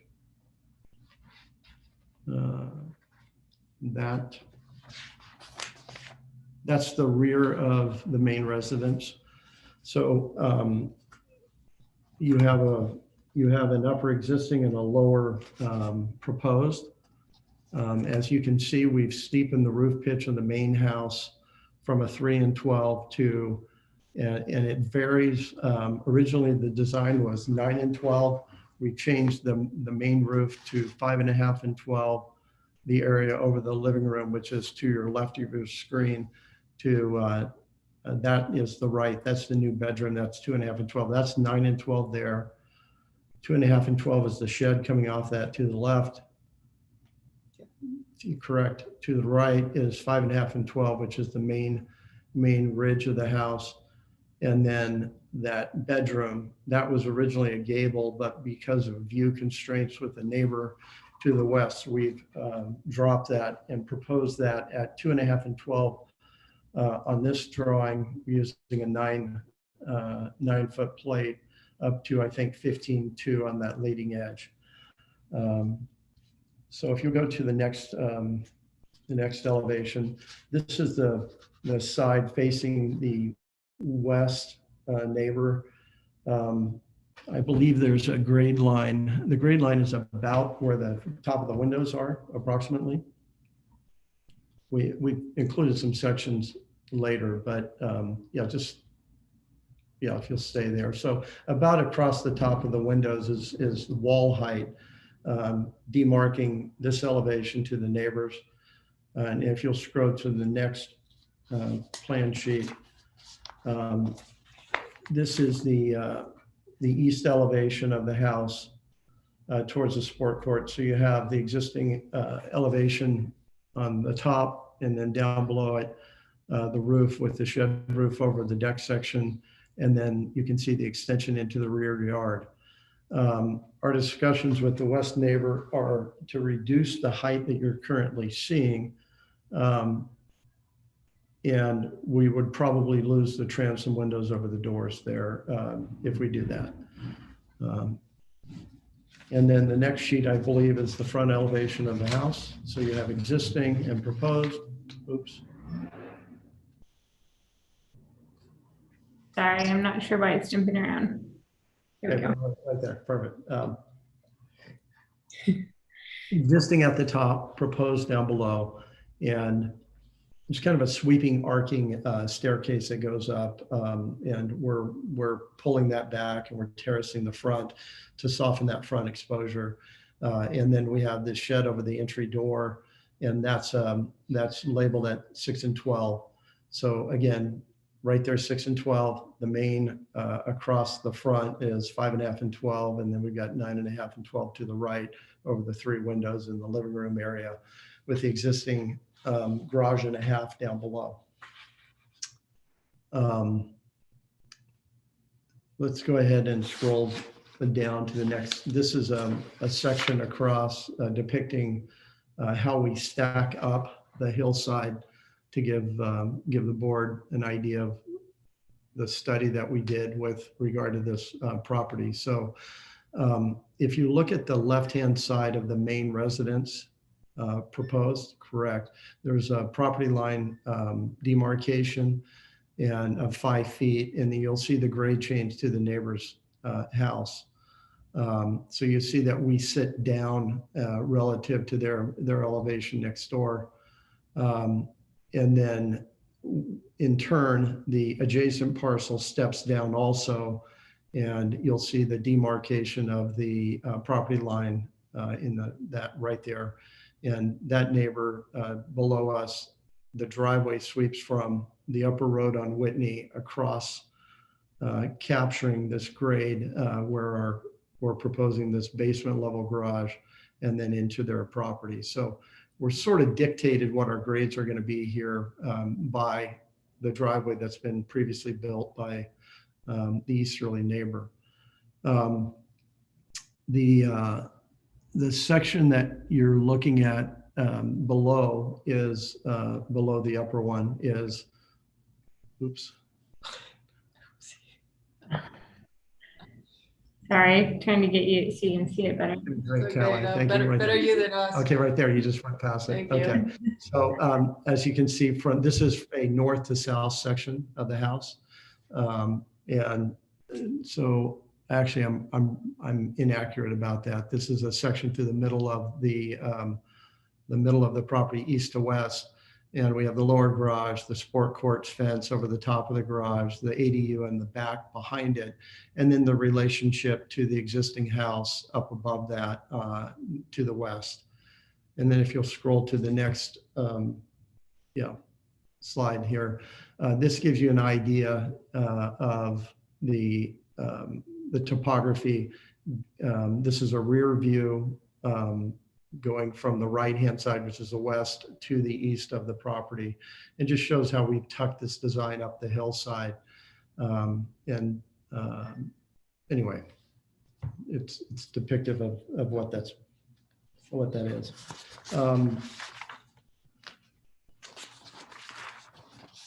And then materialism, I'd like to touch base on that. We're proposing, I mentioned it earlier, that, and this would be the second to the last page, A910.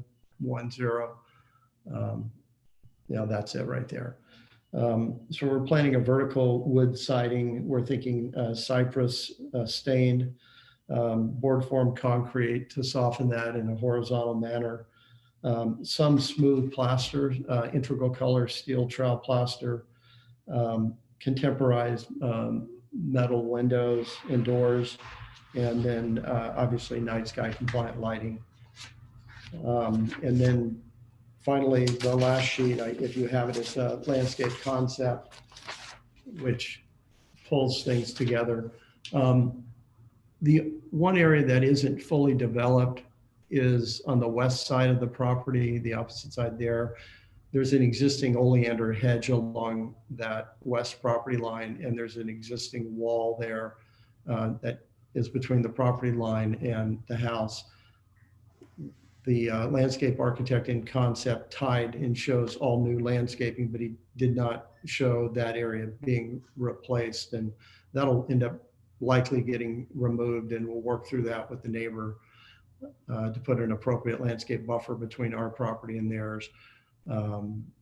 That area in general between both of us needs to be studied for both of our privacy.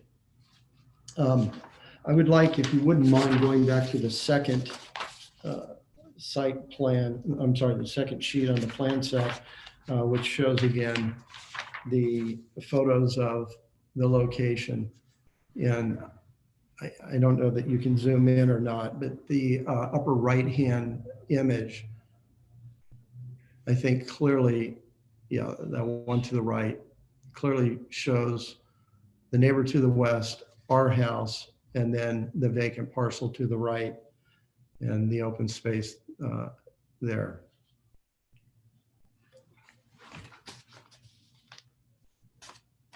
A couple of their notes, our landscape architect couldn't be here, so they sent me a couple of notes to bring up regarding their conceptual plan, that their intention was planting to buffer a series of low retaining walls to help give relief along Whitney Avenue, pedestrian entry sequence composed of natural stone pathways and staircases, drought tolerant landscape, Mediterranean planting theme throughout.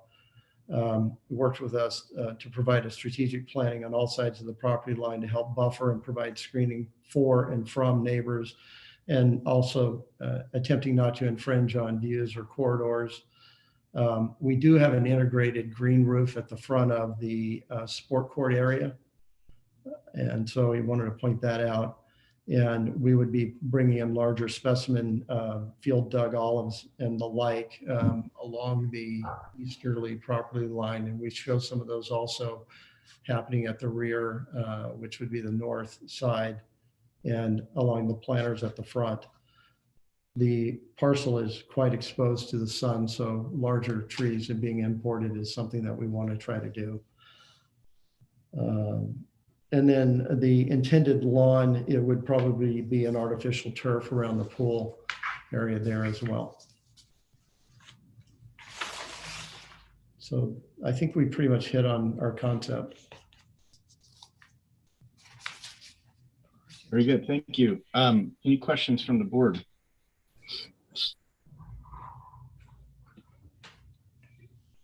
Okay, it doesn't sound like we have any questions. We do have a letter. Let me see, pull this up. Do you have any, David, do you have any members of the public who wish to speak on this item? We do have one, and he actually did submit a email during the course of today's hearing. So I told him that with some pictures, it might be easier if I just share my screen and bring that up while he speaks. I was doubting that members would actually be paying attention to their email during the meeting. Okay, so looks like we have two speakers. All right, I have a letter here from James McClintock. I'm just gonna quickly, just the only letter in here. Okay. Let's see. No objections to general architectural style. Development density is concerning. There's some question about acreage and how it's being displayed on the plans that I'm not familiar with. Wants clarity on overall height of improvements. Requesting story poles and concerns over appropriateness of sport court height and noise. Night lighting, there's discussion here on night dark sky compliant lighting, I think. Then question about the retaining wall on east property line exceeds fence height limits. It's not good site design. Request the retaining wall height be reduced. That's pretty specific. Okay, so that's it for the letters we have. Sorry, Josh, who was that from? Says James T. Affirming here that the other board members have read the letter, and again, these letters are all public comment is in letter form is available to the public and to the applicants. Alex, if you highlighted it in the minutes, I'll add it, any missing information. Okay. So let's get our public speakers up. Sounds like we have two people. If you're teed up and hearing me, please state your name for the record. All right, we'll start. I'm sorry, go ahead. Go ahead. I was actually going to call on the people, but I jumped the gun. Go ahead. Okay, so we're going to start with Cody Sargent, to be followed by Gary Podler. Well, go ahead and state your name for the record, and I'll give you 3 minutes.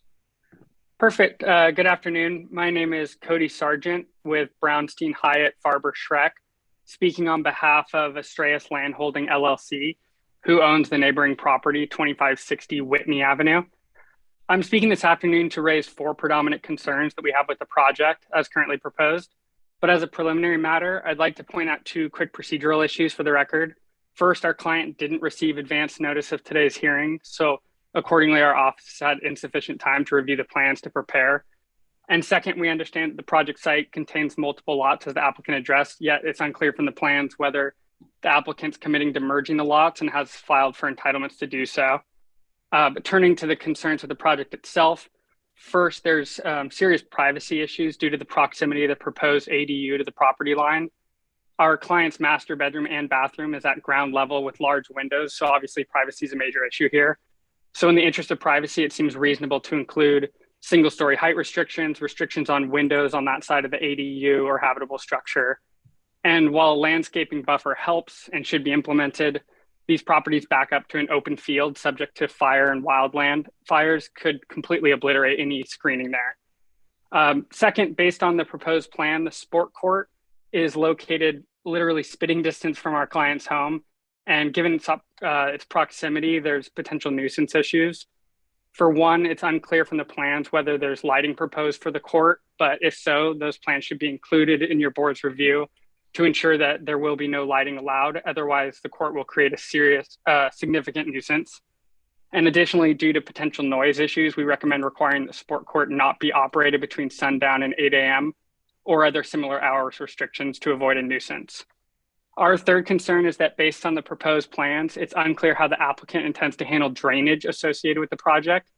As you may know, the Water Quality Control Board requires that all drainage be retained on the property as opposed to being released into the nearby creek drainage.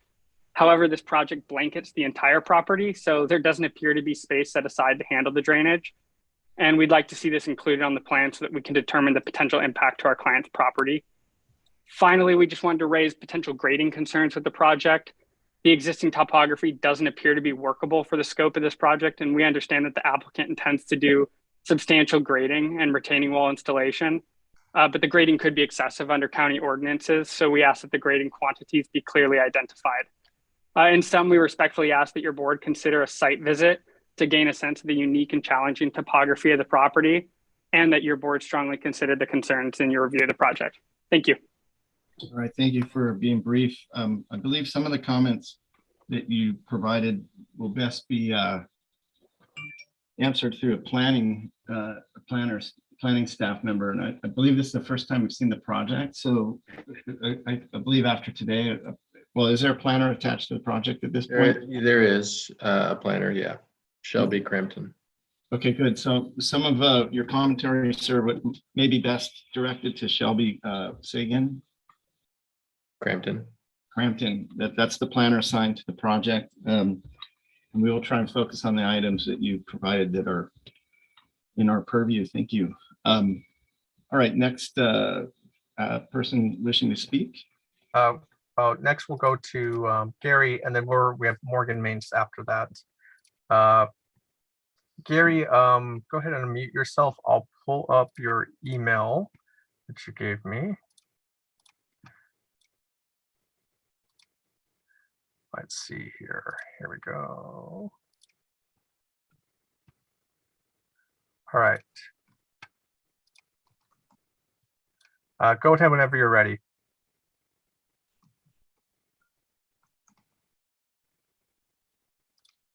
Hello. Hi. All right, go ahead and state your name for the record, and I'll give you 3 minutes.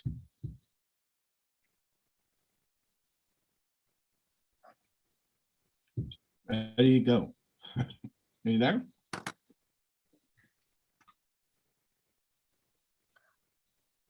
Maybe his speaker's not working properly.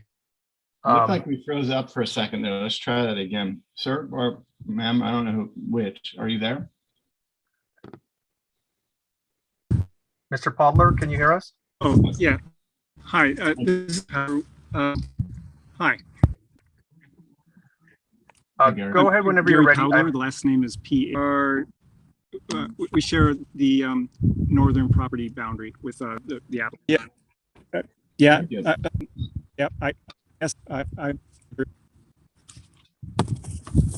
Okay. Are you still unable to hear me? No, we can hear you. You're cutting out a little bit, but we can hear you. Yeah, thank you. You're in and out occasionally also. And am I on your, are you able to see me? No. We're actually viewing we have a photograph of a sandstone site wall that's oriented 90 degrees to the left with a. Yeah, that's oriented north and south. Yes, I see it at the corner of that wall now, and that wall represents about 400 cubic yards of fill that Mr. Becker has already placed without a permit. The project is currently under a stop work order. The second set of stop work orders after the first set was removed a couple of days ago. And so as you and Mr. Becker know, the limits for grading without a permit are 36 inches of height and 50 cubic yards. And he's currently at 72 inches and over 400 cubic yards. So I think it's premature to consider this project until the site is returned to its pre-project condition. All right, is that the end of your testimony?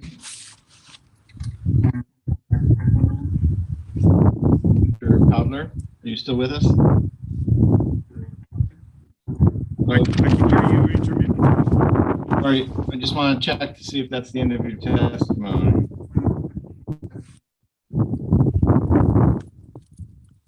Oh boy. Yeah, I'm sorry that the audio is terrible. I can barely hear anybody. It's okay. You still have 1 minute remaining. Are you finished with your speaking, or would you like some Yes, more time? I'm hearing every third syllable, I think. All right, let's we're gonna David, maybe do you have Gary's phone number? Can you try to call him and see if we can resurrect whatever we can from him? And meanwhile, let's move on to the next speaker.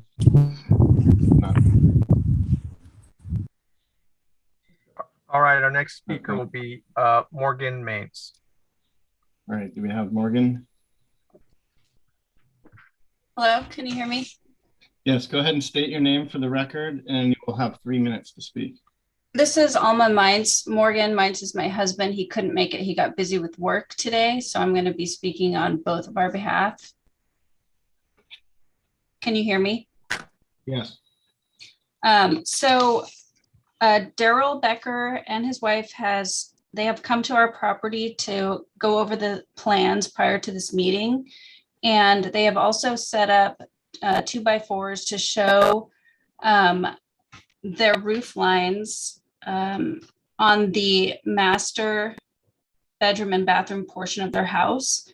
And originally they set up the poles and they came and looked at them and realized they totally obstructed our view corridor to the east, facing the east. And so they have graciously agreed to lower their roof. And so I think that originally I was asking for story poles to see the bulk and mass of the house and also where the roof lines would lie. But I think it might be premature to ask for those because they have agreed to change their roof line. So I don't see the point in doing that at this point in time. Also, they had mentioned the hedge that is in between our two properties. And we were walking the property together and trying to figure out a solution, talking about a potential wall, what kind of plantings would go there.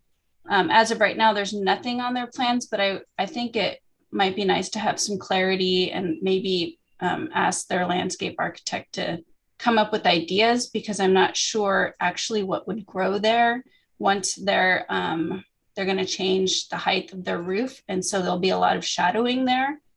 So I don't know if there could be plantings there or not. I'm not sure. But privacy would be nice, but I do worry about height of hedge. So I am concerned about that. I just noticed today in reviewing the plans that there's a chimney from our kitchen and living room. It faces over there, you can see it in the first page. Our house is the White House. And so we have all the east facing views and the coastline from there.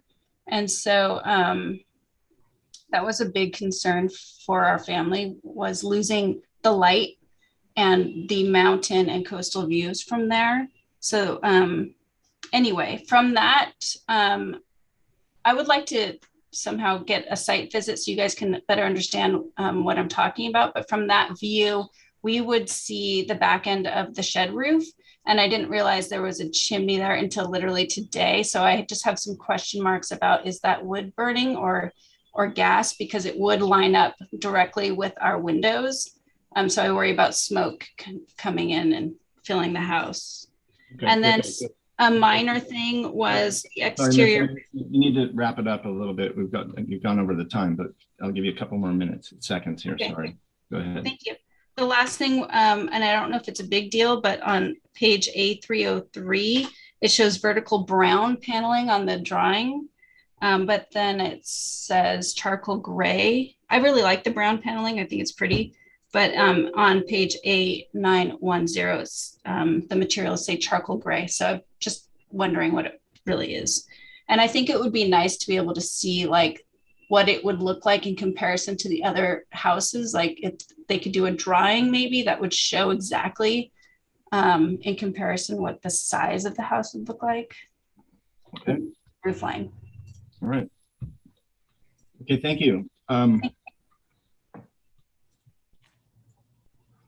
David, did we want to try and bring back the previous public speaker that was having difficulty with his connection? Sure. Mr. Podler, can you hear us?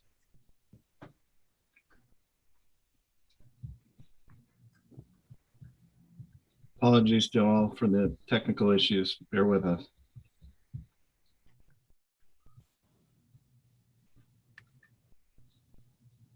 Mr. Podler? Doesn't look like it's working out. Would it be possible to get a rebuttal minute or two in here? Because I think I can address some of these concerns. Yeah, give me a second here though. I think, look, maybe David, just communicate Mr. Podler that this item will come back before us. Make sure he gets notified of that and invite him to come back to speak again. I hate to cut him off or leave him hanging, but I think we've tried our best here. All right, so I believe that closes public comment, right, David? We don't have any more people? That's it. Okay, good. So I'm gonna bring it back to the board here for comments, but I will give you have to be brief, Mr. Becker, so I'll give you 30 seconds if you just Yeah, if you have a response, but I want to get us moving here. I'll be very brief. First and foremost, Mr. Sargent, I think, brought up a request of single-story height of proposed house is single-story. The sport court, we are not planning on night lights, and obviously we would be very cognizant of our neighbors and appropriate behavior, and sundown to 8 a.m. I think that's appropriate. And then site drainage, there's been a historical site drainage study done. It's been shared with that applicant. So that we've hired Ashley and Vance to work on that, and obviously would attend to that properly. And then last but not least was regarding the westerly neighbor, her concerns about the landscape. There's existing hedges there now, they're growing, and obviously we'll work together with them. The fireplace is intended in the bedroom to be a gas fireplace, and so I don't think you'll have the smoke concerns that you might have. And then I think Mr. Powder is pointing out, we were doing some landscape grading for a temporary lawn that we could use right now, and obviously this plan overrides that, and our intention is to fully permit everything. Back to just quick thing, Alex Tuttle. I'd like, when this comes back before us, can we get the planner involved to attest to some of the issues that are raised about grading and other? Yeah, well, I can verify that they did do some unpermitted grading or grading without permits. I don't know the exact volume, but there was a stop work order posted. So that is accurate that they did work that should have required a permit, and they didn't obtain a permit before doing it. Really, I don't know if that should be our concern or not, but I do think that the proposed, I assume that the proposed work is hopefully going to be resolving that, or whatever we're reviewing. So I'd just like to get the plan, either a plan or memo or a clarification in the plan or where this project's at, so we confidence. There's some other issues that were brought up by the first speaker too that I think the planner could dig into to give us some direction on, so that we're not wasting time on something that we shouldn't be. Sure. Yeah. I mean, we're just doing our initial feedback now, so we haven't had a ton of time to look through the project yet, but we'll be working through those issues. I don't think they should get back on the agenda until they've done some, or at least have the planner come to the next meeting to give us some guidance, because some of those things. And I also will mention the issue of the 2 lots. That's kind of news to us because that wasn't indicated on the plan. So we're going to have to look into that further as well. And I know we're also looking into, as you know, Summerlin has maximum floor area ratios. And we're looking into whether the project complies with those maximums. So we will look to get some of those issues resolved before it comes back to your board. Thank you. All right, let's go on to comments. Why don't we start with our landscape architects first this time, Kaylee and then Robert. I'm just gonna slide back to it. So from a landscape perspective, I think a lot of the, I mean, it sounds like the plan is still being developed for the most part with the screening for the neighbor concerns, but the overall layout looks good. And the landscape architect's comments that Daryl read seem like they're in the right direction for the neighborhood and for meeting WELO calculations and things. I think the site planning for a difficult, I mean, there's a lot of grade change on this site. I think they've broken up the terraces well so that from what I can tell, there's not massive retaining walls. It's terraced pretty well. But I look forward to seeing the plans a little further developed for more comments. Hey, Robert. Yeah, I agree with the overall layout. Seems really nice for a home. And I have some concerns with how the retaining walls interface with the neighboring properties. So I think it'd be helpful to bring in some site sections to the next meeting that illustrate the walls, the neighboring properties, and then the proposed planting between them. Obviously, there's some concerns brought from the neighbors, so I think that'd be helpful.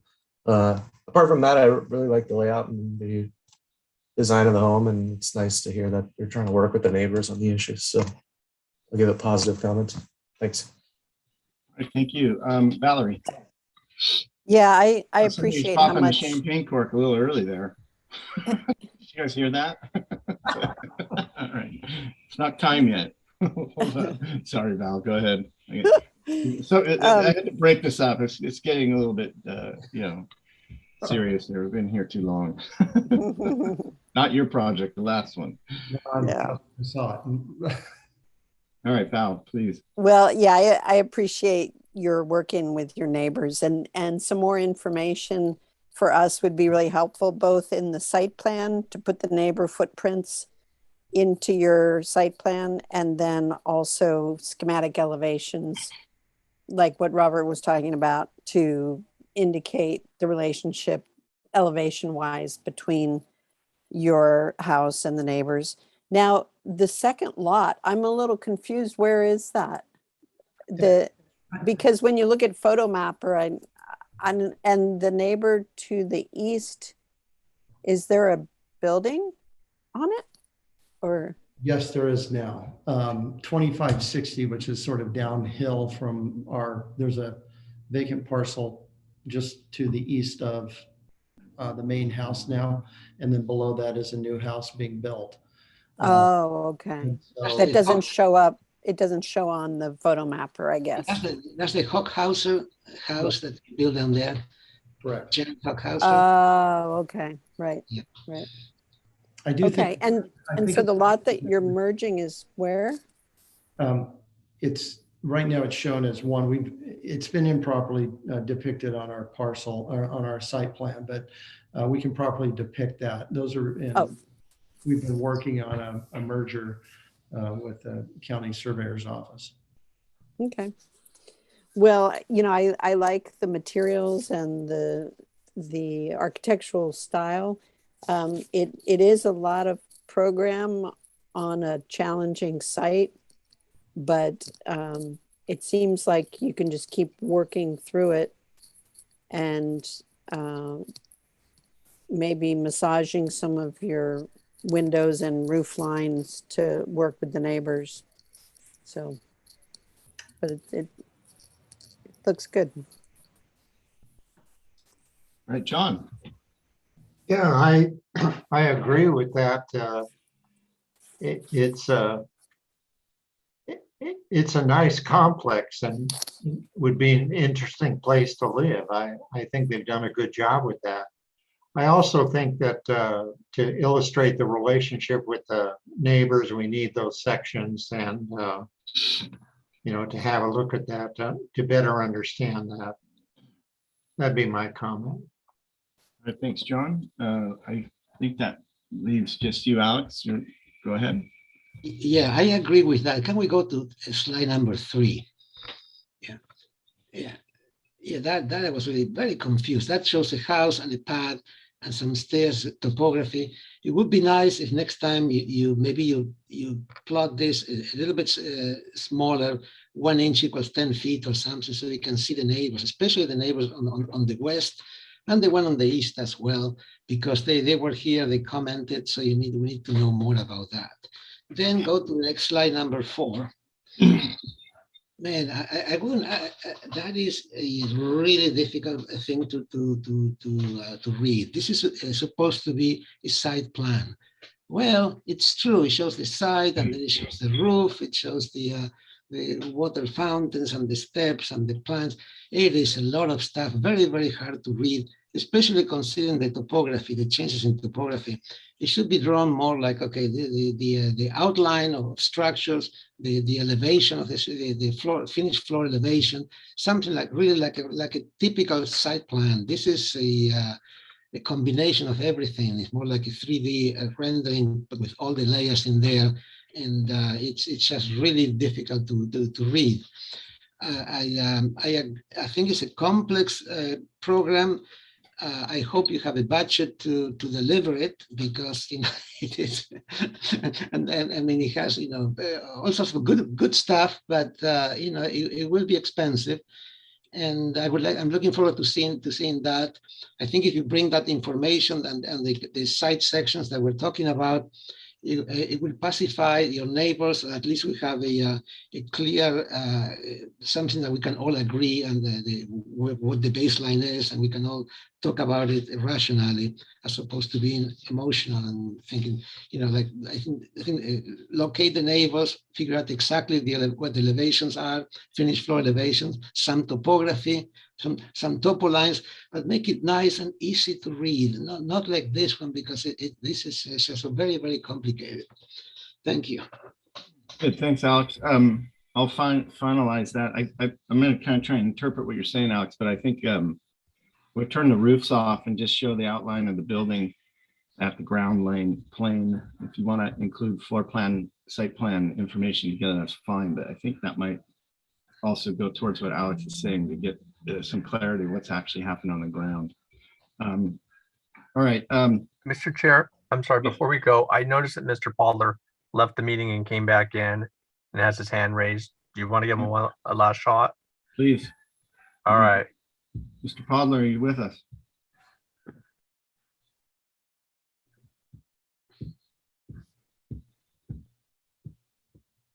Looks like he unmuted himself. Podler, please. No, I'm not muted. Go ahead. Yeah. Okay. Well, I've been sitting since 9 o'clock this morning for a chance to speak on this project. Mr. Becker has raised the topography of his yard by over 400 cubic yards of earth and 72 inches height above the existing grade. And he violated the grading ordinance. He received a stop work order. He took down the stop work orders and resumed work, and the stop work orders were replaced by grading and zoning inspectors from the county just yesterday. And this isn't an incidental thing that can be addressed at some later date by better landscape planning. Okay, very well. Anything else to add to that, or? Yeah, I've got a lot, but it won't fall within 3 minutes. All right. Well, we'll be hearing this again. One thing I would ask for is poles. Right now, there's some 4 rickety 2x4s that do not come close to representing the height or the volume of the building. Okay, good. Yes, this board may require story poles, and we will actually determine the quality and quantity of those. So stick around and we'll see how that pans out. We will be hearing this again, so you're welcome to return to that. And I believe some of your questions, I'm not absolutely sure, but they may be more readily addressed if you speak to the planner of the project. Yeah, she blew me off, and it's my understanding that she won't be remaining with the county very long. Okay, well, you might want to talk to her supervisor about that, because that doesn't sound like good public service. So maybe David, you can address that with Mr. Fowler and help him. Sure. Well, I'm sure she didn't blow you off, but there is some accuracy to her not being with the county much longer, but there'll be a new planner assigned when the time comes. All right, the plot thickens. Okay, let's move on. I was trying to make some comments. I think just the last couple of things I wanted to say is I wanted to thank the applicant, of course, for reaching out to the neighbors in advance of this and working with them, but especially I want to thank the neighbors for participating, especially the ones that are working to try and find solutions. So, you know, for you folks in the neighborhood listening, you know, the more you solve your own problems, the less you have to depend on us to make decisions for you. So if you guys can find middle ground amongst each other, you will have a better chance of satisfying yourselves, or you'll just have us do it for you. And usually so anyway, hopefully it doesn't come to that, but we appreciate your attempts to work with each other. I know it's not an easy thing to do, right? And it bears some acknowledgement. So I don't have anything else to add other than I agree with most of the comments already. I thought the architectural style seems to be fine, and there's a lot going on the site. There's a lot of issues here that need to get to the light so we can kind of wrap this up. But that's it for me. So we're going to have this back. What's the temperature on bringing this back? Right now, this is the first review, conceptual. I think there's a lot to look at, so I think it's further conceptual unless anybody has any interest in seeing it come back for preliminary. Come back for preliminary. Is there any objection to that? All right, so let's ask the planning staff to bring it back for preliminary, agendize it for preliminary, but again, there's information missing. We need the planner's input. Otherwise that'll be a moot point. Yeah, and so there may be a call for story polls as well. So well, okay, so if that's the case, do we want to recommend that now? Is there enough? I feel like there's enough developed here that there doesn't seem to be. They're already discussing this with the neighbors. I think if we're going to require them, I think now's the time we should review that before we actually have a preliminary hearing. So yeah. Can, well, it's true that the one neighbor said they were planning on changing one of the roof lines. So well, that would. Let's see. The planning staff will help with the directions on the story polling. But can one of you chime in here on some directions on story polling for us, please?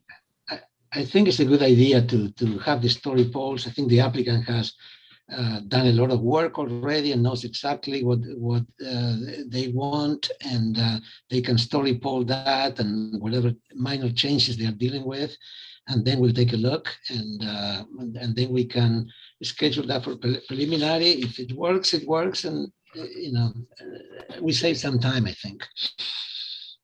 Okay, so let's add that to the record. The board is requiring story polls before the next hearing, and do we have any specific direction on what we want story polled, like specific ridge lines? Or? Yeah, the basic, stick the corners and the main roof line, sure. The higher point, yeah. Do you want, since there's the sports court and the garage that are kind of at a different level, do you want that story polled?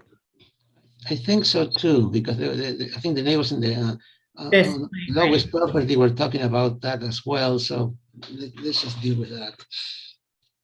Okay, and I think this was mentioned already, but it's good practice. The next time we see this structures, so on this plan would be helpful. All right, let's close the matter of this project, and thank you, everybody. We're moving on to the next item. All right, 2 more to go. So we're on to John's new single-family dwelling. So Josh, I have to recuse myself from this one, so I won't be able to screen share. All right, well, does that make me the driver? Probably. Darn it. And I am also gonna have to leave at 4:40. So I guess we'll just have to see how long this one goes. We'll see. No, the trend seems to be that they're going long. All right, David, can you give me screen control, please? You should have it all. You should have it already. Thank you. Let's see. Oh, let me see. Let's see. Okay, I lied. Now you do. I wouldn't know it if I did. All right, here we go. What do I want to share? So much to choose from. Okay, here we are. The architectural. That look like what you guys should be seeing there? Those are landscape. So go to those are irrigation plans. There should be architectural plans. All right. Yeah, I just want to make sure you can see the screen. Yes, that's correct. Okay, good. So, okay. Go ahead and state your name for the record. This is, let's get, is this the first time we've seen you? No, okay. My name's Suzanne Tejada. I'm with Barton Myers Associates, and I'm presenting the project, the John's Residence at 875 Toro Canyon.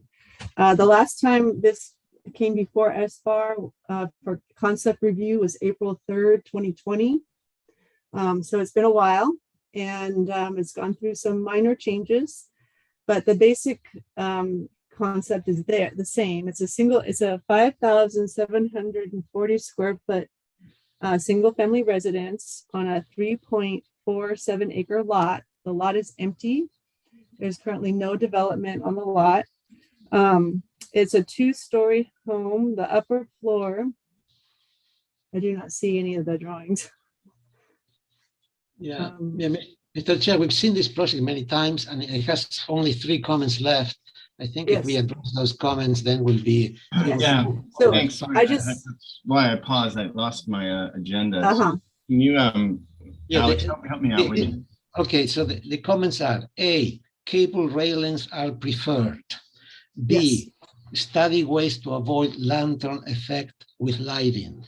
And C, return with detailed landscape plans. So why don't we concentrate on those 3 things, and then we be able to move forward. Yeah, so Susan, let's start with the cable rail. Just direct me to where. Go to the last sheet there, 20. There's some details of our standard cable railing. And then do you have a location for that on the plans where we can see it? Actually, it might be easiest to go to a 3D view. Start with the first one. Go to 15. And you see, the cable rails are surrounding the motor court. Okay. Yeah, so the motor court is there, that flat area as you come up the drive. There's cable railings there to, that's a cantilevered court over the grade. And then the other cable rails are above the bedroom there, which is by the pool, and we're calling that the cabana. And that's primarily, those are where the cable railing is. Very good. All right, so that seems adequate. The next item was to talk about the lantern effect. So then if you go further, I think, which sheet is it? I'm sorry, I can't remember. Go to the very end, last sheet maybe. Okay. It's loading in, give me a second. Yeah, no, I know. Oh yeah, it's 21. All right. So I see some specifications here for decorative lighting. Yes, so we have 2 exterior lighting. We have lighting in the retaining walls, as you can see in the bottom corner there. They're flush mounted, and they're downlight. They're shining down. The light fixture is a Hunza fixture here on the top left. That is going to be lighting the columns from the top down. So that's the exterior lighting.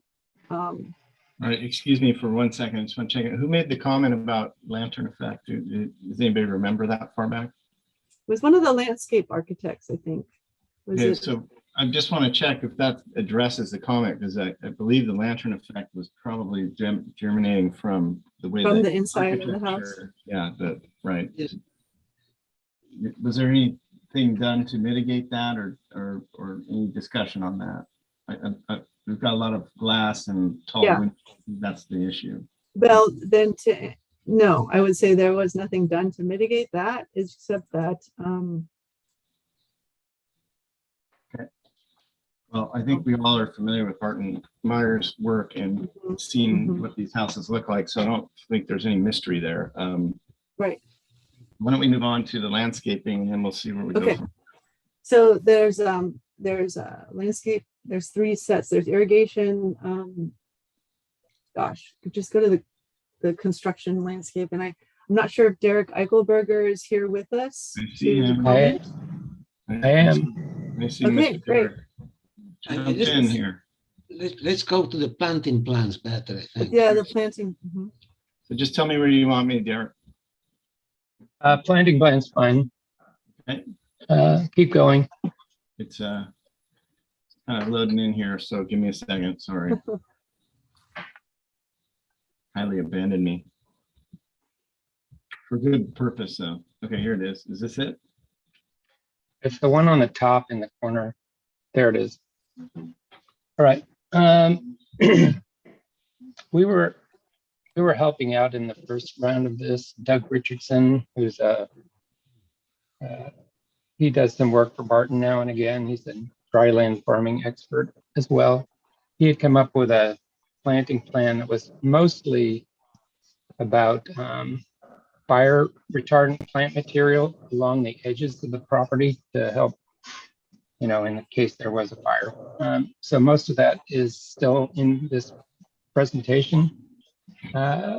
You can see sort of you can see the perimeter. That's all Puntia, different varieties of Puntia, which hold a lot of water. You can see there's really a lot of oaks on this property. You could tell from the images of the renderings that Barton's office has done. So our scope was really just kind of basically along the bottom, along the road, and coming into up the driveway, into a little bit of buffering around the house. But it's native and succulents mixed together to provide some texture, some relationship to the open space. The owner just loves the site and the privacy and the natural quality of it. So that's what we're reinforcing. The guest house has some steps that go down from a lower parking area. And we have a little teeny lawn down there in front of the entry to the unit. Everything else is pretty much slope planting. Okay, good. Anything else? No, we have full irrigation plans and details. Okay, very good. Yep, I see them here. All right. Any questions from the board? Got a material palette here for the board to review as well. Okay, it doesn't sound like we have any questions. Public speakers that would like to speak on this item today. And is anybody looking at the agenda? Can you tell me what this agenda is for? It's here for final. Yeah, preliminary. Prelim and final. Prelim and final. All right. Do we have enough for final today? Anybody have an opinion on that matter? Let me look at the plans again. Architectural, here we go. We have details.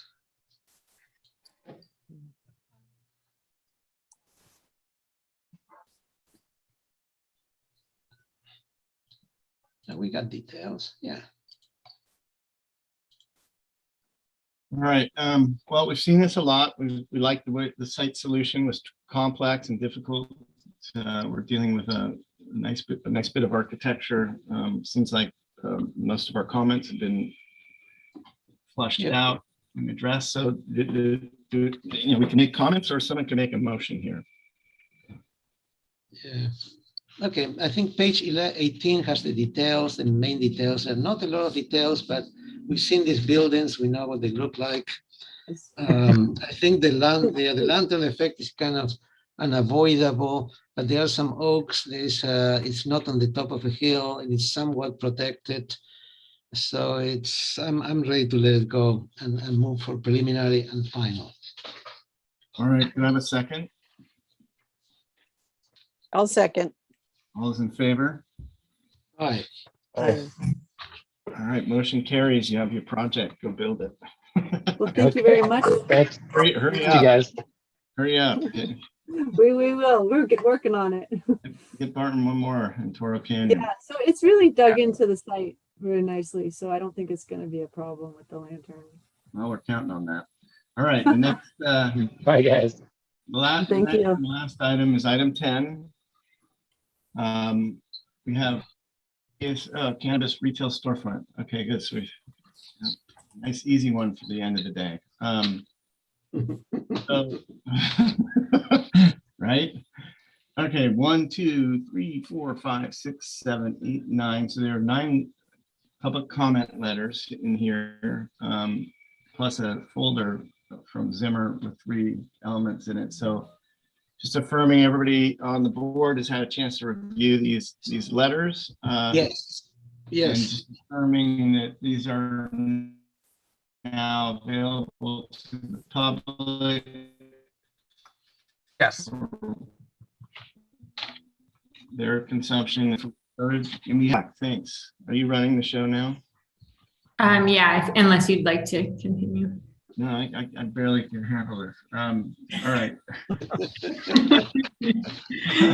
I'm trying to find my hard time getting This project is for further conceptual review. We have seen it several times already. Sometimes, for some reason, I'm having a hard time downloading I can't download the damned, you put the agenda up. I just can't get the agenda up for some reason. Yes, but it'll take me a second. 1 second. Yeah, I can't seem to get it. It keeps wanting me to download something. I don't know what's going on. Do you want the member agenda or the? I just want to look at this item. I think we need the comments too, right? Yeah, that's kind of. Yeah, Okay. I guess I'm curious, why is it back again? Has it changed? You go down a little bit more, Kaylee, one more page. That's it, huh? So, yeah, I need the comments. This one here. I changed it to the member agenda so you can see the comments. There you go. Okay, cool. So I assume we have Mr. De Vicente here, architect. Any of these? Sorry, I didn't have a chance to review this particular project. I'm just getting my head into it. Okay. Do we have any planning memos to read on this, Alex? Yeah. Yes, we have one. Open that here. Darn it. Okay. Okay, here we go. All right. I'm just going to tee this up quickly. Everybody bear with me. So these are comments from the planner. The parking configuration was modified since your board last reviewed the project proposal. No parking is proposed in the side yard setback area. P&D staff and Public Works Transportation staff reviewed the proposed parking layout as well as the ingress egress from the Santa Claus Lane and provided preliminary clearance. Public Works Transportation has asked that the Santa Claus Lane Streetscape Improvements Project remains in this project proposal. They have informed P&D staff that the proposed cannabis retail project would not affect the planned improvements. So I think that's it on that. The rest of it's just the usual. So with that, Edward, please lead us through a presentation, and that's that. Sounds good. Thank you, Vice Chair Bloomer, fellow board members, Ed Devicene, DMHA Architecture. I've also got Sam Mathis, our landscape architect, here as well. So where have we been since you've last seen us in November? So we've gone through another round of resubmittal to the planning and other department staff.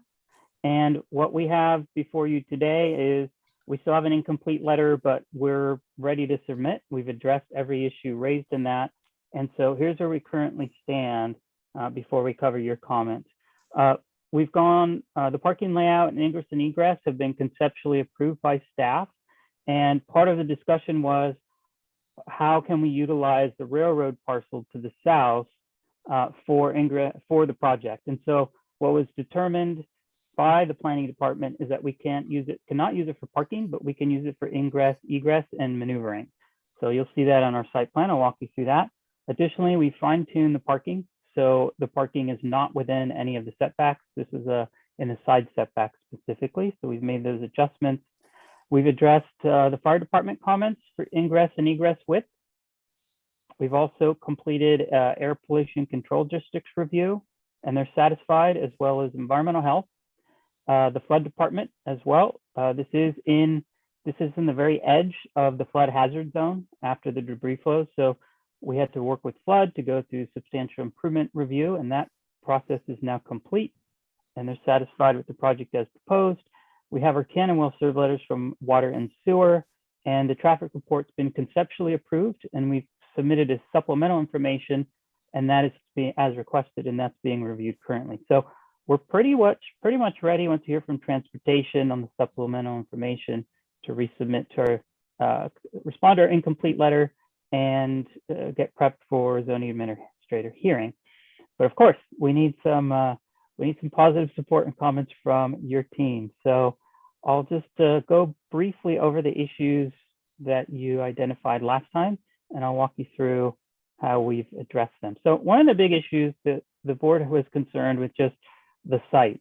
If you recall over the last couple of hearings, where exactly the property lines were, there's portions of the drainage system that are on the property and then shift off the property, the whole railroad parcel. So why don't we move to page 8, and we can take a look at the new layout. So the biggest issue the board had or concern was specific to, bring this back to us when you have something that's approved. So to the north and off the parcel Santa Claus Lane, again, this is showing the existing condition. Public Works has not allowed us to kind of work with, represent this with whatever their proposed improvements to Santa Claus Lane are.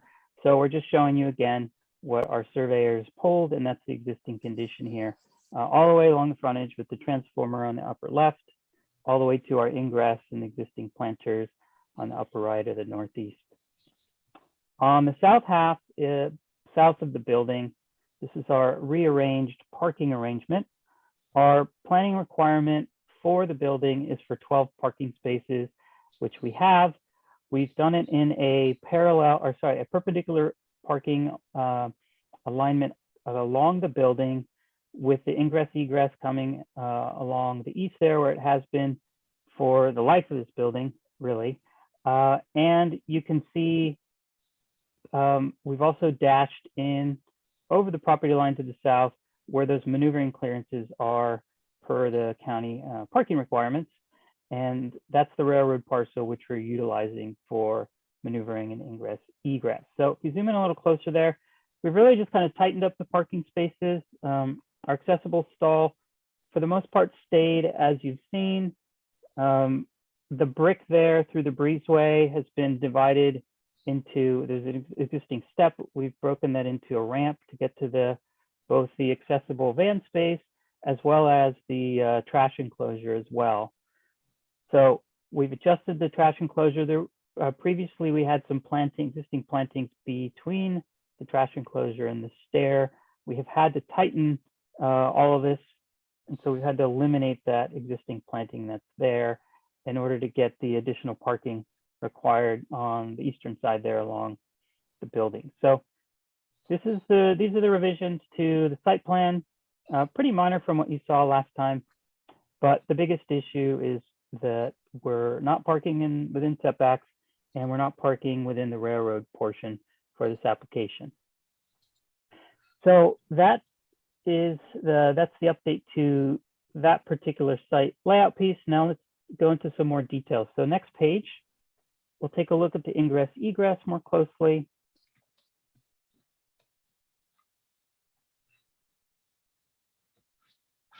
Should be page 9.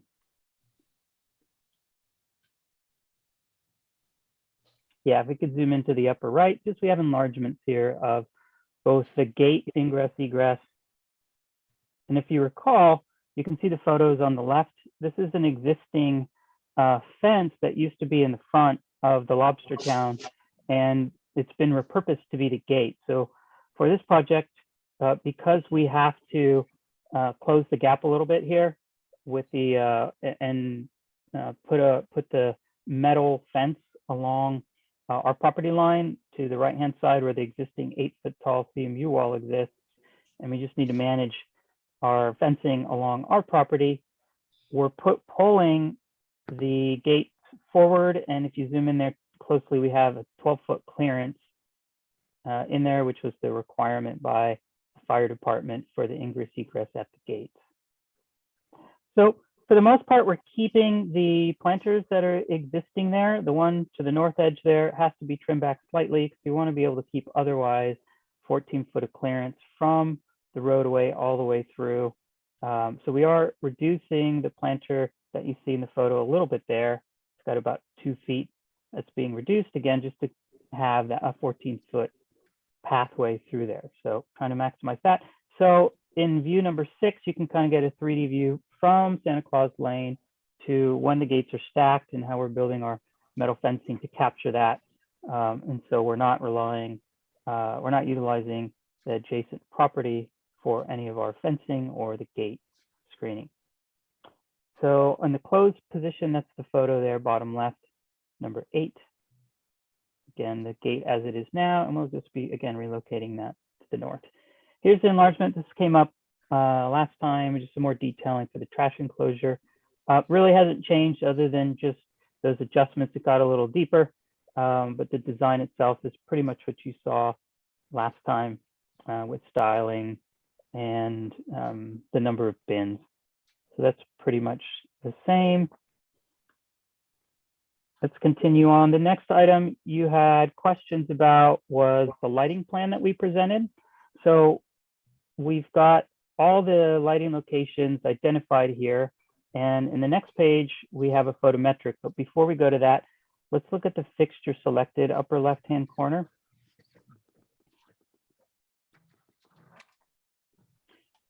So this is an LED fixture. It's got a frosted bulb. It's about 16 inches wide and 12 inches tall. And we've got a 16 watt. It's got all the data in there. And currently we're proposing a 4,000 Kelvin temperature. And then the gooseneck you can see at the bottom left, it sticks out about 24 inches from the wall and has about an 8-inch up on it. So all those locations you can see on both building elevations in here and the lighting plan, or the photometrics. Let's go to the next page and take a look at that. 11 of the fixtures are existing locations, and those are in the lighter blue. And then we're proposing 6 new locations, that's the darker blue, all the same fixture. And that's to just enhance and fill in places where we had gaps. 3 of the fixtures are on the western portion. There we have the bike parking, the side yard, and then up against Santa Claus Lane. And the others are just in areas around the entrance and one at the rear near the parking. Again, where we were just short on some of the photometrics. So if you're looking closely, the light levels are very standard for commercial. We're about half-foot candle out in the parking area. We have done this analysis with the 2 streetlights, the red fixtures that are on the north half of the property. So it's accounting for the streetlights that are there as well. So all that's in detail. Happy to take a closer look around that with all the lighting levels around the building. Let's see. Next, go back to my notes here. Camera locations. Okay, so next page 12. Thank you. The camera locations are shown in this security plan. There's usually 2 on each corner, 1 on each side for the key corners. We've got a total of, I counted 19 the cameras. If you scroll down, you can see the cut sheet on the bottom right. These simple, little globe types. They're about 3.5 inches tall and about 4.5 inches wide. So they're pretty discreet, and we can just hide them on the walls or up on the soffits, depending on the location where they're at.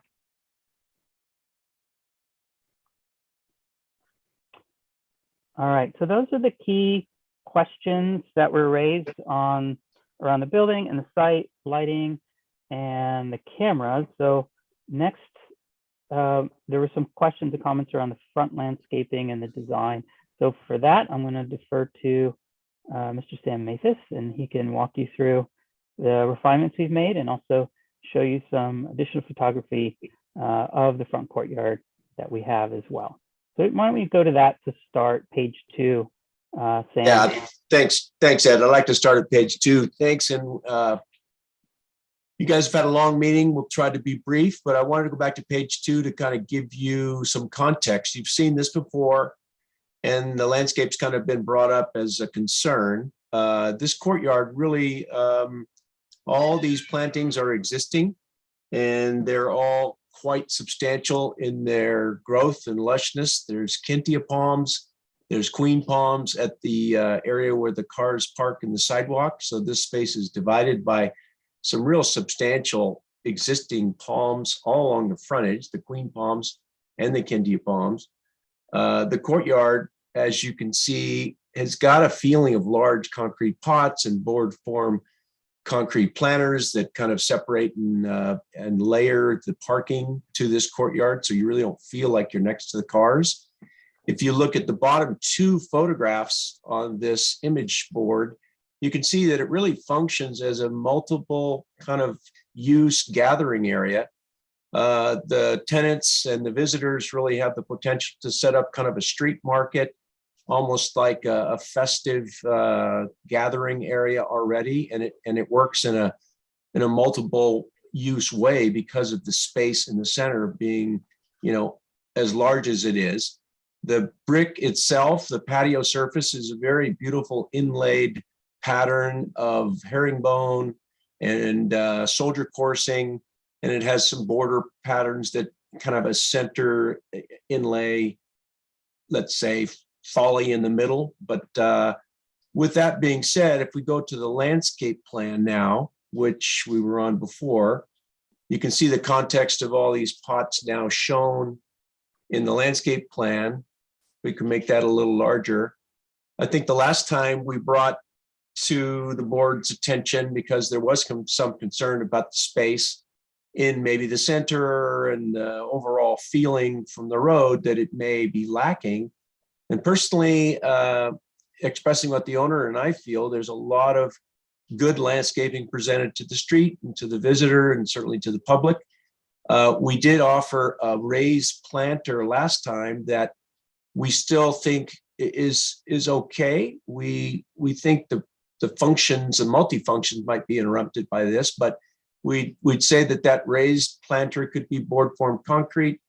It could have the same type of Lamandra breeze and potentially a focal point Dorianthus or something that would be quite handsome in the center to break up that space. But we prefer it to not be there.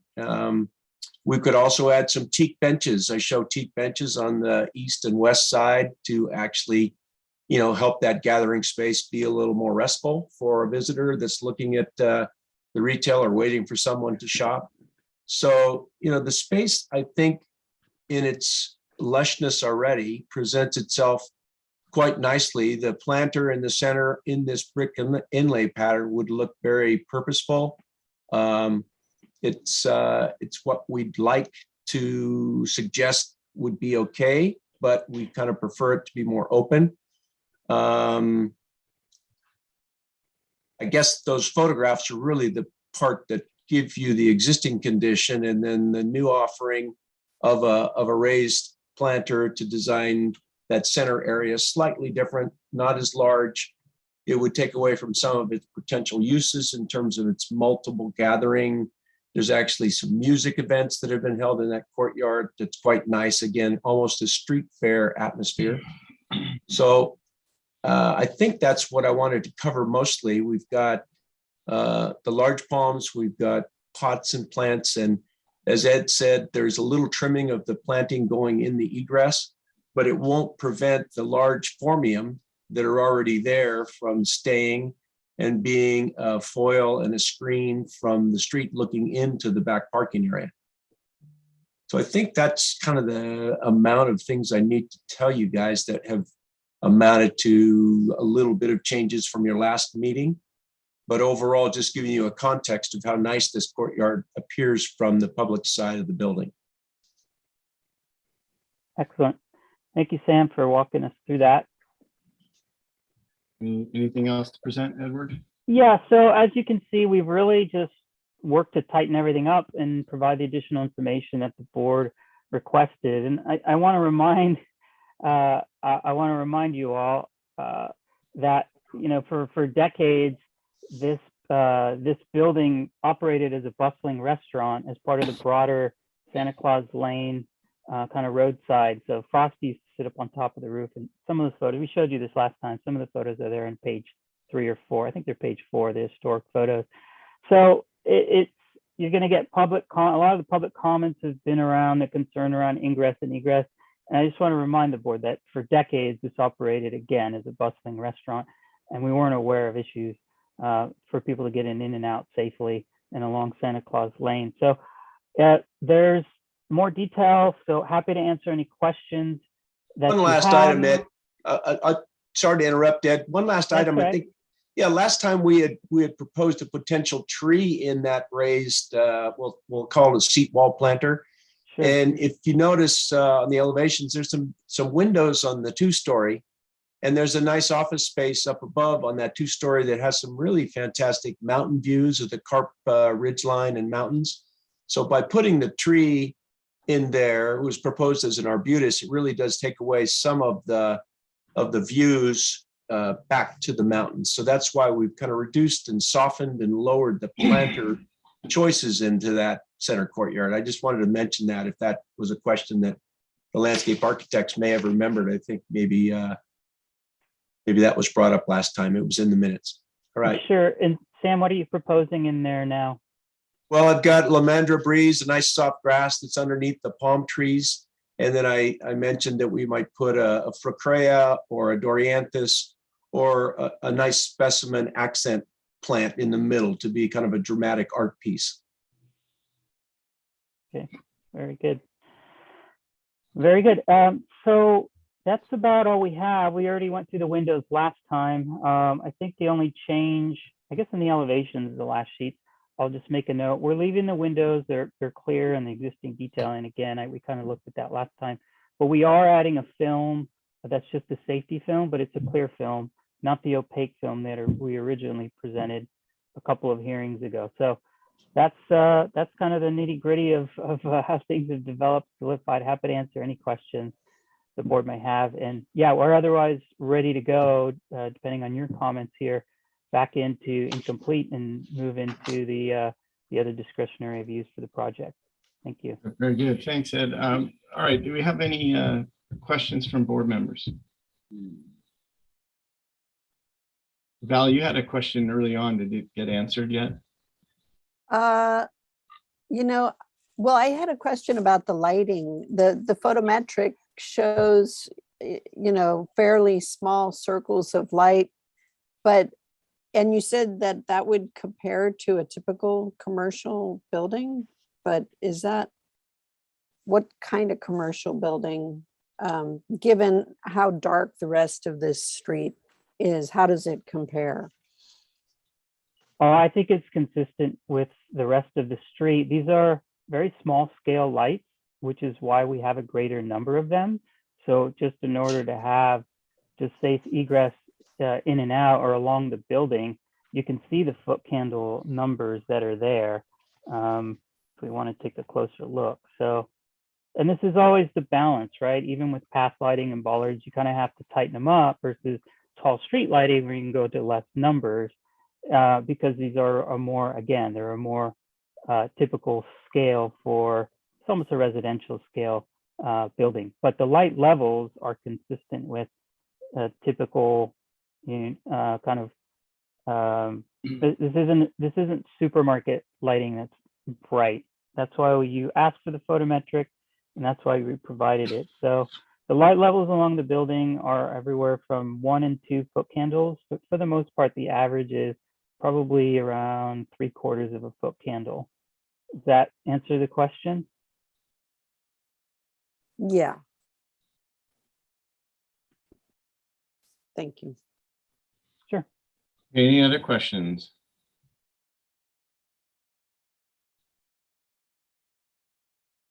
Okay, let's move to public comment. We should start with the letters that we have today. Let's have a look here. I've got, again, several letters. Just revisit this quickly. We've affirmed that the board members have reviewed the letters and that they are publicly available. So we're not going to read them all. We're going to start next with public comment. So do we have any speakers that would like to speak today on this item? I think we have a few people here listening. I'm not sure if anyone want to speak, just raise your hand and I'll call on you. And that's a digital hand raising. So if you're on the meeting, you'll notice there's a raise hand button at the bottom of your screen. You click on that, we will notice you and put you into the meeting to speak.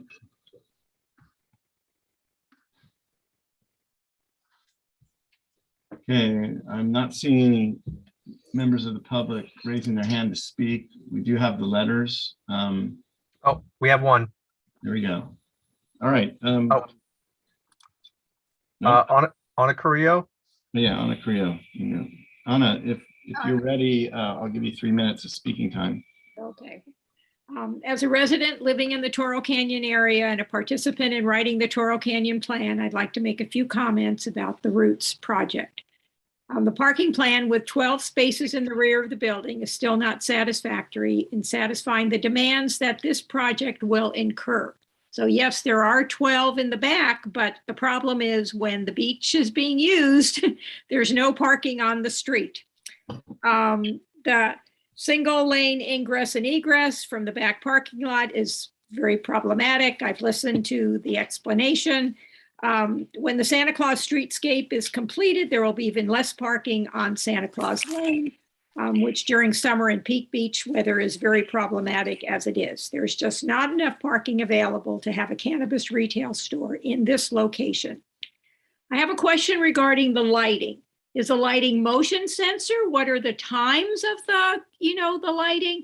Because that's a very dark area. You've got residents nearby. I don't know what the hours of this operation plan to be, but there are neighbors that will see the lights there and also possibly across the freeway. I don't know, the distance, and then with our marine layer, the lights kind of reflect against that. And are these dark sky compliant lighting? I read that there were going to be 47 security cameras. It sounded like the developer talked about maybe 16 or 17, security cameras.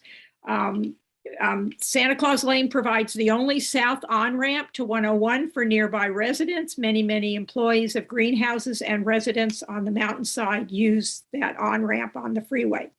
Santa Claus is a very special place and as such needs protection because of its unique visitor serving characteristics.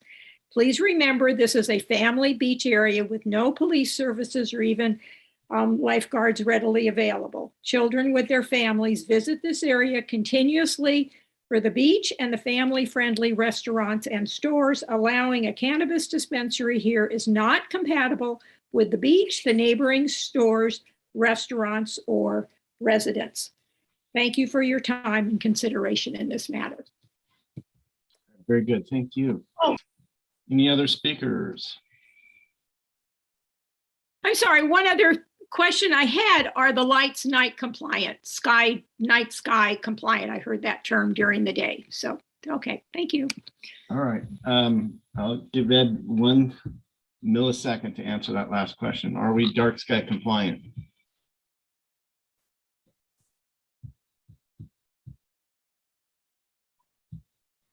Yeah, can we turn to Time's that? up. Time's up. Let's Yes. look at that page. Yeah, they are. Yes, that's the answer. All right, They're time's cut- up. They're Now, cut off back to the board fixtures. for Thank you, comments. Sorry, guys. We're on, like, I can see the damn finish line here. Okay. Do we have any specific comments to address? And again, we're agendized here for what? For right now, for nothing really. We're agendized for another. Yeah, it's just further conceptual because Yeah. it will require a discretionary permit. So right now they're just trying to get, I think, positive comments or whatever your sort of final comments are that will be taken to the next decision maker action. All right, who wants to take us home and give those comments? This goes to the zoning administrator. Is that the way it's going? Yes. I think that's right. Yeah. Well, yeah, good. Yeah, the reality is that this is a minor remodel project. From our perspective, from the architectural landscape perspective, this is a remodel of a commercial project, change of use with minor issues associated. So that's really what I would like to comment on, and all the other associated issues of, the whole cannabis thing and the appropriateness of the use. This is not something that this board comments on. So staying within our lane, I would say that yes, the project is appropriate. The improvements are appropriate. The improvements, remember, consist of minor exterior changes, an accessibility upgrade, a new trash enclosure, reconfigure parking in the back, and a little bit of new landscaping, and that's what we are looking at. We already talked about the windows last time, and I appreciate the raised planter. I understand that it takes flexibility away, but I think it adds to the little plaza here. It's a little bit more inviting. I mean, you at least have a place to sit. You can sit on the edge of the curb, or better yet, on those benches if they remain and they don't get trashed or removed. At least you have. I think the raised planter brings something to the project. I'm not familiar with what's being planted, the plant material inside. I wish it could be something happy and flowery and maybe not so tall, not to block the views, but a medium-sized tree. I don't know, like something flowery, something happy that matches the theme of the street. But I find the project perfectly acceptable. If it was not a cannabis project, we would have been done with this months ago. So really, this board does not really, it's not the appropriate board to make all these land use decisions. We are really an architectural review board. Those are my comments. All right, anybody want to add anything to that? I was actually going to comment that I did not think the raised planter is necessary, but I think it can kind of be up to the applicant to sell us one way or the other on it. I will say if it's being proposed as a seat option, I would recommend a lower ground cover. The Lemon debris, I have it at my own house and it's very scratchy to sit near. So. Thank you. Yeah, we'll take that into account. Okay, well, I think this project's had enough from us and it's ready for, us to bring back when it's time on an agenda for a final approval with requisite documentation and detailing. So if there's no disagreement with that, I think that should get entered into the record. Other than that, I think that concludes our business here on this item. So thank you to the applicants, and thank you again to those who came to speak from the public and those who participated. And that's that. So that brings us out of our agenda today. Thank you, SBAR members. You're welcome. Any Any final business before we make a motion to adjourn? All right, thanks for your patience today. I know it was a long one. Sorry, thank you for putting up with me trying to eat my food here while I was meeting. I missed my lunch here, so. All right, do I have a motion to adjourn the meeting? Motion to adjourn. Okay, I've got 6 seconds here. 20 seconds. All those in favor? Aye. All right, motion carries. We are adjourned. Have a nice week. Cheers. Thank you, everyone. Take care. Okay. Good night.